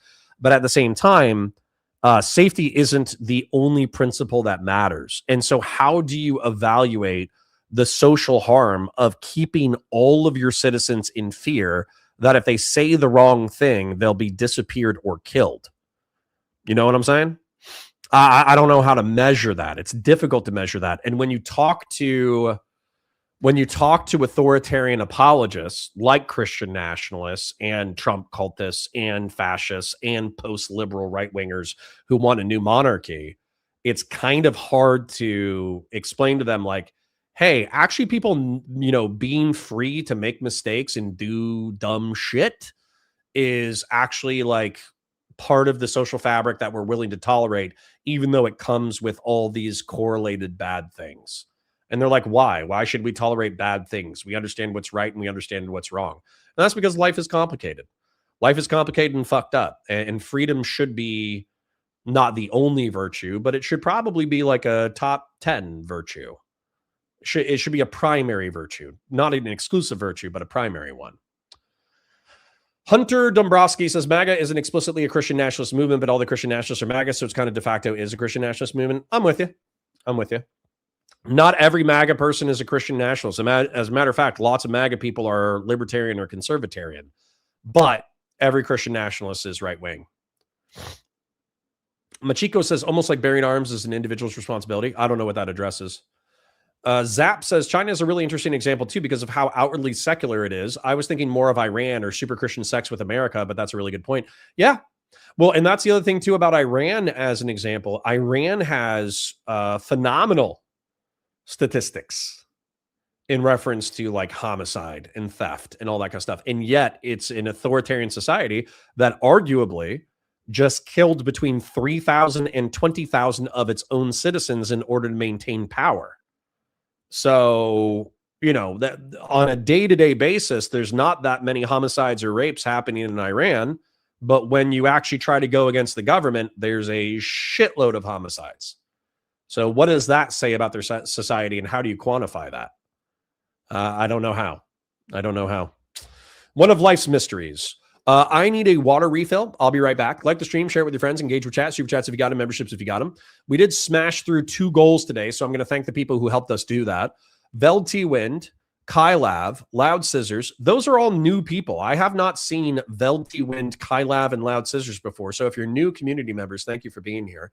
Samson, Send Patriarch, Grid, good to see you, King. Thank you for the 20. Fast and Bulbous, AK Batu Sai, Fell Runner, Audacity, Anonymous Chatter, Real Serious, Old School, Audacity again, Grassroots with multiple donations, Mr. Birian, hard at work, thank you, King, Vazraka with the gifted membership, Old School with the 5, and then Grassroots with the oil with the 10 gifted. Thank you, Kings and Queens. Like the stream, share with your friends, engage with chat, super chats if you got them, memberships if you got them. One more chat before I go to the restroom. Times 2 Sav says, if you're aggregating all jihadist violence across Africa, then you have to aggregate Christian militias. Lord's resistance army alone killed 100,000 people using biblical justification. Okay, the Syrian civil war was 500,000 people. The Iraq war was 200,000. The conflict in Afghanistan was probably 200,000 or 300,000. So you've brought up a single Christian militia in like what, northeastern Africa? I don't even know where the LRA is, but like the LRA. So now you're just off of 3 conflicts. You're like 1/10 of what Islam perpetuated. And that even on the same continent, you could just go to whatever's happened in, what is it? It's not Kenya. It's one of those, where's Al-Shabaab? You know, give me some Al-Shabaab stats. Well, let's find out what Al-Shabaab is up to. But anyways, I'll be right back. It would have shown up in economic outcomes, and it hasn't. Yeah, I mean, I'm happy to accept that. So what's the most accurate figure you've seen? It's around 10 million. Okay.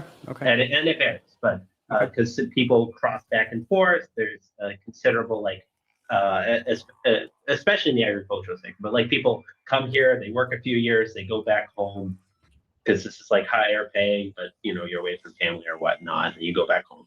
Sure. So significant error bars, but centered around like the. I would not say there are significant error bars, and I really have to push back against. Okay. Yeah. So you think the estimates are pretty good?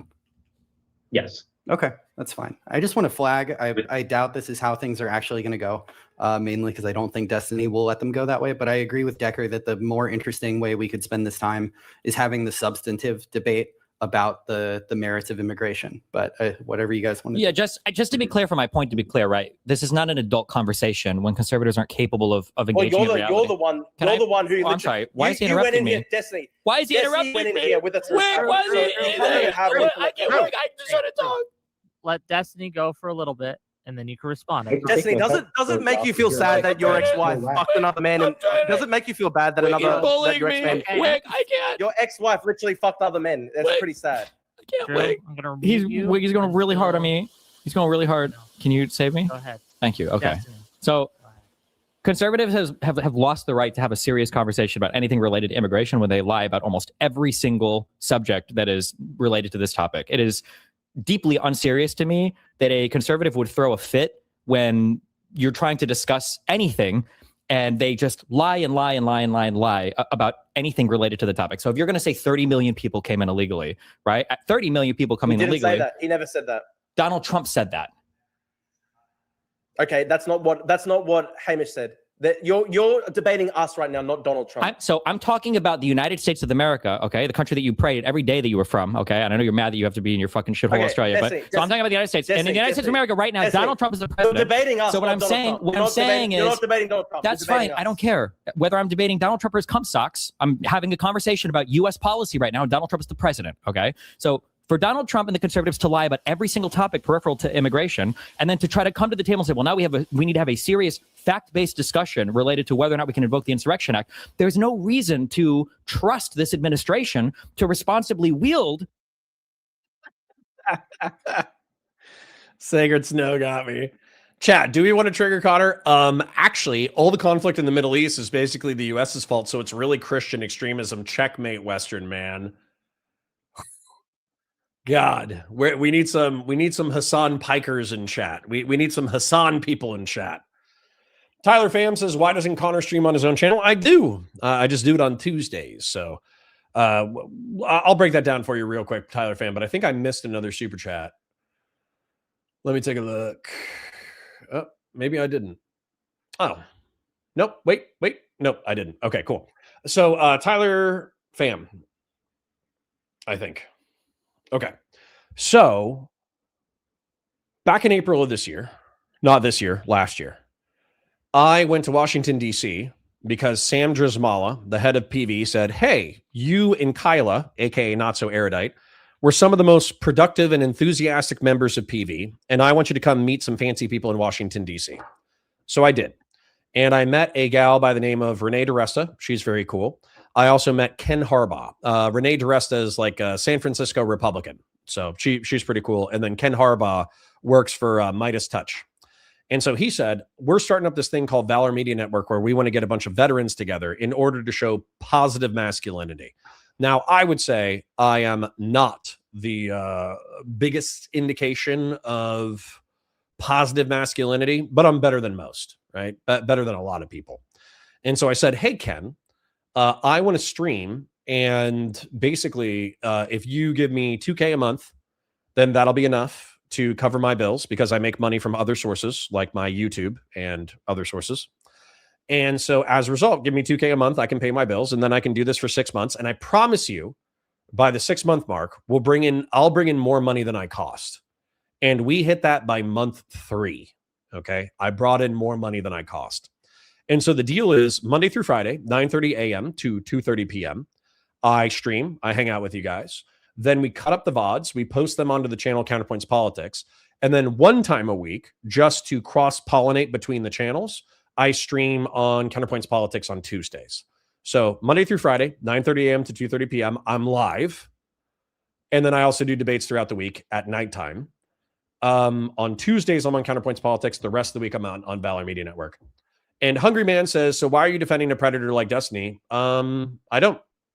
If you want to check out some content, go check out some old content. There's one that has like sin, forgiveness, atonement somewhere on there.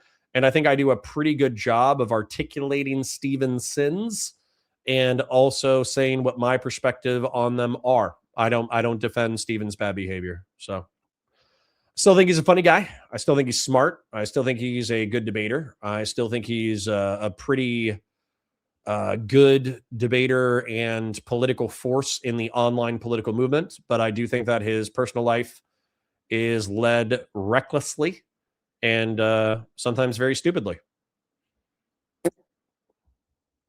Any kind of power like that, irrespective of the fact that they've already lost on multiple court cases with their forcible deployment of the National Guard to other states, with the deployment of the Marines to California, with their inability to accept any of the state's autonomies with how they want to do any of their local policing. Like, why would I trust this administration? The lies are just one part of it. Why would I trust this administration when they can't engage with the fact of the matter, or literally anything, to responsibly wield any kind of federal deployment related to the Insurrection Act? It's nonsense to me. That's not a serious conversation. And to translate that a little bit, and this is to Hunter and to Drew, how can the public trust this administration to wield their power? And let me wait, and then they can both answer. But just to add to that, so it seemed like a joke earlier when I was asking what groups. Oh, it was Well QC John. I don't know if I addressed this, but Well QC John with the 5, just in case you forgot me again after this weekend left my ass off. I didn't. and you are a valued member of the community. Well, QC John, thank you for being our chaplain. Donald Trump and the rest of the conservative. How many months are left? Well, I mean, we're cash positive, Tyler fam. So I might do this until you guys either give me a heart attack or a stroke and I die. Yeah, I'm probably like as long as I have enough money to pay my bills and I am able to take care of my family, I'm gonna do this job until you guys trigger the fuck out of me and I have a stroke on stream and then die. So how many months are left? Let's take like the next 40 years. What's 40 times 12? 40 times 12. So I'll be doing this job for another 480 months, God willing. Have said for a decade that there are mass paid agitators and paid protesters, and they claim that Renee Good was part of one of these paid groups. If these groups are fictitious and they don't even exist, and if Donald Trump has taken the exceptional step to use... Short Stack Goblin shows up, says, hey, is Connor being an idiot on this? Guess what? I banned you for 1 minute, you idiot. I'll be an idiot as much as I want to be. Don't be soy in my chat. How's that, Short Stack Goblin? An executive order for the first time that I'm aware of in U.S. history to label a domestic group a terrorist organization, Antifa or whatever. Why would I trust him to send in any kind of insurrection acted authorities to go after who? I don't know who he's going to go after. The Democratic Party, liberals in general, or who? Yeah, that's, yeah. You gotta let him answer. You gotta let him answer. Yeah, go for it. Okay, we're gonna give it to Hunter, then we're gonna give it to Drew, and then we'll see what they have to say. Go ahead, Hunter. Yeah, so on the groups issue, this is from Reuters. This is with respect to Renee Good. Good was active as a volunteer in a network of neighborhood patrols comprising hundreds of community members and organized by local activists to track, monitor, and record ICE operations in Minneapolis.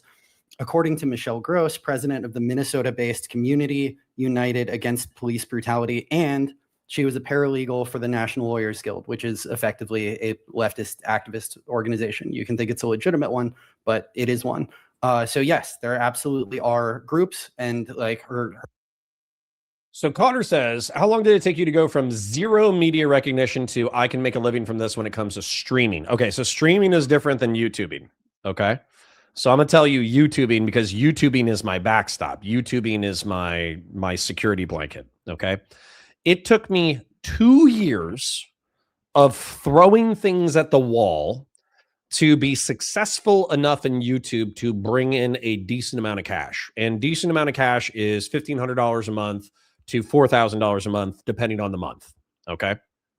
And so with YouTubing, I was doing a huge amount of 40K still bread and butter. Yeah, kind of. So although I do make more off of streaming now than I do off of 40K, but yes, 40K is still my backstop. So 1,500 to 4K a month off of YouTubing. And what I would say is I needed to figure out my formula. I needed to figure out my niche. I needed to deliver within that niche. I needed to decide whether or not I actually liked making the content. I needed to dial in the content for my niche and for my audience. And I would say that took about 2 years to figure out by slamming my head into a brick wall. I would say that if you're going to get into content creation, it probably needs to be a side hustle at first, because I know that before I was a creator, I had these visions of what I wanted to do. I thought I was just going to start yapping and there was going to be thousands of people who are like, this is the smartest guy I've ever heard in my entire life. Here's my money. Just talk to me for hours. I thought that's what was going to happen. That is not what happened, by the way. And so you have all these like fantasies of what creating content is, whereas the reality is scripting, researching, writing, reading, clipping, editing, pulling art, at least YouTubing, not live streaming. Live streaming is yapping, but to be honest, React Andy is a lot better than just yapping for prolonged periods. So anyways, the point is that like, I like doing a variety of content. I think it keeps the job fresh for me, that I get to do breakdown content, that I get to do live streaming, that I get to do politics, that I get to do Warhammer 40K, that I get to do Star Wars, that I get to do sci-fi. Oh, okay. Have 5 minutes. Short Stack Goblin came back and he's like, oh, I see Connor's a triggered snowflake. That tells me everything I need to know. Okay, have a 5-minute timeout. And then if you're still rude after that, I'll just see you never. You know what I'm saying? Like, listen, man, I love my community. I love hanging out. I love fighting. But if you're going to be a bitch, then I'm going to ban you. You know what I'm saying? So anyways, enjoy your 5 minutes. But yeah, do it as a side hustle. Try a dozen things. See what you actually like. See what sticks. Triple down on what sticks. That's my recommendation. Bud123 says, Connor has a really good transformation story from being a degenerate who sleeps around and has no purpose to a guy who turned it around, has a mission and purpose. I mean, I agree with that. I'm still not a great person, but I'm a bad person who's trying. So anyways, back to it. Her job was to work for one of these, so she was paid. One of the organizers of these were terrorist groups? Organizers of the church storming, right? That happened. Don't go to the church storming. Just focus on just Renee. A paid member of an activist nonprofit. So yes, absolutely, these people are being paid as members of these NGOs, and these are organizing the anti-ICE activities that are interfering with federal law enforcement very intentionally. So yes, I mean, if you want to, you can argue about whether the term terrorist is appropriate for an organized group of people who do have paid members who disrupt federal law enforcement, but the substance is there. Yeah, absolutely. So the claim is that they are being. Sorry, go ahead. I just wanted to submit that I think to be a terrorist, one should have to commit terrorism, which generally involves, terrorism. So what's your definition of terrorism? Some kind of armed attack against a civilian population that's designed to incite terror in the civilian population. Kind of like what ISIS is doing. Following people around and blowing whistles, not terrorism. Well, attacking churches suddenly instills terror in a civilian population. Right. I mean, the case is reasonable for the church invasion. And also, as we established earlier, there have been snipers. Okay. Let me explore this idea because I know we got new people, okay? So, I was raised religious. I made it being a good boy until like 16 or 17. And I decided that I didn't want to be a good boy anymore. So I was bad from, I would say, arguably like 15, 16 until like 22 to 24. But I joined the Marine Corps. I got out.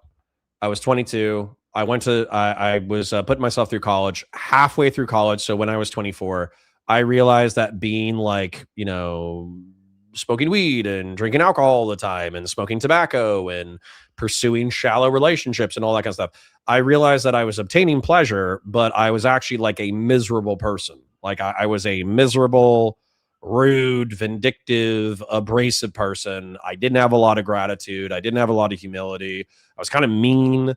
And I didn't like it. So I decided to chill out a little bit. I did get married. Of course, my wife would say that I'm still quite abrasive and rude. But, I'm way better than I used to be. I'll put it that way.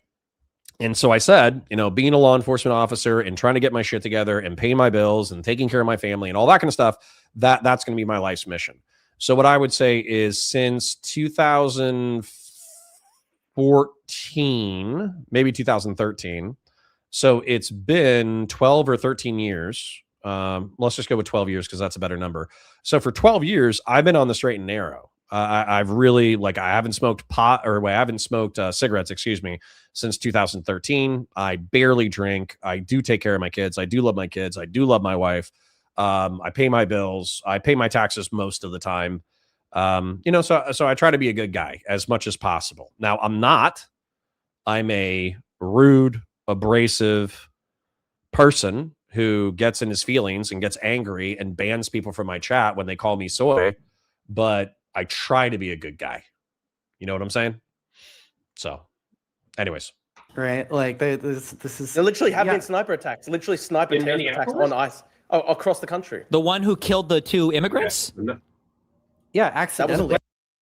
Yeah, that was still a sniper, an attempted sniper attack. I don't like that. I don't like that we can evaluate the intention of lefty terrorists by their outcomes because notably lefties are quite bad at violence. So for instance, there was a sniper attack that killed 2 immigrants, but that was still an attempted sniper attack against ICE. And then also there was an attempt at a complex complex ambush against ICE, but they didn't kill anyone. They just shot a bunch of rounds. And then I think some of them got wounded and then they got arrested. So, you know, lefty terrorism so far has not been particularly effective. That doesn't mean they didn't try. Real Serious for 100 Argentinian peso says, what is better, to be born good or to overcome your evil nature through great effort? I mean, I'm the latter. I am the latter. And I wouldn't say overcome. I would say it's like a day-by-day thing. Also, can you explain 40 core lore real quick? Nice. Does that make it better? To be clear, he missed. That was a He terrorist missed. attack. He was trying to He kill should've- ICE agents. It was a very foolish idea to shoot into a car with tinted windows. You never know what you're going to hit. Yes, he was trying to kill ICE agents, so obviously. I love the way that He Decker should've is waited very till I got carefully out. walking right up to the edge of the things he can say. I appreciate that. Yeah, because it's obvious that Nicholas Decker wants to say that the ICE agent should have been shot. Is that hold on, Nicholas? Is that what you want to say? No. Okay. Yeah, Okay, I'm you're sure just it's not into- what he yeah, wants okay. to say. Nice dog whistle, bro. Nice dog whistle. No, I appreciate it. Like, you know, and this is something I said before we were all on the call. But the thing I appreciate about Decker is that he takes principles to their logical conclusions. So, I get it. I get it, man. Yeah. Drew? Yeah, I'm not sure of like how the next administration should deal with members of ICE. I think that losing track of them in Manchuria would be impractical and bad. But I do think that they should pursue federal charges against the worst offenders. I think it would actually be a productive discussion whether, Destiny and Nicholas should explain what they think that the next Democratic administration should do to ICE. Do you remember when John, And right ICE- before, what did John and do right ICE before he individuals, quit the Night's ICE Watch? I'm individuals. trying to remember. ICE individuals as well. I think that they should prosecute crimes. I think they should prosecute the crimes committed. And they should. Are you for real? Okay, hold on. Let's take a look at this. Melody says, so he does smoke reefer. Well, I would say that I didn't for a decade because I was scared. And then I realized that fear is probably the thing that I need to address. And so I addressed it. So I would not call myself a pothead, but I would say that I am not fearful of it anyways. Christian Blair says, I find it strange one cartridge had anti-ICE written on it. And then Thomas Martin says, Connor, the only proof the sniper was targeting ICE is the statements from DHS. There has been zero independent investigation. I'm sorry. Is it logical to infer that tons of people hate ICE right now, that this dude got a rifle, went to a ICE facility, shot into a vehicle in which he couldn't see, and then killed and wounded a couple of immigrants? Because, wouldn't it just stand to reason that he was trying to injure or kill ICE people? You know what I'm saying? I don't. How is that not like if I can follow 1 + 1 = 2 in reference to the Charlie Kirk assassination, why can't I follow 1 + 1 = 2 when it comes to the ICE shooting? Right? Like what's the 1 + 1 = 2 when it comes to Charlie Kirk? It's like soy lefty, trans roommate, doesn't like Charlie Kirk's rhetoric, bad relationship with their family, their conservative family. So they decide, I'm going to go kill a fascist. They write a bunch of meme words on their gun. They go to the local college. They shoot Charlie Kirk. That's 1 + 1 = 2. So what's the, isn't the 1 + 1 = 2 of the ICE shooting just ICE is wildly unpopular. They're, responsible for violating the Fourth Amendment, mass deporting people and deporting people to Sukkot, where people are tortured and sodomized. They're brutalizing the Hispanic community. And so as a result, even if it's illegal, it's moral to resist them through force. And then that logic train is what's followed by the people who try to do a complex ambush against ICE and failed, and the sniper who shot at ICE but killed some immigrants.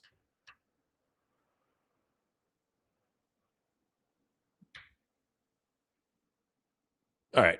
Anyways, Conservatism says, in a government who has a history of perpetuating false flags against itself might have a degree of skepticism. You know what? You know what the false flags are in American history that you're using as a citation for the for like why it's likely that this was a false flag.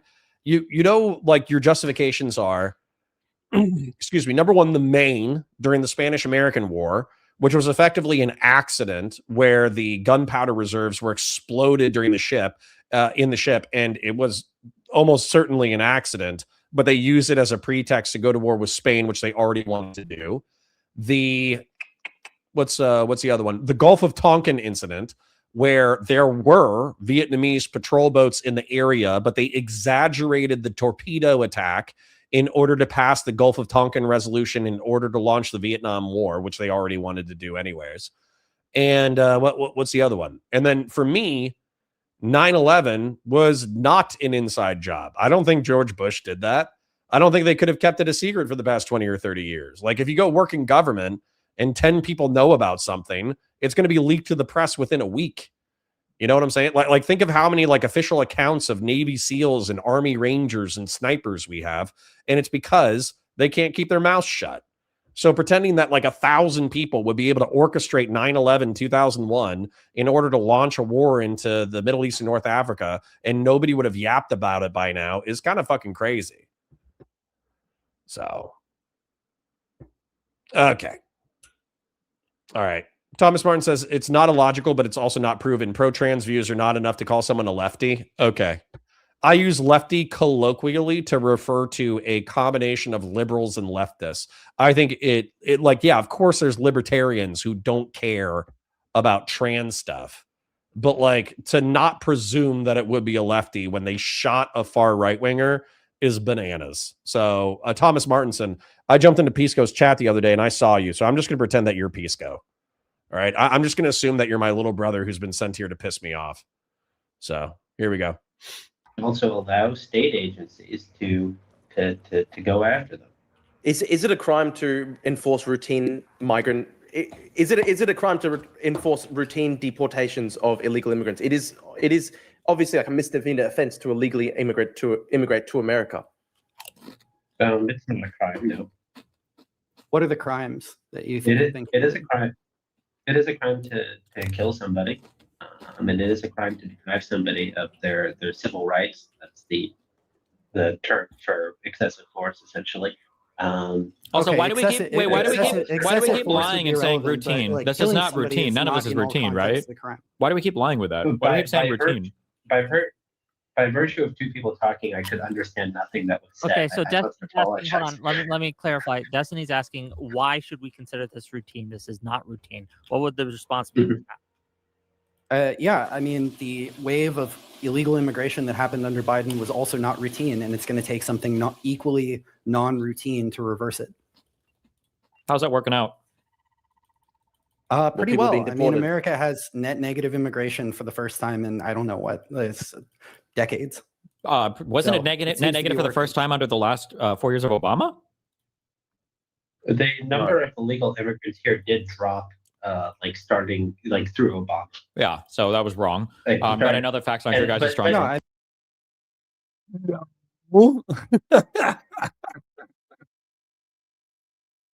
Oh my God. Border cross or hold on. Net migration by year, United States. Okay. U.S. net international migration reached historic highs between 2022 and 2024, surpassing 3 million in 2023 before declining to approximately 1.3 million by July, following a pandemic-related low in 2020 of 600,000. Immigration surge. So I want to see like a historical thing. I don't think Obama had like net migration. Whoa, what are these numbers? 1,889,000. Yeah. So look at this shit. So in 1960, migration was 400,000, 500,000, 600,000, 700,000, 800,000. The peak was in the mid 70s. Then it declined down to 400,000. And then I think that 1990 or 91 and 92, this would correlate with NAFTA, right? When was NAFTA passed? When was NAFTA passed? The North American Free Trade Agreement, 93. So maybe in preparation for NAFTA. I have no idea what would cause this like correlated spike. But we almost have a net positive of 1.5 million to 2 million through the pandemic. Then we have a huge drop in the pandemic. Then 2021, 600,000. And then we go back to pre-pandemic levels of net migration. Now, once again, I'm not loading this morally. I don't care. Once again, you know, there's this place. I'll tell you. There's two places. On top of all my Mexican friends that I met in the military, there's two places that constantly buoy my estimation of Mexican people, okay?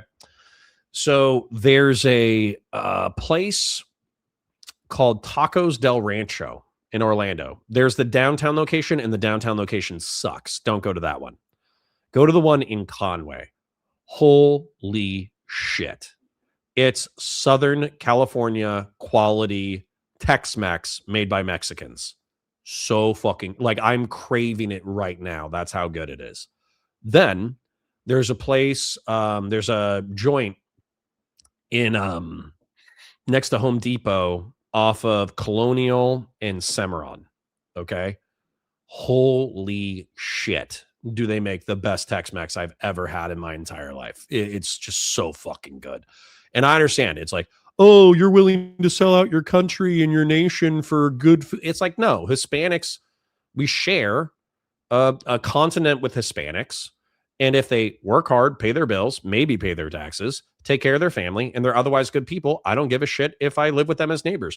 I want them to not listen to music on Sunday at 2 p.m. outside, blasting, you know, that shit.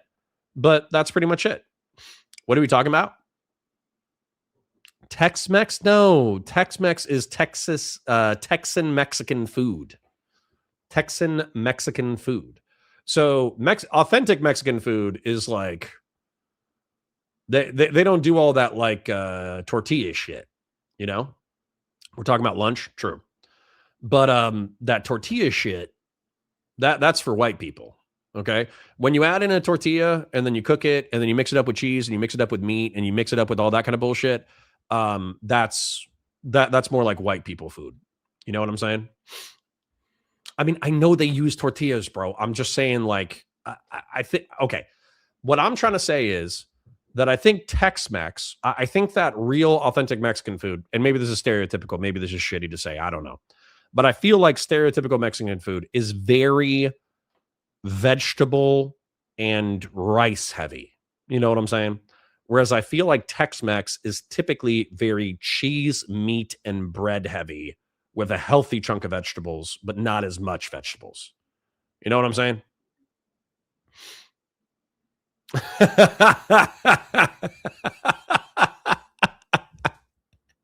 You asking Latinos to not play music on the weekends is like asking you to turn in your guns.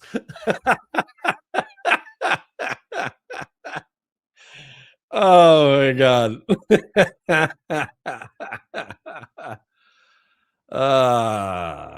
Owned in the marketplace of ideas once again.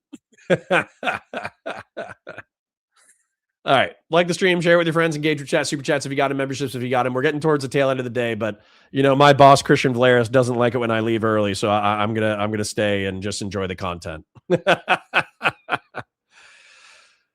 No, Trill, you're probably right. Okay, I'll get back into the content in a second, but my apologies. I thought you said there's a place in California that makes the best Tex-Mex. No, I do mean that. So Tex-Mex, sorry if I'm being unclear. So I think is Mexican food made for white people. Okay, so they have, of course, like beans and tortillas and meat and chicken and pulled pork and chorizo and like all this kind of stuff, right? But I think it's really meat and cheese and bread heavy, whereas like authentic Mexican cuisine is oftentimes more like veggie, beans, and rice heavy, right? if you're tracking with me so far. And so I think that came from a lot of the border cities in, the Texas-Mexico area because of the border cross-cultural pollination. But Southern California has some of the best hole-in-the-wall Mexican food I've ever had in my entire life. Okay? There's this place called Deliberto's in Oceanside, California, that I'm sure is closed by now. But I swear to God, they were like killing the chicken in the back of the restaurant because it was so fresh. It was so insanely fresh. The meat was fresh, the veggies were fresh, the sauce was like a homemade spicy red sauce. It was so good. I must have eaten it like 3 times a week for the better part of 6 months. It was just that damn good. To be clear, this was not due to immigration. This is not due to enforcement policy, but it was due to the Great Recession. The best way to lower illegal immigration is to make the United States poorer, so that people don't want to come here and work. But it hasn't become poorer. I wanted to ignore you guys for the sake of content flow, but Real Serious said, a Holmes made.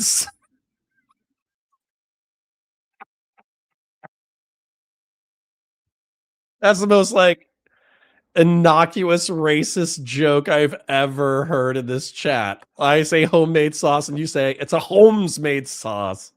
That was cute. I want to make a t-shirt with that now.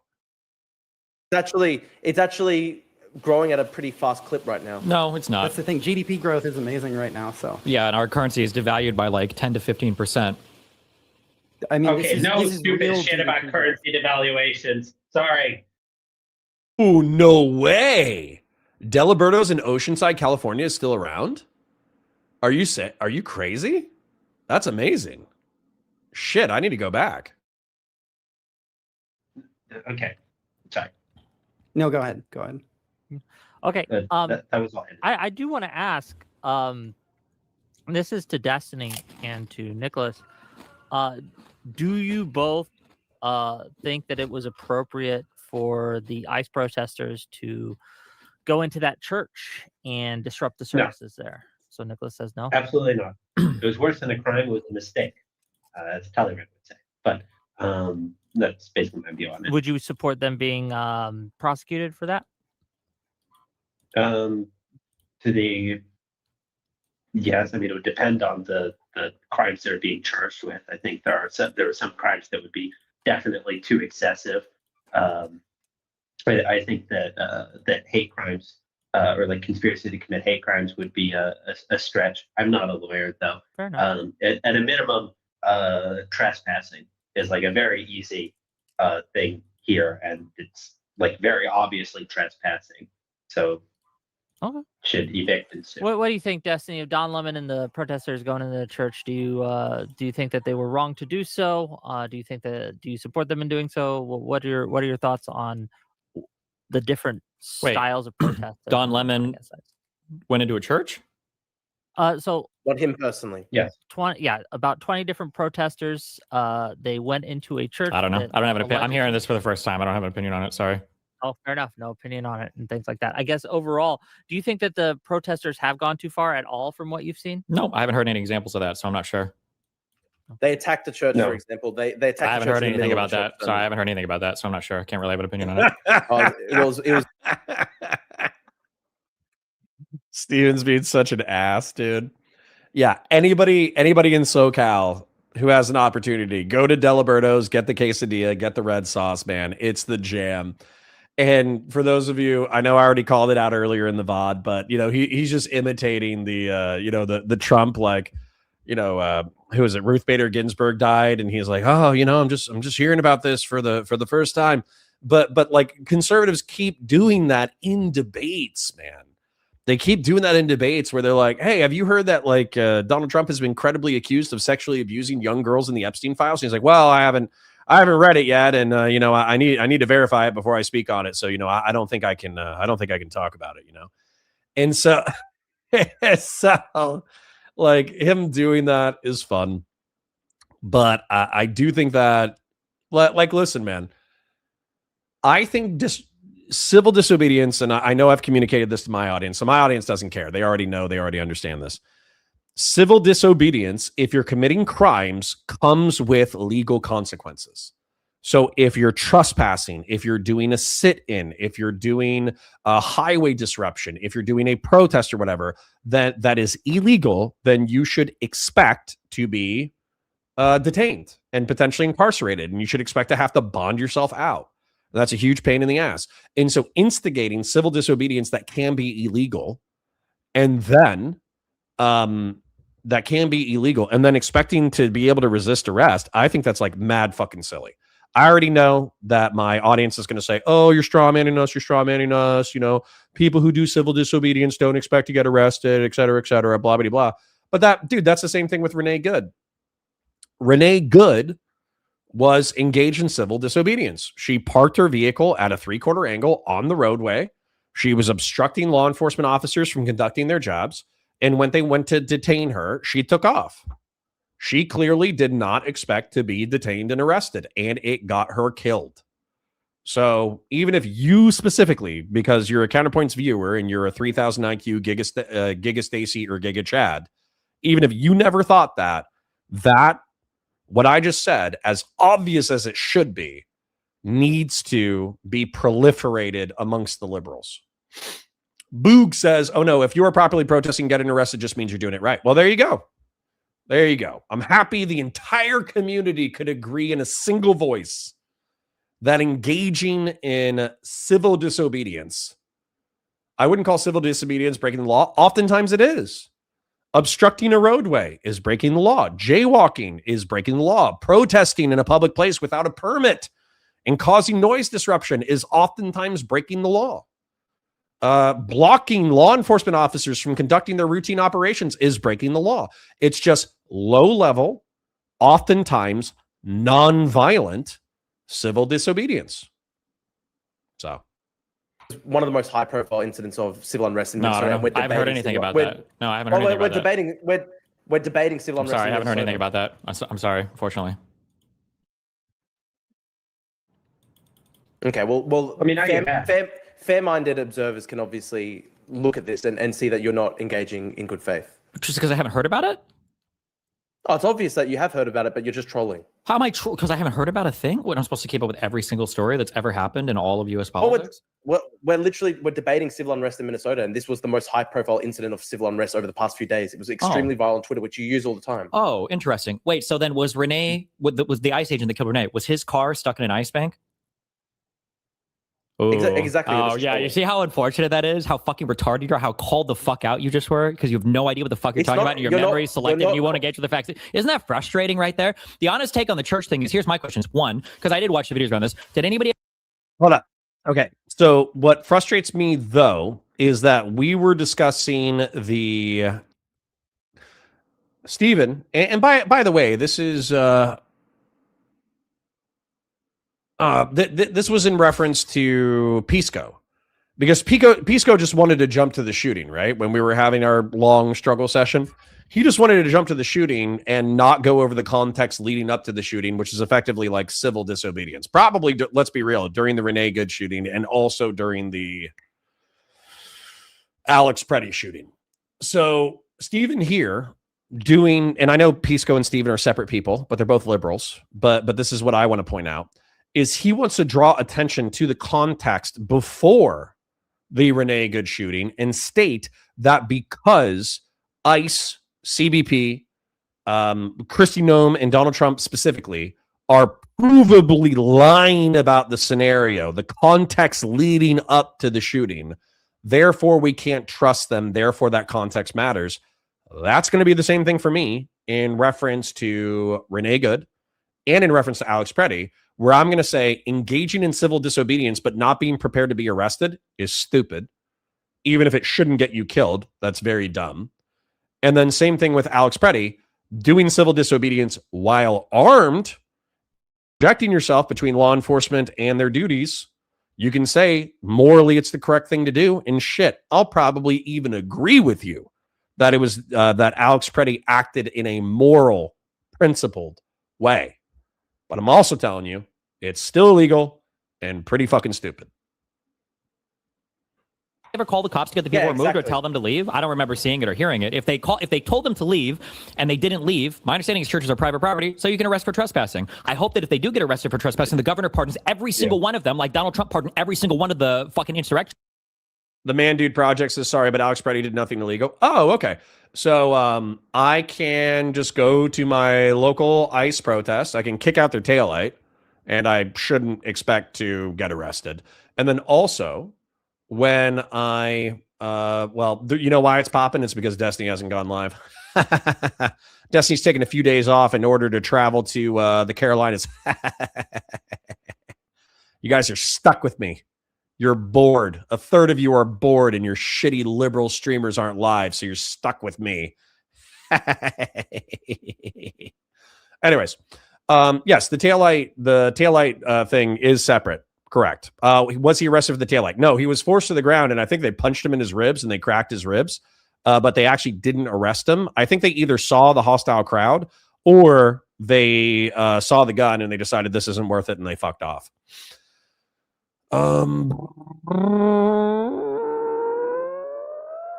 Okay. So let's talk about the day of then. So by Man Dude, yeah, I agree with you. It has nothing. I agree that the taillight has nothing to do with his death. Let's talk about day of. So can I go to an ICE protest and then when I see a cop pushing a woman and pepper spraying him, can I walk up and put my hands on the cop? Can I walk up and put my hands on his belly and say, hey, man, can you chill out, bro? Can you chill out? Can you chill out, bro? Can I just, as a matter of fact, I'm going to do that in downtown Orlando tonight. I'm just going to like walk up to cops and gently touch their bellies. And I'm going to say, hey, bro, can you chill out? Can you chill out? And then we're going to see what happens after that. So because it's legal, according to Man Dude Project, I can just touch police officers on their bellies. I could just, hey, bro, can you chill out? Can you chill out, bro? Oh, man, dude, you must be new. I'm not going to get one guide. It's okay. Let's keep it moving. It's on January 6th so that they can walk free and go and fucking do it again with no consequence. Yes, bring a Pepsi. We need some Pepsis. It's going to be very hostile or very gay. Which way, Western cop? Oh my God. Oh, okay. So hold on. Numenax says, are ICE agents and Border Patrol the same as police officers? Do they carry the same legal protections? I honestly don't know. Man, dude, talk about dipping out and then not showing up for like a week of discourse, Numenax. Are you fucking shitting me? Numenax showed up like a month ago, chipped a dozen times, dipped out for a month, came back after 2 weeks of discourse, and then he's like, hey, what's going on with this discourse? Hold on, I'm gonna show you something. The discourse of discourse. This is me right now. This is me right now talking to Numenax about the last week of content. I have become the discourse of discourse. Okay. Shit. All right, hold on. Let me answer this. Let me answer this earnestly because we love us some Numenax. So the honest answer is they are federal law enforcement. They have limited responsibilities in their scopes, though. So CBP, I think, can enforce laws out to 100 miles of the mainland, but oftentimes they are cross-sworn with ICE. And ICE can operate anywhere in the mainland, but they have limits to their not their jurisdiction. They have limits to the scope of their authority. So ICE can arrest people for two reasons.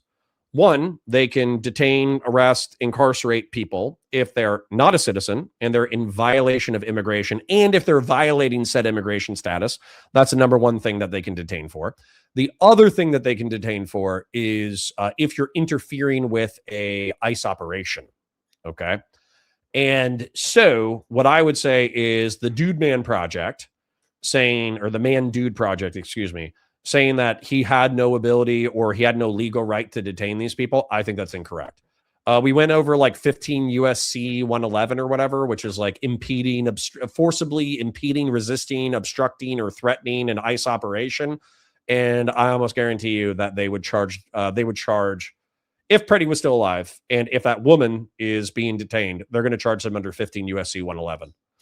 So we're probably not going to have a Destiny debate. I think you're right, because he's traveling for the Unfuck America project in the Carolinas right now. But when he comes back, maybe we'll have like a good faith combo and skip straight to prescriptions, because I don't think we disagree on prescriptions. Man Dude Project says, I'm the biggest Leo simp you find, but I legitimately don't see how Ox's death isn't just straight up murder derived from ego. Well, you haven't been watching the content. So, isn't it 18 USC? Probably. Probably. All right. Anyways, back to the content. Consequence, but if they were asked to leave and they didn't, then they would have broken a crime, and they should be. Damn, man, dude. Once again, you need to go watch the old content. Why was he crowd controlling them for some reason? Why not just immediately arrest them? Because when you're a law enforcement officer, you have the ability to either detain or disperse depending on the seriousness of a crime. So, for instance, in reference to trespassing, I have an option for trespass after warning. So, for trespass after warning, I can disperse or I can detain. So that means that if I order them to disperse, hey, you are trespassed after warning. If you stay here, this is a crime, and I can arrest you. I actually did this and used it as an example last week. There was a black woman who had just been fired from Walmart, but the Walmart employees still wanted to stay on good terms with her. And they said, hey, she has personal effects, but she's too wild right now. She needs to come back and get, well, I don't even, no. She had her personal effects because she was being trespassed. So we don't want her here anymore, but we also don't want her to go to jail. And I was like, okay, whatever. So I tell her, hey, you're trespassed. Like, you're trespassed, and this is your warning. If you keep trying to stay in the store, then I can take you to jail. She's like, no, you can't. Fuck you. Well, right then, I could have just thrown her in cuffs because I warned her. She's trespassed from the location. She's refusing to leave. I could have just put my fucking hands on her, thrown her in cuffs, taken her down to Lake County Jail, given her a court date. You know, I could have done that if I wanted to, but I didn't want to because I thought that would be a misuse of police resources. It was still in my purview, but I didn't do it. I also could have pepper sprayed her because she's passively resisting me. So I could have just busted out my pepper spray and, hey, have a nice day. Good luck with that. Bye. See ya. 10-8, back in service. You know what I'm saying? Now, that's not advisable. Basically, if you use force, it's advisable for law enforcement officers to detain you.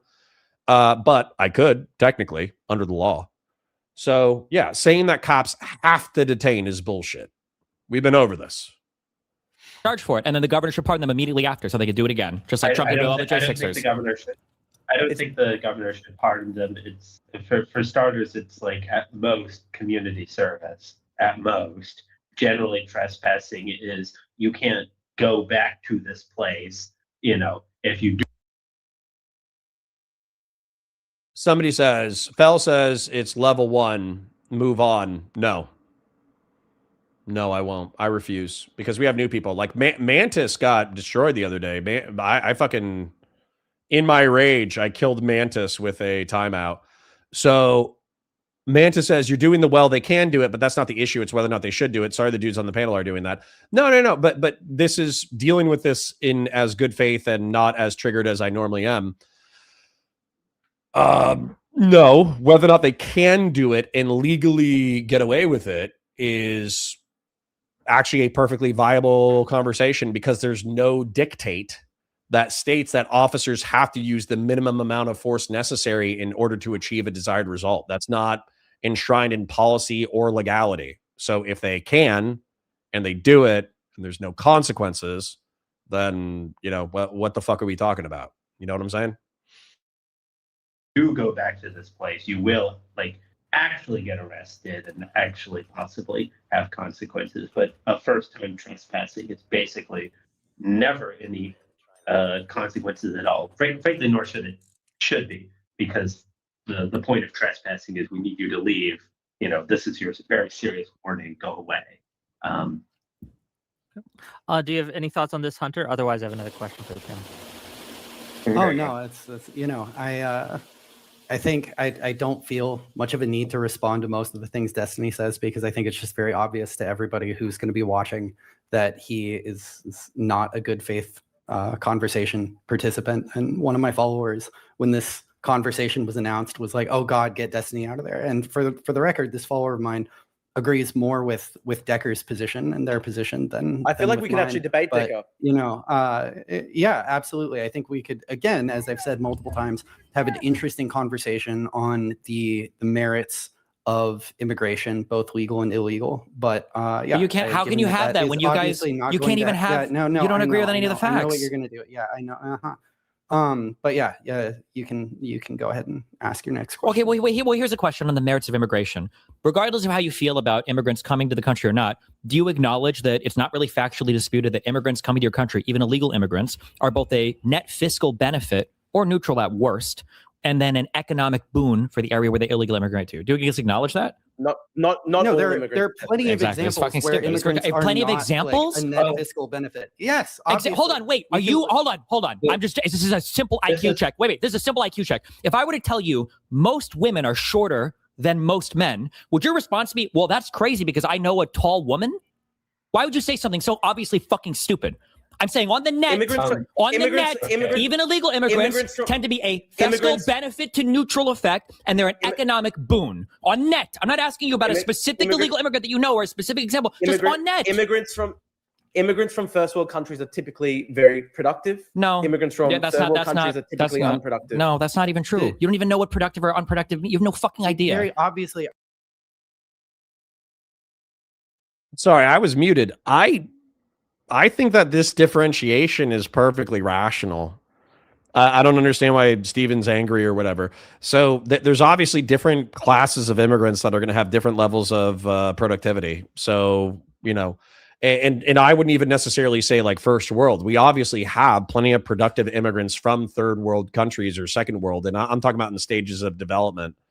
But in stages of development, there's going to be some classes of immigrants that have different levels of productivity. I mean, that's just true. So Destiny's saying on the net. Yeah, of course on the net. Sure, whatever. But if you can differentiate, if you can differentiate between different classes and take the most economically and socially productive, why wouldn't you take the most economically and socially productive ones? That doesn't make very much sense to me. So I'm kind of looking for this video because I remember seeing this video, and we've already watched like videos from a variety of angles. But there was somebody in chat who was saying that like you can see from the car angle that Mr. Preddy never puts his hands on the person. But right here we already see a person not retreating, right? And getting shoved by the ICE agent. So here's the car passing. Here's a shove. Get out of the roadway. Get out of the roadway. Get out of the roadway. There's another push. There's another push. And hold on right here.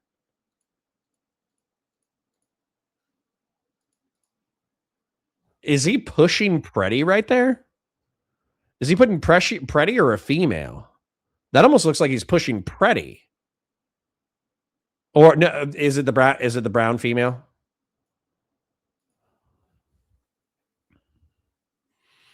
All right, female.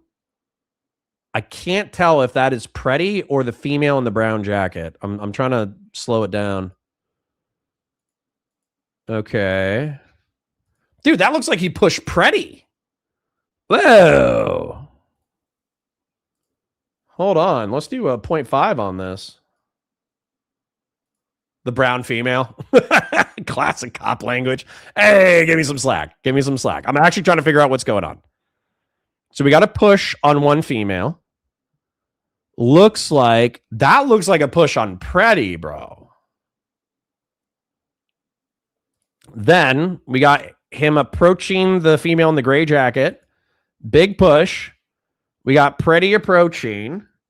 And right here, man, it's like barely out of frame. But I think this is the belly rub. That looks like the belly rub. That's okay. If you want to say he did or didn't do his belly rub, either way,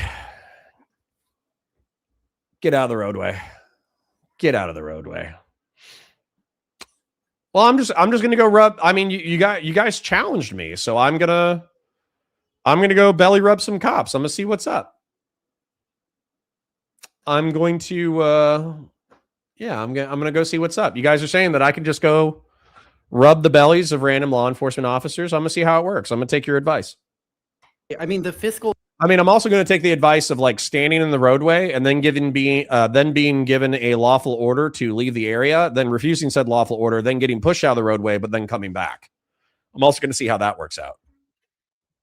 Impact obviously depends on like the broad category of immigrants. So immigrants with a high school education or less into the United States specifically, if we just want to look at the U.S. context, are somewhat of a net fiscal negative, right? How?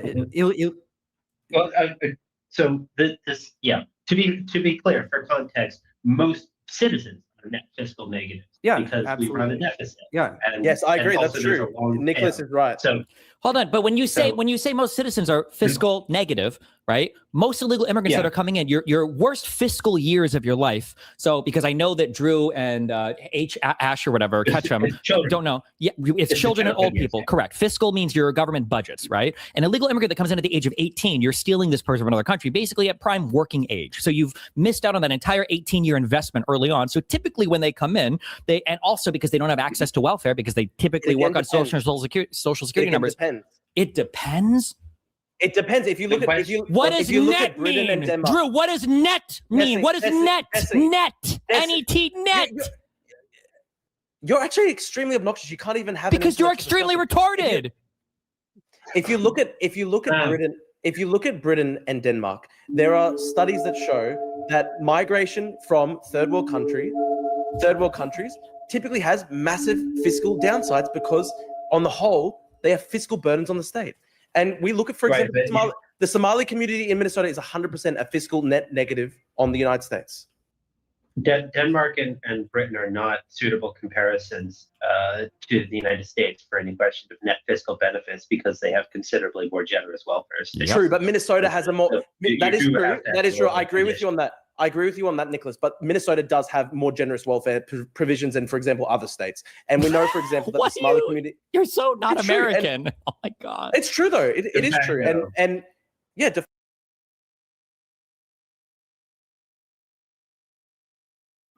Guess what? We hit 5 hours. So I'm happy that Destiny got to throw some elbows and have some you have the right to resist unlawful arrest, by the way. Dude, you just haven't watched any of the content.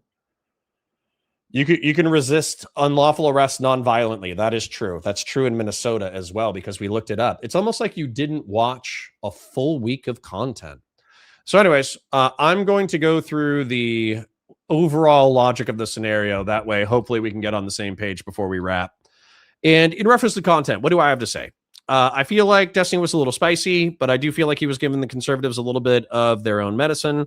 I do feel like we had a lot of fun as a chat, fucking around, and I do think I'm tired.